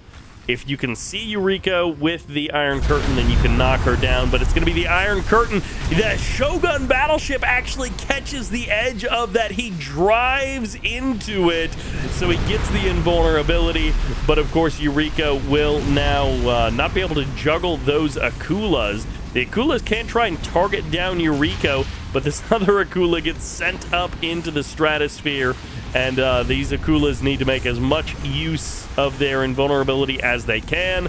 If they have Ultra Torpedoes, they want to start using them because she's juggling. She joined the circus, and she is ready to go. Akula sub lands back safely for just a moment there, and Yuriko nearly gets eliminated. Twin Blades find a building that is basically abandoned, but they make it properly abandoned, as they will now back on off. Shogun battleship going to clear out this Dreadnought. Never try to pick a fight with a moving target if you're a Dreadnought. Twin Blades, I think, are going to come in to try and get a bit of revenge. The MiGs are here to fight against Yuriko and the Tengus. but Yuriko down there on the ground will make short work of those MiGs. Another refinery going to be coming up. Top did lose his refinery, has had some economy problems throughout this game. MiG's not going to be able to find any damage just yet. Cruiser's going to be able to clear out the sky. Twin Blades get the kill. Yuriko goes down, and the Tengus transform. The Sea-Wing will manage to get a couple of kills there, or fire at least off a couple of rockets, even if they didn't manage to get very many kills. Natasha from the high ground, can she snipe it? Yes, she can. Shogun Battleship goes down, but there is a second one here.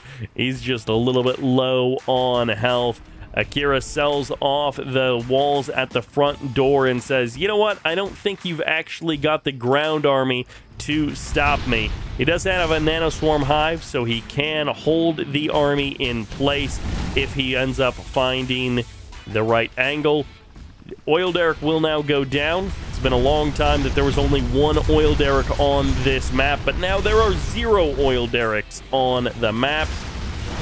As the Twin Blades show up, they actually get the kill on the Shogun Battleship, maybe also a Naginata cruiser, as the cashback bounty gets a little bit of value for Akira, and these MiGs are just going to fight versus these Tengus. They said, you've been bullying us too long, and without point defense drones, those Tengus don't have a clean victory.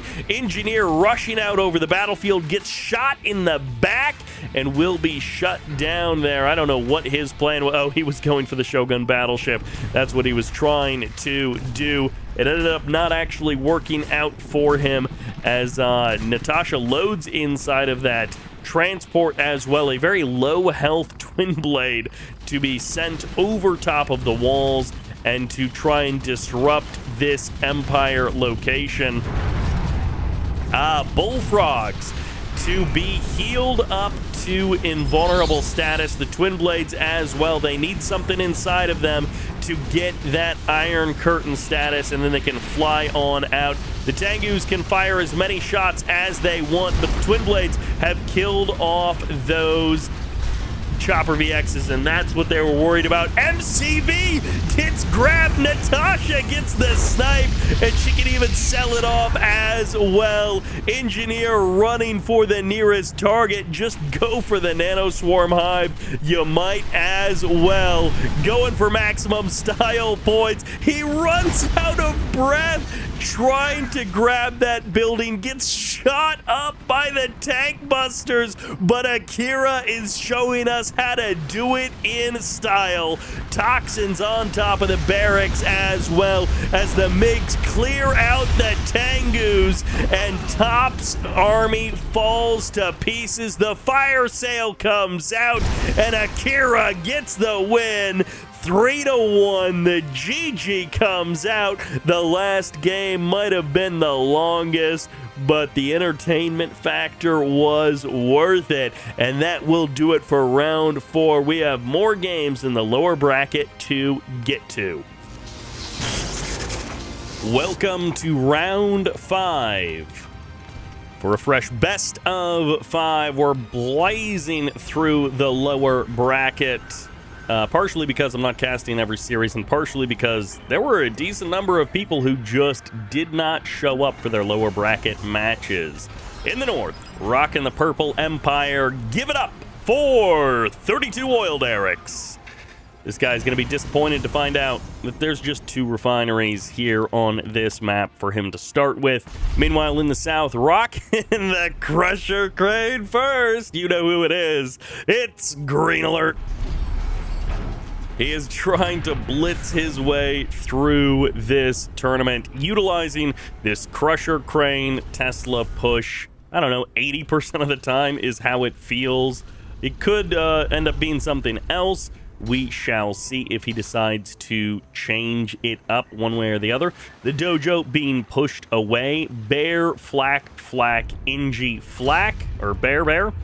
And you end up with a decent number of bears to deal with Imperial Warriors, but there haven't been a ton of Imperial Warriors crossing the map just yet. It was just that dojo, and here we've got the walls coming up already. 32 oil derricks is expecting this kind of a play. The MCV on the move is a big tell, of course, and the super reactor has finished up. The crane has finished up. Sentry gun being added on, so he is a little bit worried about this Tengu crossing the map. He wants a little bit of an insurance policy.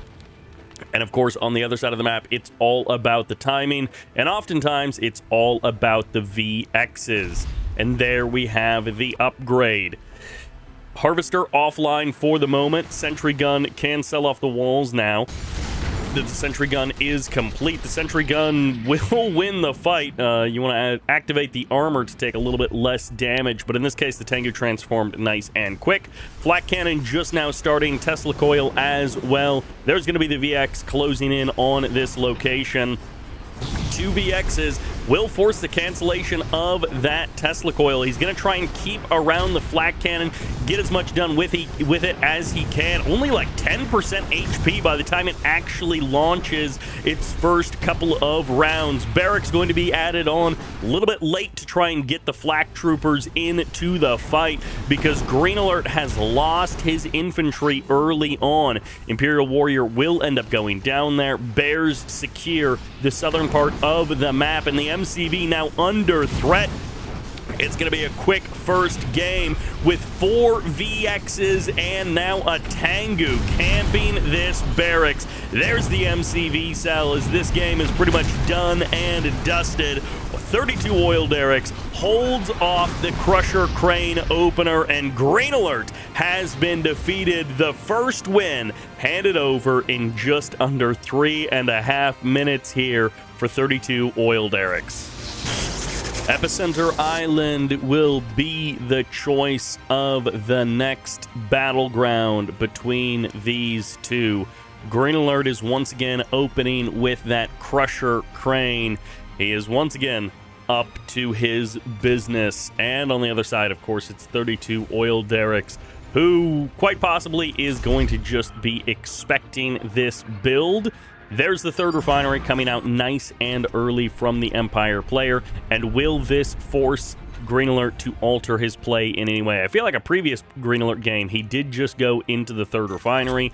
He did kind of macro it up, and that is what we're going to be seeing. It is still super reactor, quote-unquote, first, because he does have that on the way. It's about halfway done, and with the oil derrick already under his control, he's got a little bit of extra income from that. But 3 refinery versus 3 refinery is where we're going to end up, right around the 2-minute mark for this game. No big walls just yet from the Empire player. Not a ton of scouting either. He does have that burst drone, but when you go for the 3 refinery opening, one of the things that you do have to sacrifice is the early extra dojos and the early scouting that you get with them. War Factory on the way. MCV going to be crushed. Bye-bye, as that is a big boost of income momentarily for Green Alert, and that's more than enough to finish up that War Factory. The cashback you get for the MCV through the Crusher Crane is just absolutely massive, and that will fund him for the next minute or so. That's tier 3, super fast, 2 minutes, 15 seconds there, it gets started, and the barracks is now not actually going to be deployed. Burst drone will slow down this harvester a little bit, both players sitting on that 3 refinery economy, but of course it looks a little bit weird because of how the cashback is counted for the Crusher Crane. Airfield going to be added on, and we have the beginnings of the big play here for Green Alert.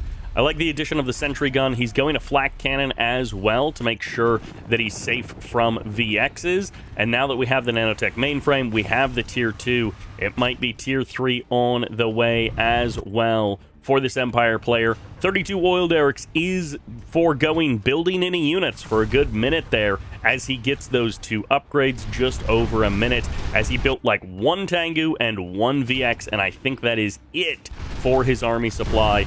Now he's got the tier 3 up and ready. He can sell off this nanotech mainframe, which is also a part of his wall, but he's got that tier 3 up and done, so now he can produce King Onis, he can produce Wave Force artillery, whatever he likes. But he's losing the third harvester. I don't know if the refinery will actually go down. The units are kind of split as to whether or not they want to stay and kill it off. A couple of twin blades might be getting in on the action. Maybe he's just keeping it for the MiGs. But no, he does have one twin blade out on the field. And the Tengus are going to be needed to deal with that. Terror drone gets the lockdown. Hammer tanks get the surround. And this Wave Force artillery, gets saved by the King Oni. The bull rush comes in, and that Wave Force almost got deleted as soon as it was produced. But King Boy saves him. Green Alert now has some extra trouble to worry about. If he had had two terror drones, maybe he could have gotten the infect and the stasis at the same time, or been able to stasis 2 units, but it did not happen. Harvester gets eliminated once, and then I think it's about to be eliminated a second time as well. Tengus might be moving in to respond. Bullfrog is Twin Frog, is a good combo for a reason, as that Tengu gets its wings clipped. And Green Alert has been doing a great job of keeping his opponent's economy gated a little bit here. That big cliff is the MCV, so that is a little bit deceptive because that is not consistent income. Oh! Whoa, that is awful as the refinery gets caught out in the open there. A couple of mistakes, and then the Chopper VX goes down as well. Any one of these things individually is not a game winner for Green Alert, but all of these things together feel like they are building an inevitable lead. Don't let the Harvester finish with the Twin Blades over top. You need to secure this area first. Okay, he does momentarily hold off that Harvester, or he was just out of cash, and it worked out nicely that way. But the Twin Blades don't immediately dump their rockets into that Harvester because they dump their rockets into the Wave Force. You're happy to trade one Twin Blade back for the Wave Force, and the Strikers don't push any further out. Bullfrogs are coming across the whole army. Okay, no, they do back up, and one hammer tank is making its way into the base. Bull Rush doesn't actually connect. He runs out of steam, or the terrain interrupts him. Either way, that hammer tank is probably as good as dead, just like that Harvester out there on the high ground. Fourth refinery denied. Third refinery constantly harassed. Green Alert has been, again, just gating his opponent's economy by killing off these Harvesters. VX's trying to chase down these Twin Blades, but it just is not working out. And another Harvester dead. 0 Harvesters currently working.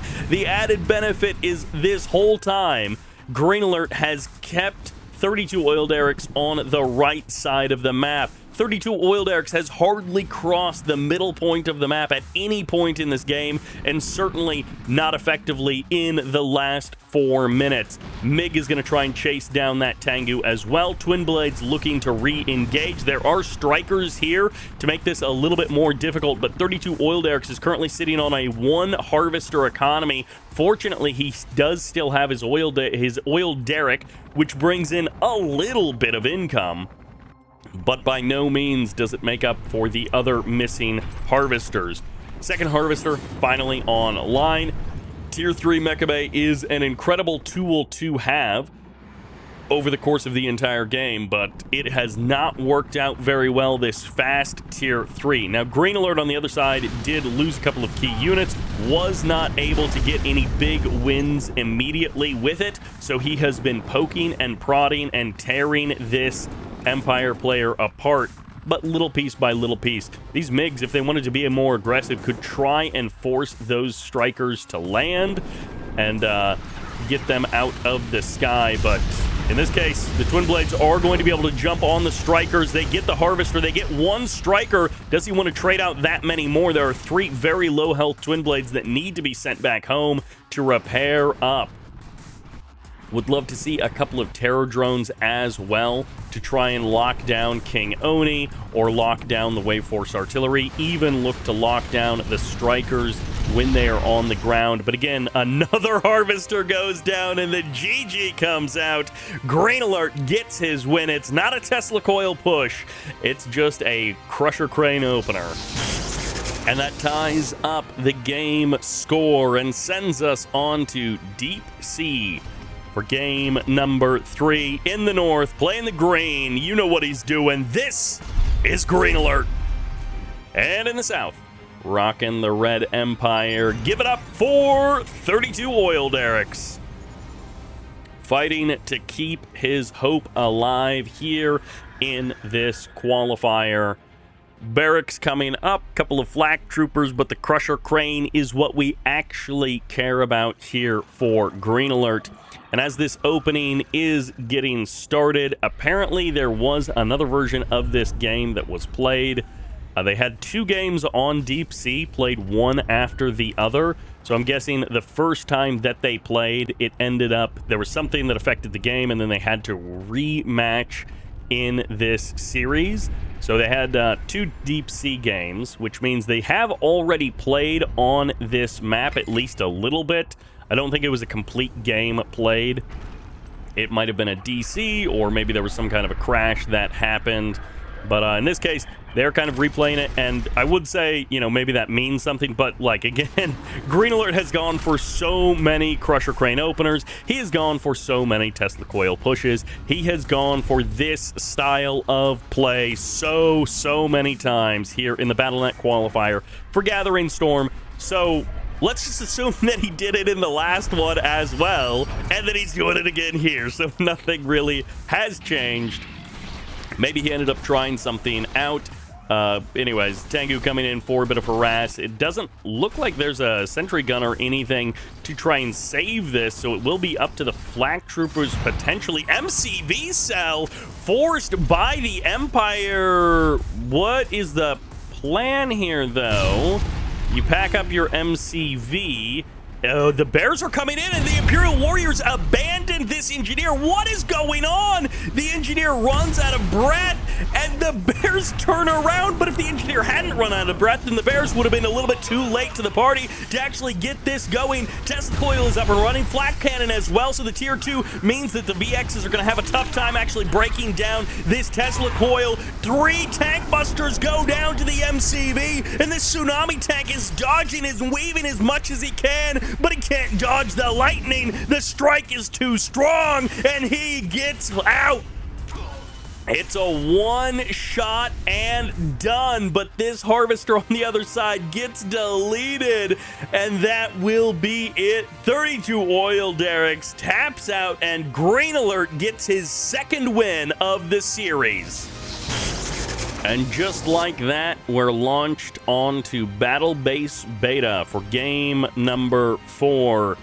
In the north, up 1-0 and now down 1-2. This is 32 Oil Derricks. Meanwhile, in the south, the Green Soviets. This is Green Alert. Now, is he doing something truly different, or is his plan to just walk his MCV along the water route? We shall see. One of the nice things about Battle Base Beta, and we've seen it a couple of times on this map from a couple of other players, is that the spacing of the refineries, the placement and everything, means one sentry gun in the middle can cover both of these harvesters, basically, from getting killed by Tengus.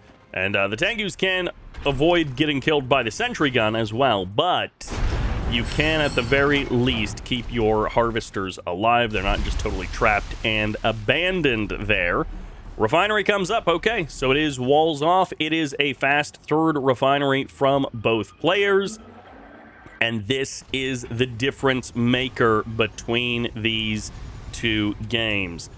Crusher Crane opener, a little bit of variance here for Green Alert. Sometimes it's a full-on Tesla coil push. Sometimes it's a double airfield, baby. I guess you want to build a lot of Tengus and maybe even some VXs as well. This is a super delayed... Okay, he is going War Factory. Yeah, he's not going for something, I don't know, totally crazy, but one of the advantages is that 32 Oil Derrick currently has both of those oil derricks, so he's slowed down his opponent's harvester out here on the water. His own harvester is up and running, and then he's got the double oil derrick as well. So those two things, those elements combine to be to be a nice little economic edge. Not huge, but a nice little advantage for 32 oil derricks. And if you just ignore that big cliff, you can see that he's starting to build a very slight edge over his opponent with the help of those elements. But then, of course, the cashback on that MCV is a big difference, at least for the next minute, or maybe even just 30 seconds, as he has already spent basically all of that cash that he got from the MCV. This is a lot of cash down the drain with this triple airfield, one of them not actually producing units just yet. He might have the triple airfield just so that he can eventually get up to 12 MiGs, but for the current moment, I do feel like he should, if he wants to keep this oil derrick, capture it quickly, and if not, then he should kill it off quickly, because one way or the other, bit of a mistake there. The Defender EX is not actually switched over into the anti-air mode. If he would have had more twin blades there a bit more quickly, he could have actually jumped on that Defender before it transformed and gotten a kill or gotten a lot of damage before it actually was able to transform over, and then he could have killed it off moments later. One oil derrick down. The other oil derrick does still remain, so good job for Green Alert to be able to take down one of the oil derricks, but he does need to gate his opponent's economy and stop it from growing out of control. Maybe he can snipe another refinery core like he did in one of those previous games. Twin Blades will be able to deal with this Tengu, go for the transform, and the MiGs will deal with the Tengu, so pick your poison there, but you're going to swallow it one way or the other. Twin Blades will finish off the oil derrick, and that will eliminate the passive, quiet, guaranteed income from the map. There is no more cheap or free income with the capture of a building. It just slowly ticks away no matter what. Everything is harassable from this point forward. Big cloud of Tengus here for 32 oil derricks. You do see some Empire players try to go up to 4 refineries and double Mecha Bay, although maybe that's only when you also have the double oil derrick with the 4 refineries. But at any rate, that 4th refinery might be on the menu at some point for 32 oil derricks. We'll see if he's able to actually get the numbers that he needs with just the 3 ore refineries. This is a lot of MiGs out on the field for Green Alert. He is suspicious that there is a Tengu somewhere, and of course the Tengu is very hidden there in the corner of the map. Twin Blades looking to knock down some of these buildings that 32 oil derricks has claimed around the map. Yeah, these MiGs, they know that there should be something moving in, but they just missed the scouting opportunity. They did not get the pattern correct, and now they're actually going to return almost at the perfect time. They're going to be moments too late as the MiGs show up, and the Tengu will now be shut down, but he forced that harvester off the line, brought everything over. The Twin Blades get the kill, and Green Alert, what is he building? What is he spending his cash on? Okay, he got not an MCV, but he got a war factory. I was wondering if he was rebuilding his MCV, but the place that he has been spending his cash recently is indeed the war factory. MiGs now going to be getting jumped on. This is a lot of point defense drones. Not all of the bullfrogs are even firing in this fight, and these MiGs have not found a favorable engagement. That's a huge amount of army just wiped off of the map. Twin Blades going down as well, and the Tengus have seemingly all survived. Green Alert taps out, and 32 oil derricks evens up the score and will send us to the ace match. Our final battle will take place on Crisabero Garden. It's a best of 5, and this is game number 5. In the north, playing the blue, this is 32 oil derricks, And of course, does he even need an introduction for his opening build? This is Green Alert. You can tell that it's Green Alert because he's green and he's going for Crane first. He loves his Crusher Crane openers when he's not playing Empire. And I mean, he did pretty well as Empire as well, so no fault to him for that.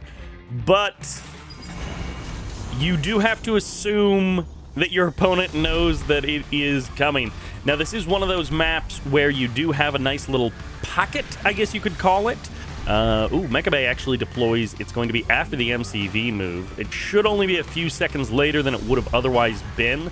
But you can plop a Tesla coil and a flak cannon right here on that high ground. We've seen this 1 or 2 times already. And you can kill everything in this zone. So it's a really effective spot. Deep Sea also kind of has a spot like that, like on the low ground. A couple of other maps as well do have these nice little areas where you can stick... there's no engineer that's grabbed that oil derrick, where you can stick a Tesla coil and a flak cannon.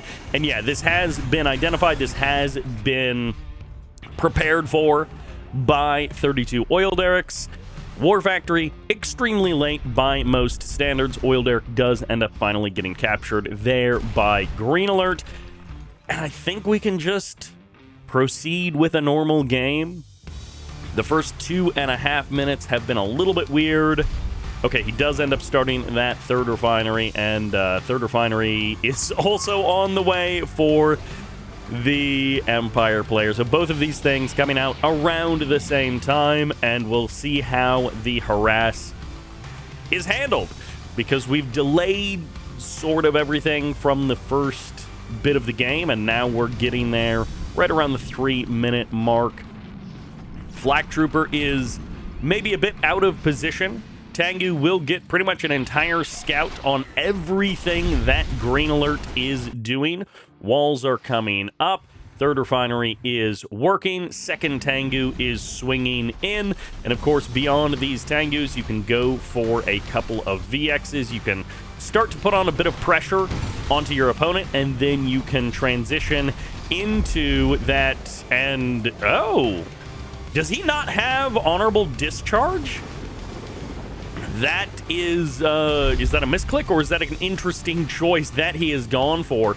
But honorable discharge is such a default, such a de facto early upgrade to start the game off. You know, like advanced aeronautics for allied players, it's just so common. But that flak trooper should be dead, and I don't think there was any explosion from that Tengu, so that harvester is going to try and get back to work right as the second Tengu ends up showing up to continue the harassment. Bullfrogs are, there's at least 1, 2, 3 bullfrogs out on the field, and this harvester meant to activate his armor, but he took it off.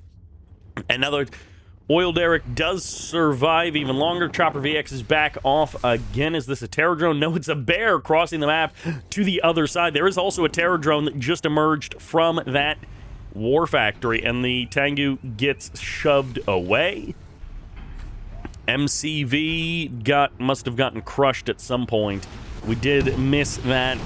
I guess we can go back into the research and see it. It was right there around the 2-minute 45-second mark to see exactly where that happened. And the oil derrick is now gone. So 3 refineries versus 3 refineries. Oil derrick advantage to the Empire player, and MCV crushing advantage to the Soviet player.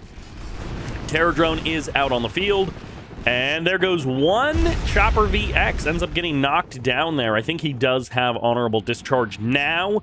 Based on that explosion, I think it is activated. Bullfrog ends up getting caught kind of out of position here. The flak cannon wasn't ready, and one Bullfrog ends up going down, but the Chopper VX on the other side did survive with just a smidge of HP, and as long as he gets back home to repair up, that smidge of HP might as well be the whole unit. Airfield getting added on. He's blocking himself in. Yeah, he's trying to protect this location. He's got the flak cannon there. He wants the airfield close as well. Canceled the other flak cannon as well. So this is going to be a defender's game for 32 oil derricks. We'll see if Green Alert is able to punch through the defense and win the game. He needs to do some kind of damage here because the opportunity for harass is so easy on the other side of the map. A single Tengu can completely disrupt the Soviet economy, and that takes very little effort for the Empire player to be able to execute. A couple of tank busters here. Bears not able to get on top of them. Terror drone going to be going for the lockdown. That's low power mode for 32 oil derricks, so Green Zero has struck the first blow, but not much more than that. There's going to be the point defense drones, and for now, the Chopper VXs are on the ground. They're just boring old strikers right now. There's only 4 hammer tanks here, so now that the bears are gone, this is actually a lot of firepower from the tank busters. 1, 2, and done. Tank busters get the kills on the hammer and the terror drone. Second terror drone does spawn in, will get the infect, force that Tengu back to base, get the repairs, and get that terror drone out of you. Another bullfrog, it looks like, ends up going down. Bears reinforcing, but I guess he's just going to abandon the front line. 32 oil derricks says, actually, I think I can kill you a little bit faster from inside of your own base. The first bullfrog goes down. The second bullfrog getting targeted, and third has returned home. But this is 5 VXs, and they've got point defense drones as well. A couple more VXs might fall right on the edge of range there. That's the difference between winning and losing the game. Those 3 VXs surviving with so little HP, plus the one earlier, quite literally could be the difference between 32 oil derricks having enough of an army in the next engagement and just getting rolled. 4 VXs is nearly 5 grand worth of army, and in those 2 exchanges, 3 of them and then the one previous, they escaped with less than 25% HP. The lethality just was not there. Harvester getting gunned down. Tengus are here to defend. VXs as well, stomping their way onto the front line. Twin Blades managed to escape. Tengus looking to reform their front line. They pulled back. They want to catch anything looking to transition over. And okay, both players decide to somewhat disengage. Okay, maybe only Green Alert decides to disengage. We'll see what 32 oil derricks looks for. He manages to get 1 Twin Blade, doesn't get any more, but he gets the Bullfrog. He goes for the transform. That's a dead hammer tank as well, but no, the Bullfrog actually kind of survives there somehow, some way. As the point defense drones get called in, the VXs will be missing them for the next minute or so.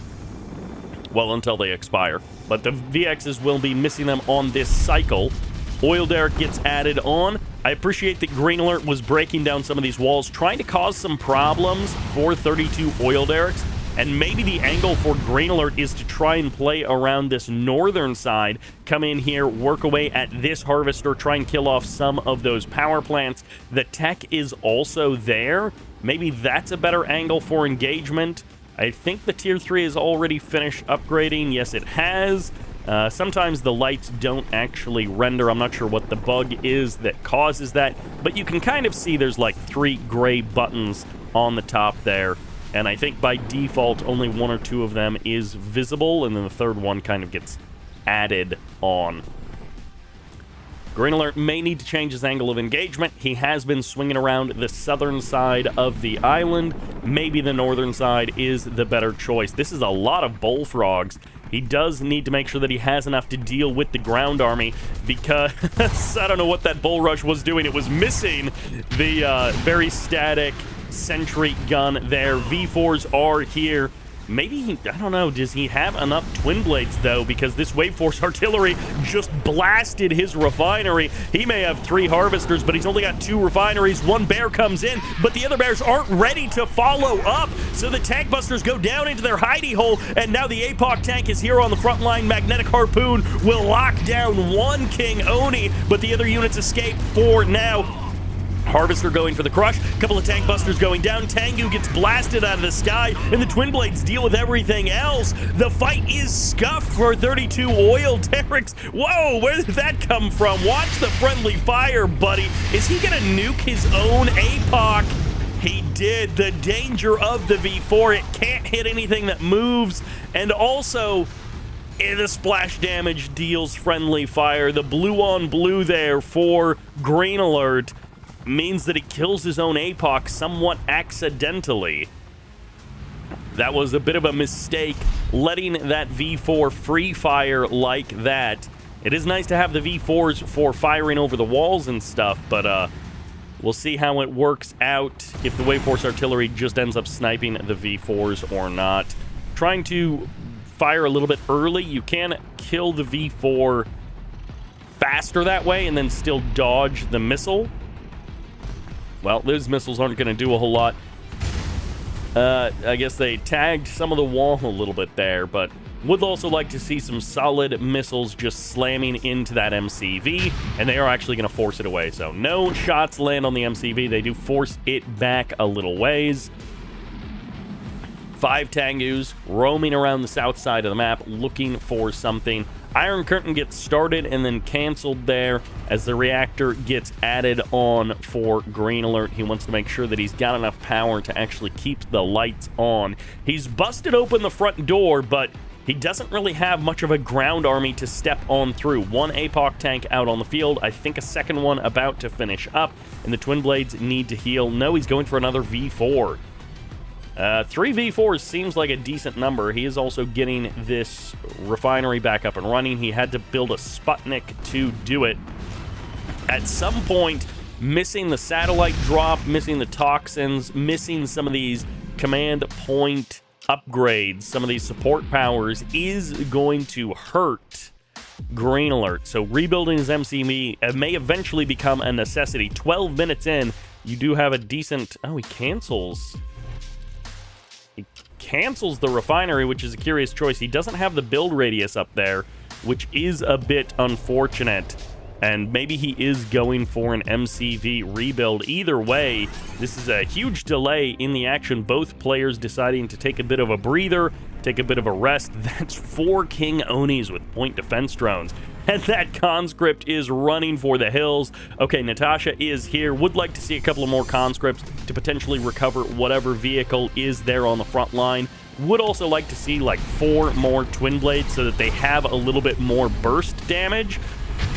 V-Force fire their shots, but the Wave Force Artillery are the ones who actually hit. Natasha goes for the laser lock, and she is going to potentially kill a King Oni there, but the GG gets called, and Green Alert taps out and says, I don't even want to fight out that game.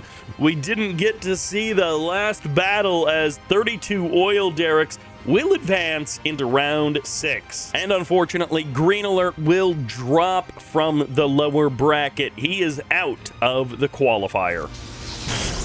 And we're on to Industrial Strength. It's a new best of 5. Let's meet our competitors. In the north, rocking the green, playing the Empire. This is Zomboid. We get to see a little bit of him, I think, versus Ancient City in the upper bracket of this qualifier. In the south, playing the Cyan, playing the Soviets. It's Little Bear. A Little Butter Bear here in this game. Is that his actual name? Probably not. Probably is wrong. But I don't know his proper name yet. If I find out in the course of this best of 5, then I'll update it. If he ends up making it into the next round, then I will update it. But right now, I don't know. So I'm calling him Little Bear, and that's good enough for me. He's got big brown bears on his side, trying to clear out these Imperial warriors and stuff.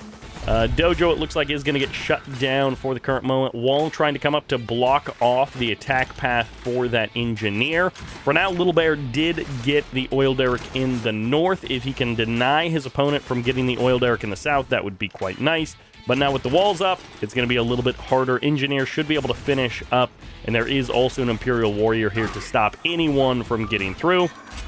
Nicely done. Dojo and Imperial Warrior keep the engineer safe, and both players have gotten 1 oil derrick apiece, and we can proceed peacefully into the next stage of this game. Little Bear does decide to go for the double reactor. He doesn't want to go for the super reactor, but we can't assume that he's going for a quick third refinery right over there. And for the moment, it does feel like this mecha bay was a little bit slow, but, you know, it's up and running now. It's doing okay this time. Imperial Warriors will just trade out their lives versus these bears, 1-for-1 to eliminate each other. Imperial Warriors killing the Oil Derrick in the north, Conscripts killing the Oil Derrick in the south. And the first sickle is making its way out onto the field. MCV should be coming over here. I think there is a flak trooper inside of that building. Could switch over to mines and clear out that barracks. Terror drone also being sent over in that direction. And he is going to do just that. Tengu will get the kill on the Terror drone. Bye-bye! And now the Imperial Warrior can actually get the kill on the Flak Trooper. A bit unfortunate the timing there. The MCV slow to respond. The Terror drone did not stasis the Tengu, and the Flak Trooper was slow to move over, so the Imperial Warrior gets the kill there. There's the stasis, going to be able to lock down that Mecha Tengu for the current moment. And we do also have a sickle that got a kill on a Tengu on the other side of the map. Third refinery going to be massively delayed if it does get produced at all. Burst drone slowing down that Tengu. Can also stasis the burst drone off of that MCV, but the harvester is now going to be harassed, so the burst drone does need to be dealt with eventually by that Soviet player. Tengus out on the field, no sneaky sudden transports pretending to be Tengus, at least not just yet. And this barracks also hasn't been dealt with. These walls are going to be annoying for the Soviet player to contend with. Builds a super reactor, then cancels it, so this is a very late tier 2, and this is a triple Tengu harass on top of this harvester. No shields up. This harvester's just gonna die. That's basically no response at all. And the sickles, they can jump in, but they're also going to be versus 3 Tengus. So this is not a great fight. If he has honorable discharge, he might only lose 1 single Tengu. He might not even lose 1 Tengu as the tank busters go down into their hidey hole and the MCV just progresses to the other side of the map. But what's the plan here? You've got no super reactor. You've got no Tesla coil. This might just be a clean, easy victory for the Empire player. Tengu is not even going to chase that sickle. He's just waiting for the sickle to do something else, waiting for him to please leave, I guess. As the harvester will jump inside of those walls, he avoids getting crushed for the current moment. We also don't have tier 2 here, so no VXs. The sickle will, I think, eventually go down. No, he jumps on out of the walls again, and the harvester might just drive himself into that MCV, trying to go for the crush. Tier 2 finally finishes up. VXs have a dangerous road if they want to try to emerge from this location. And the Conyard is here, but it's partially so that he can call in satellites. And, yep, GG comes out. That's going to be 1 dead Soviet player. As Zomboid puts the first point on the board in this best of 5. Little Bear, can you get a win here on Battle Base Beta? Or will the zombies take over the map like they did on Industrial Strength? It is a double barracks opener for the Soviet player to kick things off. It's a single dojo deployed in the base, but a second dojo packed along for the fun of trying to crush some units in the middle of the map. Lots of Soviet players do like controlling the middle of Battle Base Beta. There's a second dojo actually deployed over here as well for the Oil Derrick capture. The fight for the middle can be furious, but it also tends to be a bit of a losing battle for the Empire player. We'll see how many Imperial Warriors he decides to commit to this. Conscripts are just so cheap. And there's going to be the sentry gun up and running. Does sell off the barracks to be able to afford the electricity for that sentry gun. And now the super reactor is on the way. Good bounce back by Little Bear. He's got a solid opening here on Battle Base Beta, and we'll see if his ground control of the middle will actually benefit him in any way.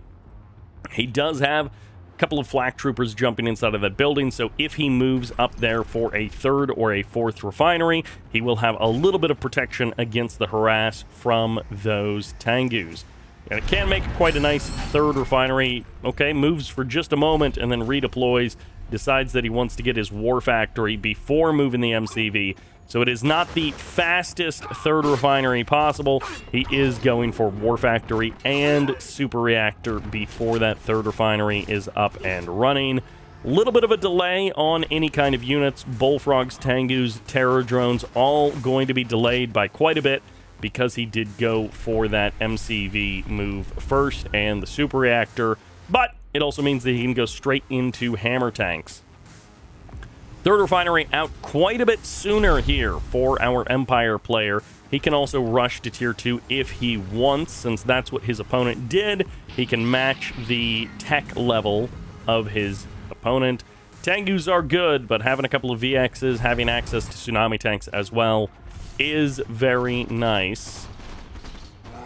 Of course, you can go for those first 2 or 3 Tengus and then transition after that.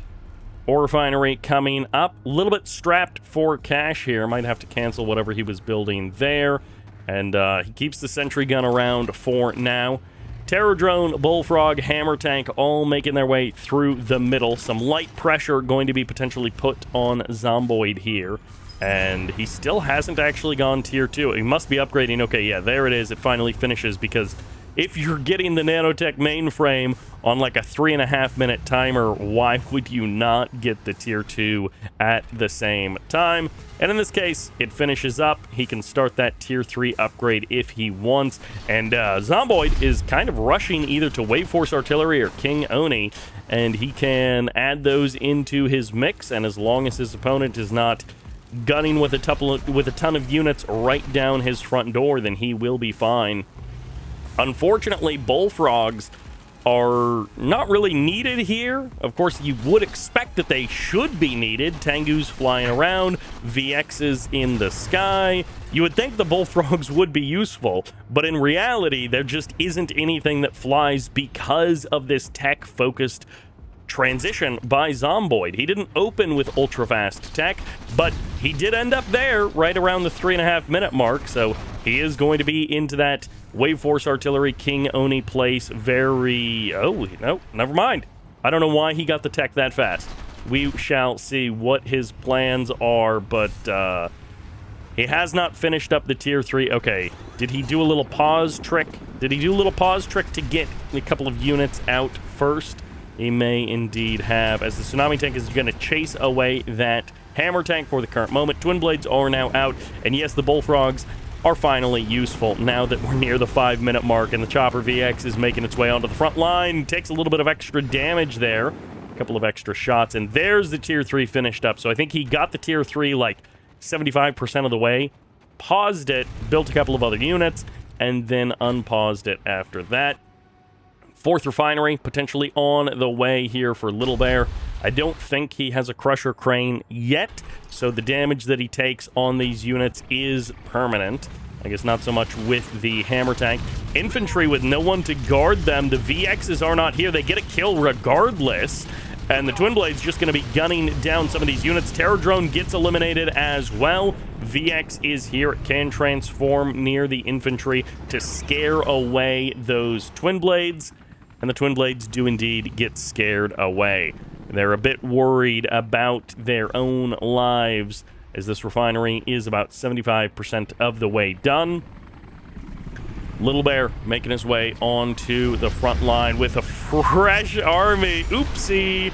Loses the hammer tank, and the satellites will be mostly dodged. Little bit of splash onto that one Imperial Warrior. He's gonna survive just fine. He got knocked down, but he didn't actually take any damage. Meanwhile, Twin Frog makes its way to the south, and both players happy to slow things down here in this game number 2. Game number 1 ended quite abruptly. That MCV move across the map was quite a choice. It was truly one of the choices of all time. And now we're into a bit more of a standard game, a game that both players are probably going to be a bit happier with. Tango is going to get pushed away. Twin Blades will eventually get the kill on this oil derrick.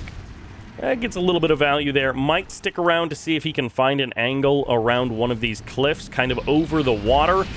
Maybe not here, because there's 2 strikers right there, even though they weren't actually firing. Tengus find an angle, get a couple of kills there, but the Tengus themselves go down. And that's kind of a trade back and forth there, as those bullfrogs got lots of damage onto the Empire army. And from this position, you can actually move your MCV over here, take a 5th refinery as well, and as long as your opponent is just taking their sweet time clearing out buildings in the middle of the map and stuff, then you're not too worried about it. Twin Blades jump onto that Wave Force artillery, but the Tengus jump onto the Twin Blades. That's 2 dead Twin Blades there, basically for nothing. MiG gets a kill back, tries to make it a 1-for-1, and will kind of even up the kill score there as the Bullfrogs clear out everything else, and now the Wave Force artillery is truly dead. Infantry gonna get cleaned up, nowhere to hide with these Twin Blades in the sky. The conscripts will be the consolation prize for Zomboid, as Little Bear gets the better of that exchange, killing off the 1 Wave Force artillery that was there on the high ground. Twin Blades coming out in decent number. Double airfield, it really feels like we need a crusher crane just for the repairs, even just for the aircraft, just to be able to send them back. Make sure that the MiGs and Twin Blades are always entering the fight with as much HP as possible. Tengu going for a bit of harass out here on the water. Twin Blades are unfortunately on almost the exact opposite side of the map, so it will take them quite a while to respond. This Tengu getting just so much time to free fire on this harvester. And, well, now the cavalry has arrived, and they will save that harvester. Nicely done there. Battle Lab on the way. It's out there on the water. Tier 3 will eventually be unlocked for the Soviet player. Would love to see a Kirov. We've, I think, only seen like 1 Kirov so far in this tournament. The BattleNet qualifier hasn't yielded many of those fun late-game units. We've seen a decent number of Mammoth tanks, APOC tanks, actually. And that's always good to see. Nice to see the APOC tanks. But would also love to see some Kirovs, one of the favorite units of the Red Alert universe. And VX is kind of going down, doing a bit of damage to these hammer tanks. Wave Force artillery going to get jumped on. That's going to be a dead wavy boy. And the strikers on the ground are just going to be fought straight up by these Twin Blades. And the Twin Blades eventually win that fight. It costs so many of them so much. But in the end, the Soviet wins the fight. The MiGs over top, the Bullfrogs are coming in for reinforcements, and the Stasis will lock down that King Oni. Who gets the kill is the question. The hammer tank gets the weapon regardless. He leeches that away, and can Yuriko be the hero of the Empire? Because the main army is not. You can't carry on an army that's broken apart, that's in pieces on the ground. We got an MCV cell, it's looking like, with that engineer making its way onto the field. And, wow, I don't even think you can see the MCV cell reported there, so doesn't count as the same as cash back, like with a crusher crane, I guess.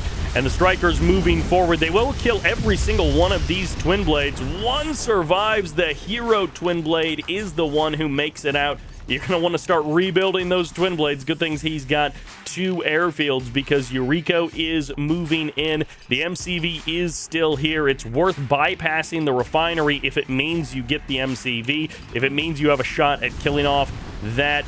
We're Tier 3. Is this actually going to be enough? 1 Twin Blade down. No! She didn't get any of them. 3 Twin Blades was indeed enough. Yuriko got none of them. I thought she was going to get at least 1, maybe 2, but no. She just goes down there, and the crusher crane is going to come up. The repairs are on the way, and this engineer is now the hope of the Empire player. Zomboid gets an easy win in game number 1.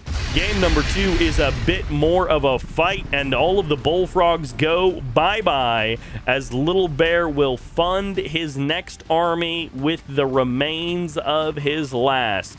And I guess he just believes that it should be an air-based army, because he gets rid of all of his Twin Blades, all of his Bullfrogs, excuse me, maybe he can just build more Twin Blades. APOC tank making its way out onto the field. Is there still a Rocket Angel? There was a Rocket Angel somewhere on the battlefield.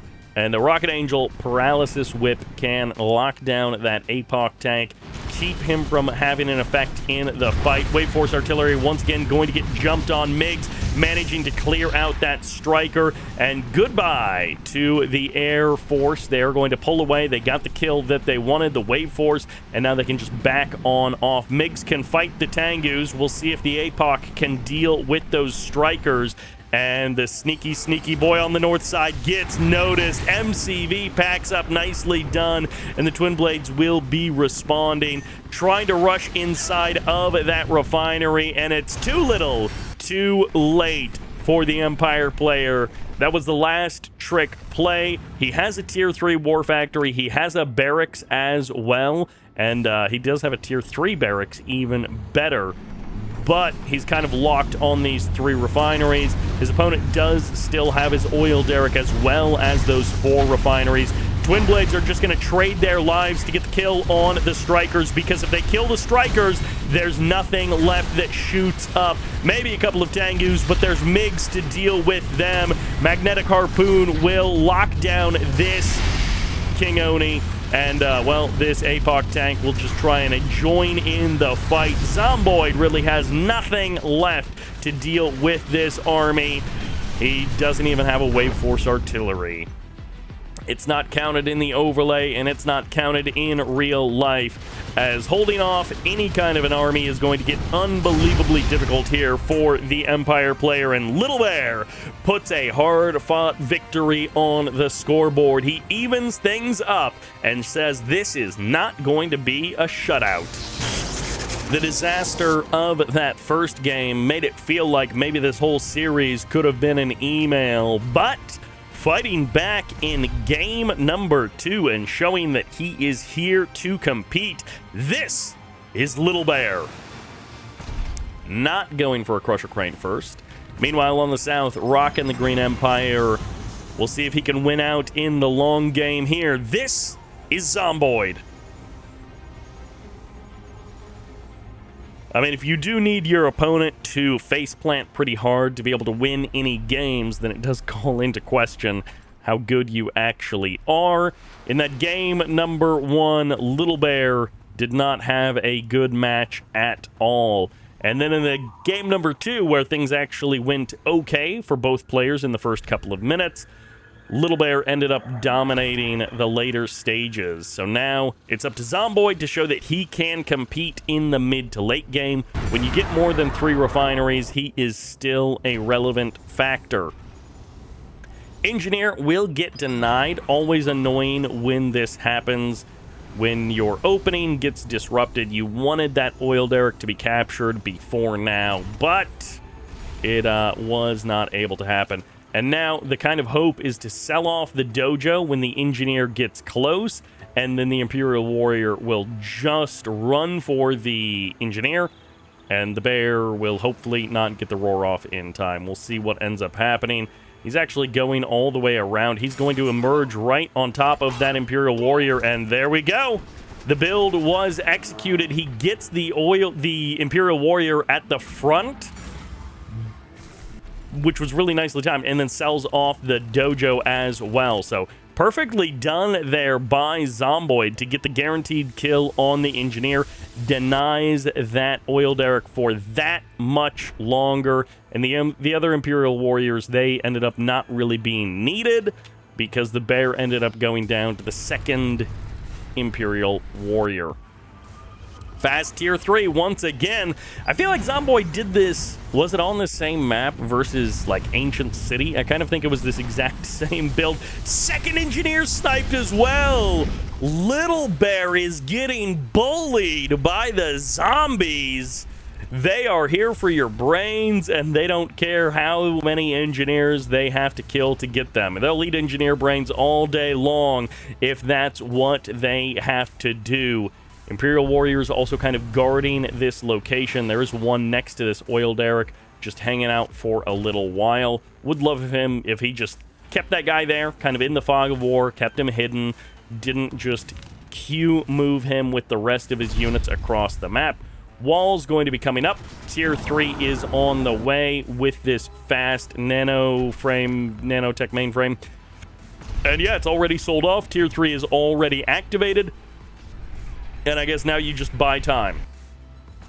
We do have a super reactor this time. This is a little bit different than that first game on industrial strength, where there was no super reactor, where there was no crusher crane. Here, there's no crusher crane, but at least there is a super reactor. Tesla coil can potentially be started. He could also try and deploy a barracks and steal his opponent's oil derrick, which would be quite funny if he managed to do that. Wave Force Artillery would be a great choice after this. Get 1 or 2 King Onis to be able to hold down that front line. Maybe just 1, and then you get the Wave Force Artillery after that to actually do the damage and to be able to engage against your opponent. Targeting down these hammer tanks would be nice, but you got to have something to deal with that terror drone. Like maybe even a second Wave Force Artillery. Get a second one, and then you can clear the terror drones out of units. And yeah, when you see the Wave Force Artillery, you know you've kind of been outplayed just on the strategy level. And is he about to be outplayed again? The engineer shows up, but there's already a dojo there. Surely this is Zomboid's game. It feels like he has made every right decision. And here, he's actually going to get the double outplay because of the speed boost of the engineer. The engineer of the Soviet player just has to watch the oil derrick cashback disappear in front of his eyes before he gets sliced and diced. 1,500 credits spent on engineers, 0 oil derricks for the little brown bear. A sad day for Soviet fans watching this game turn out this way. I mean, on one hand, it's like maybe if he had scouted better, he would have had a better idea that what his opponent was going for, and he would have changed his plans. On the other hand, some of these things are just like the unfortunate circumstance of how the final details worked out in this game. This game, it feels like if you replay it, it doesn't normally go this bad for Little Bear. It doesn't normally cause this many problems for him. He will potentially get a tier 3 Mecha Bay here. Who cares about the terror drone? In fact, he gets the kill on the engineer, and that's what matters most. Double striker in the sky, MCV on the ground. If he can crush the Tengus, he could potentially sell it off and still go for the engineer cap anyway. Little Bear has to find a way back into this game, and he might just have done it. The engineer cap may lead him to victory. He doesn't get inside moments before he takes control. The guns shred him as this hammer tank is looking for an angle to come back in this game, and the King Onis are knocking everything else apart. Bye-bye, hammer tank, as he gets bull rushed into oblivion, and the tier 3 Mecha Bay stands tall. Little Bear has put on one heck of a fight here in the second half of this game. Absolutely devastated in virtually every way, and yet still fighting hard, nearly with a sneaky engineer to save him in this game. Twice nearly with a sneaky engineer. But the engineers just have not worked out. They have been terrible for him so far in this match. Little Bear drops game number 3, and Zomboid puts his second point on the board. Again, it feels like if you replay that match 10 times, in 9 out of 10, it goes far better for Little Bear than it did in this one. This was the worst of the worst case, basically, for the Soviet player. 2 disastrous games, and then 1 pretty good match as well. The Soviet player needs things to not be a total disaster in the first, 90 seconds to actually have a chance. Meanwhile, on the right side, this guy is up 2-1. He's on match point. It's Zomboid. On the other side, like I said, he needs no disaster for the first 90 seconds. This is Little Bear. And we're here on Temple Prime Reloaded. But again, it does feel like, not that we have a huge sample size to work with, but it does feel like if the Soviet player can survive the first 1 to 3 minutes without a calamitous mistake, then he's fine. He's a solid player. But in 2 out of 3 games, there have been some pretty calamitous mistakes. So it's like, which one, whose fault is it really? What's the real issue here? Because, yeah, I could say the same thing. I was like, oh, man, if I just have really good openings, I just have good openings in like 90, or I have bad openings in 99 of 100 games. That's my real problem, is just those darn bad openings. It's like, well, it might just mean that you're a bad player. And in my case, that is what it is. And in Zomboid's case, we'll see if he gets his lucky streak to continue, or if Little Bear's calamity can come to an end here in game number 4. We've seen him be very competent and very competitive on Battle Base Beta, but is it going to be the same here on Temple Prime Reloaded? Super Reactor is up. MCV isn't crossing the map just yet. He did also get that War Factory, so we did see the Terror Drone and the Sickle doing a little bit of securing the main area. Imperial Warrior did jump inside of that building, so a conscript will have to clear that warrior out. And okay, the MCV is not headed for the other side of the map. He is not trying to go for some kind of a turret push. Tier 3, though, is up, and let's take a quick spectator check to see what the vision is like on the Little Bear side of the map. Yeah, I don't think, because when the bear came through, when the bear came through for the scout, I don't know that this nanotech mainframe was actually complete, so he may not have realized that his opponent is going for this same kind of fast tech build. It's worked out pretty well for Zomboid over the course of this tournament, but the third refinery is now on the way for Little Bear, and at the same time, he's trying to knock down his opponent's oil derrick, so Terror Drone is going to actually just stasis this Tengu. If there's only one Tengu, then this is fine. One Terror Drone can hold that Tengu in place basically forever and be happy about it. And now the Sickle should have definitely gotten the scout that there is something wrong with this Empire base. Fourth refinery ends up getting canceled, and he's instead going to be going for an airfield. I do prefer to prioritize the airfield over that fourth refinery in this kind of a situation. You need the Twin Blades to be able to deal with the Wave Force Artillery, to be able to deal with the King Oni, while you get your own ground army built up a little bit slower.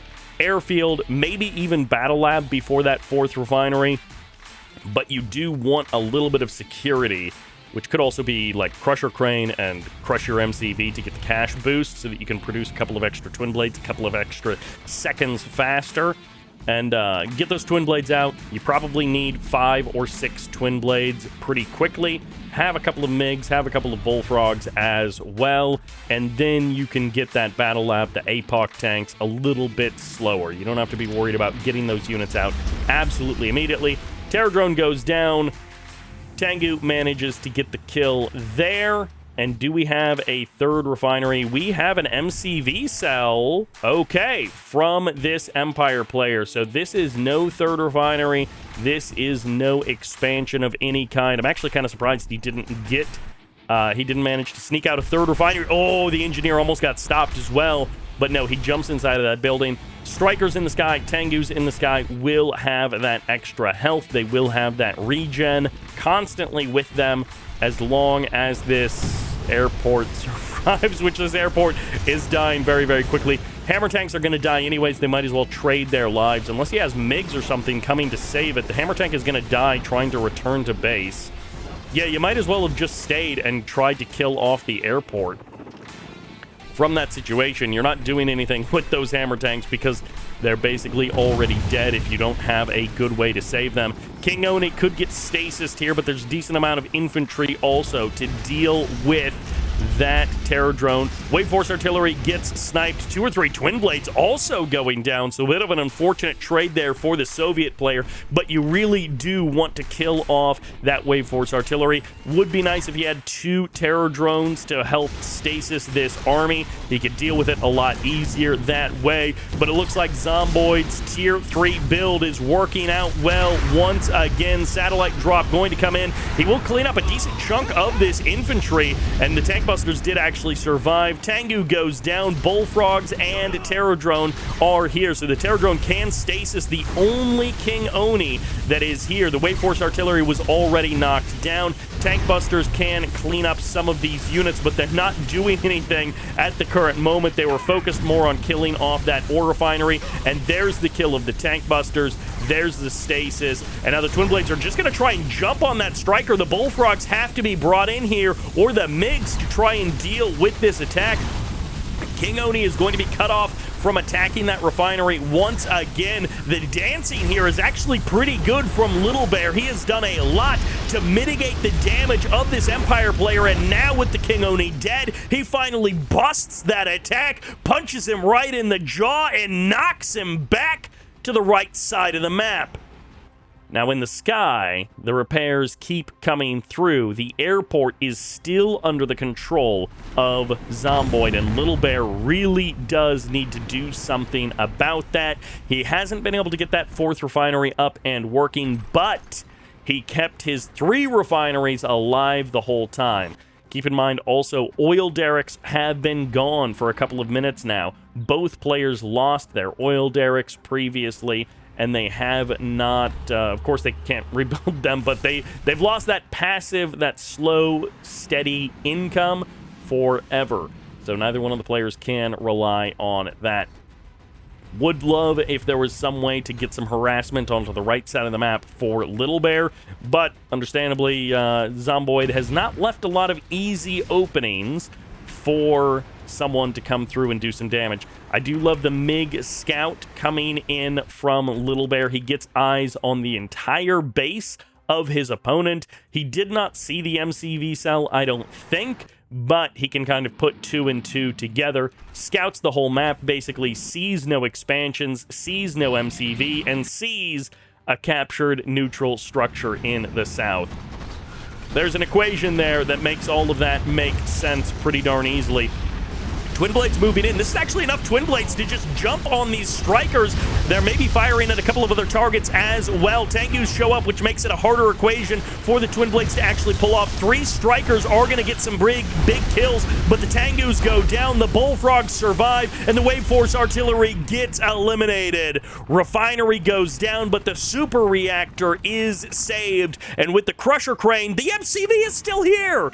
I thought he had crushed down that MCV to get cash back. I had assumed with the Crusher Crane coming in that was going to be a foregone conclusion, but he can actually just crush down this harvester. He can rebuild the refinery over here, or he can retake this location originally as it was, which does also kind of body block for the super reactor there, which is so low on health, it might be worth getting an engineer and just healing that back up to full instead of using the repair tool. Super reactors are key enough that when it's at like 20% HP like that, it probably is better to just engineer heal it than do the other way. He did get the last load of ore out of that ore collector. Extra 250 bucks there. Always nice to have that rather than let it just disappear into the ether. And then, yeah, as you saw in the cash back there, the harvester, because it costs $1,400 to build from the war factory, when you get it from the Crusher Crane, you get so much cash back, it almost pays, well, it pays for half of the ore refinery to get it back up and running, which is absolutely phenomenal there for the Soviet players who have a Crusher Crane, and it doesn't matter at all for anyone else. Satellites getting called in.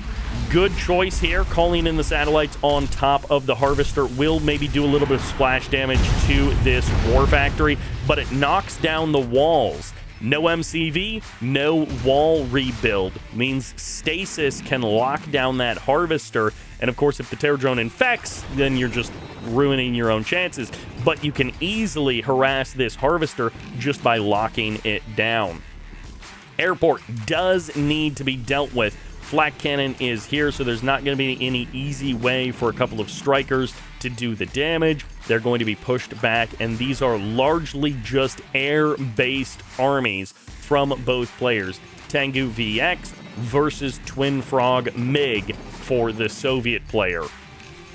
Zomboid almost managing to get like that crushing blow, get that tier 3 victory again and again and again, but he hasn't been able to do it. And now the game has gone on for so long that early tier 3 advantage that he had doesn't mean very much anymore, because of course he'd lost, well, he has such limited economy and he lost so many units that it's like, if you stop to build King Onis and Wave Force Artillery, you're going to be losing out on some of these fights with the Twin Blades, the MiGs, and the Bullfrogs.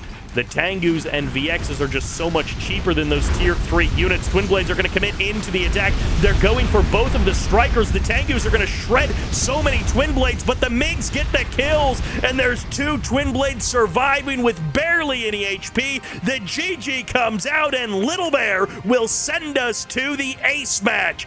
A Zomboid cannot survive here on Temple Prime Reloaded.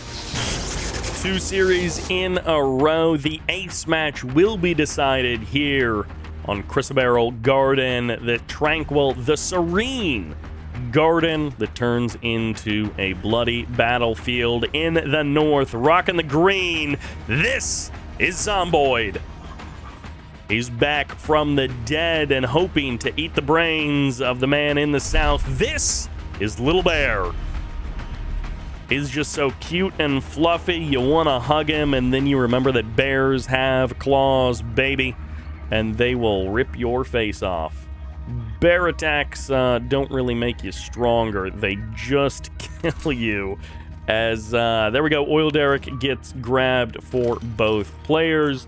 Little Bear fighting back again. Now we have, sort of 4 games in a row of the same pattern happening.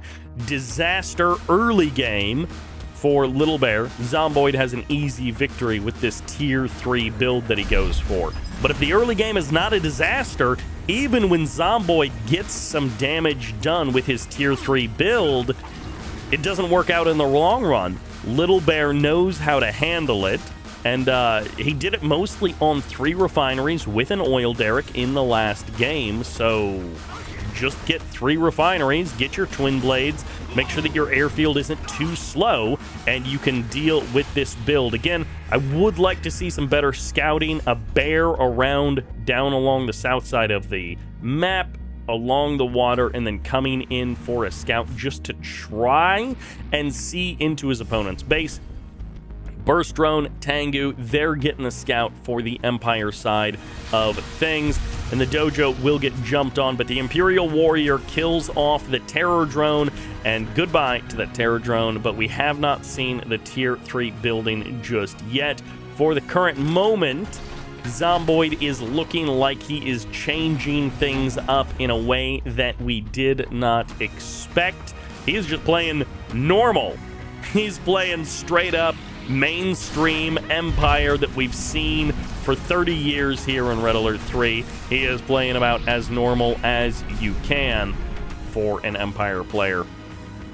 We'll see if he goes tier 2, if he goes tier 3, but for right now it just looks like a lot of Tengus, and this is kind of the perfect way to change things up, to do something that your opponent may not be expecting. And on one hand, I think that's good for Zomboid to, mix things up, try and throw a curveball at his opponent. The curveball being just playing a normal Empire game and not going for the super fast tier 3. But on the other hand, Little Bear doesn't have to be super aggressive. He just needs to be competent defensively to be able to hold this off. And, well, we'll see if he is able to hold things off defensively. Sickles versus Tengus doesn't normally work out well for the Sickles when they've got these kind of numbers, but we'll see if Honorable Discharge ends up playing a big factor. The Tengus can escape because there's only one Bullfrog, but of course, if the Sickles weaken the Tengus and then they try to transform to escape. Okay, there we go. Yeah, 4 Sickles. That is a surprising amount of DPS versus Tengus when you get all of those sickle guns working away at the Tengus. Ooh, Engineer captures the oil derrick. So Zomboid here at around 355 steals his opponent's oil derrick. And now we have the dojo moving out. Yeah, this is a full-on Tier 1 Tengu spam for the Empire player. Lots of Tengus, lots of point defense drones. It's a winning combo in a lot of games. Just those two elements. It's not much of a recipe. It's not much of a formula. And yet it still wins quite a lot.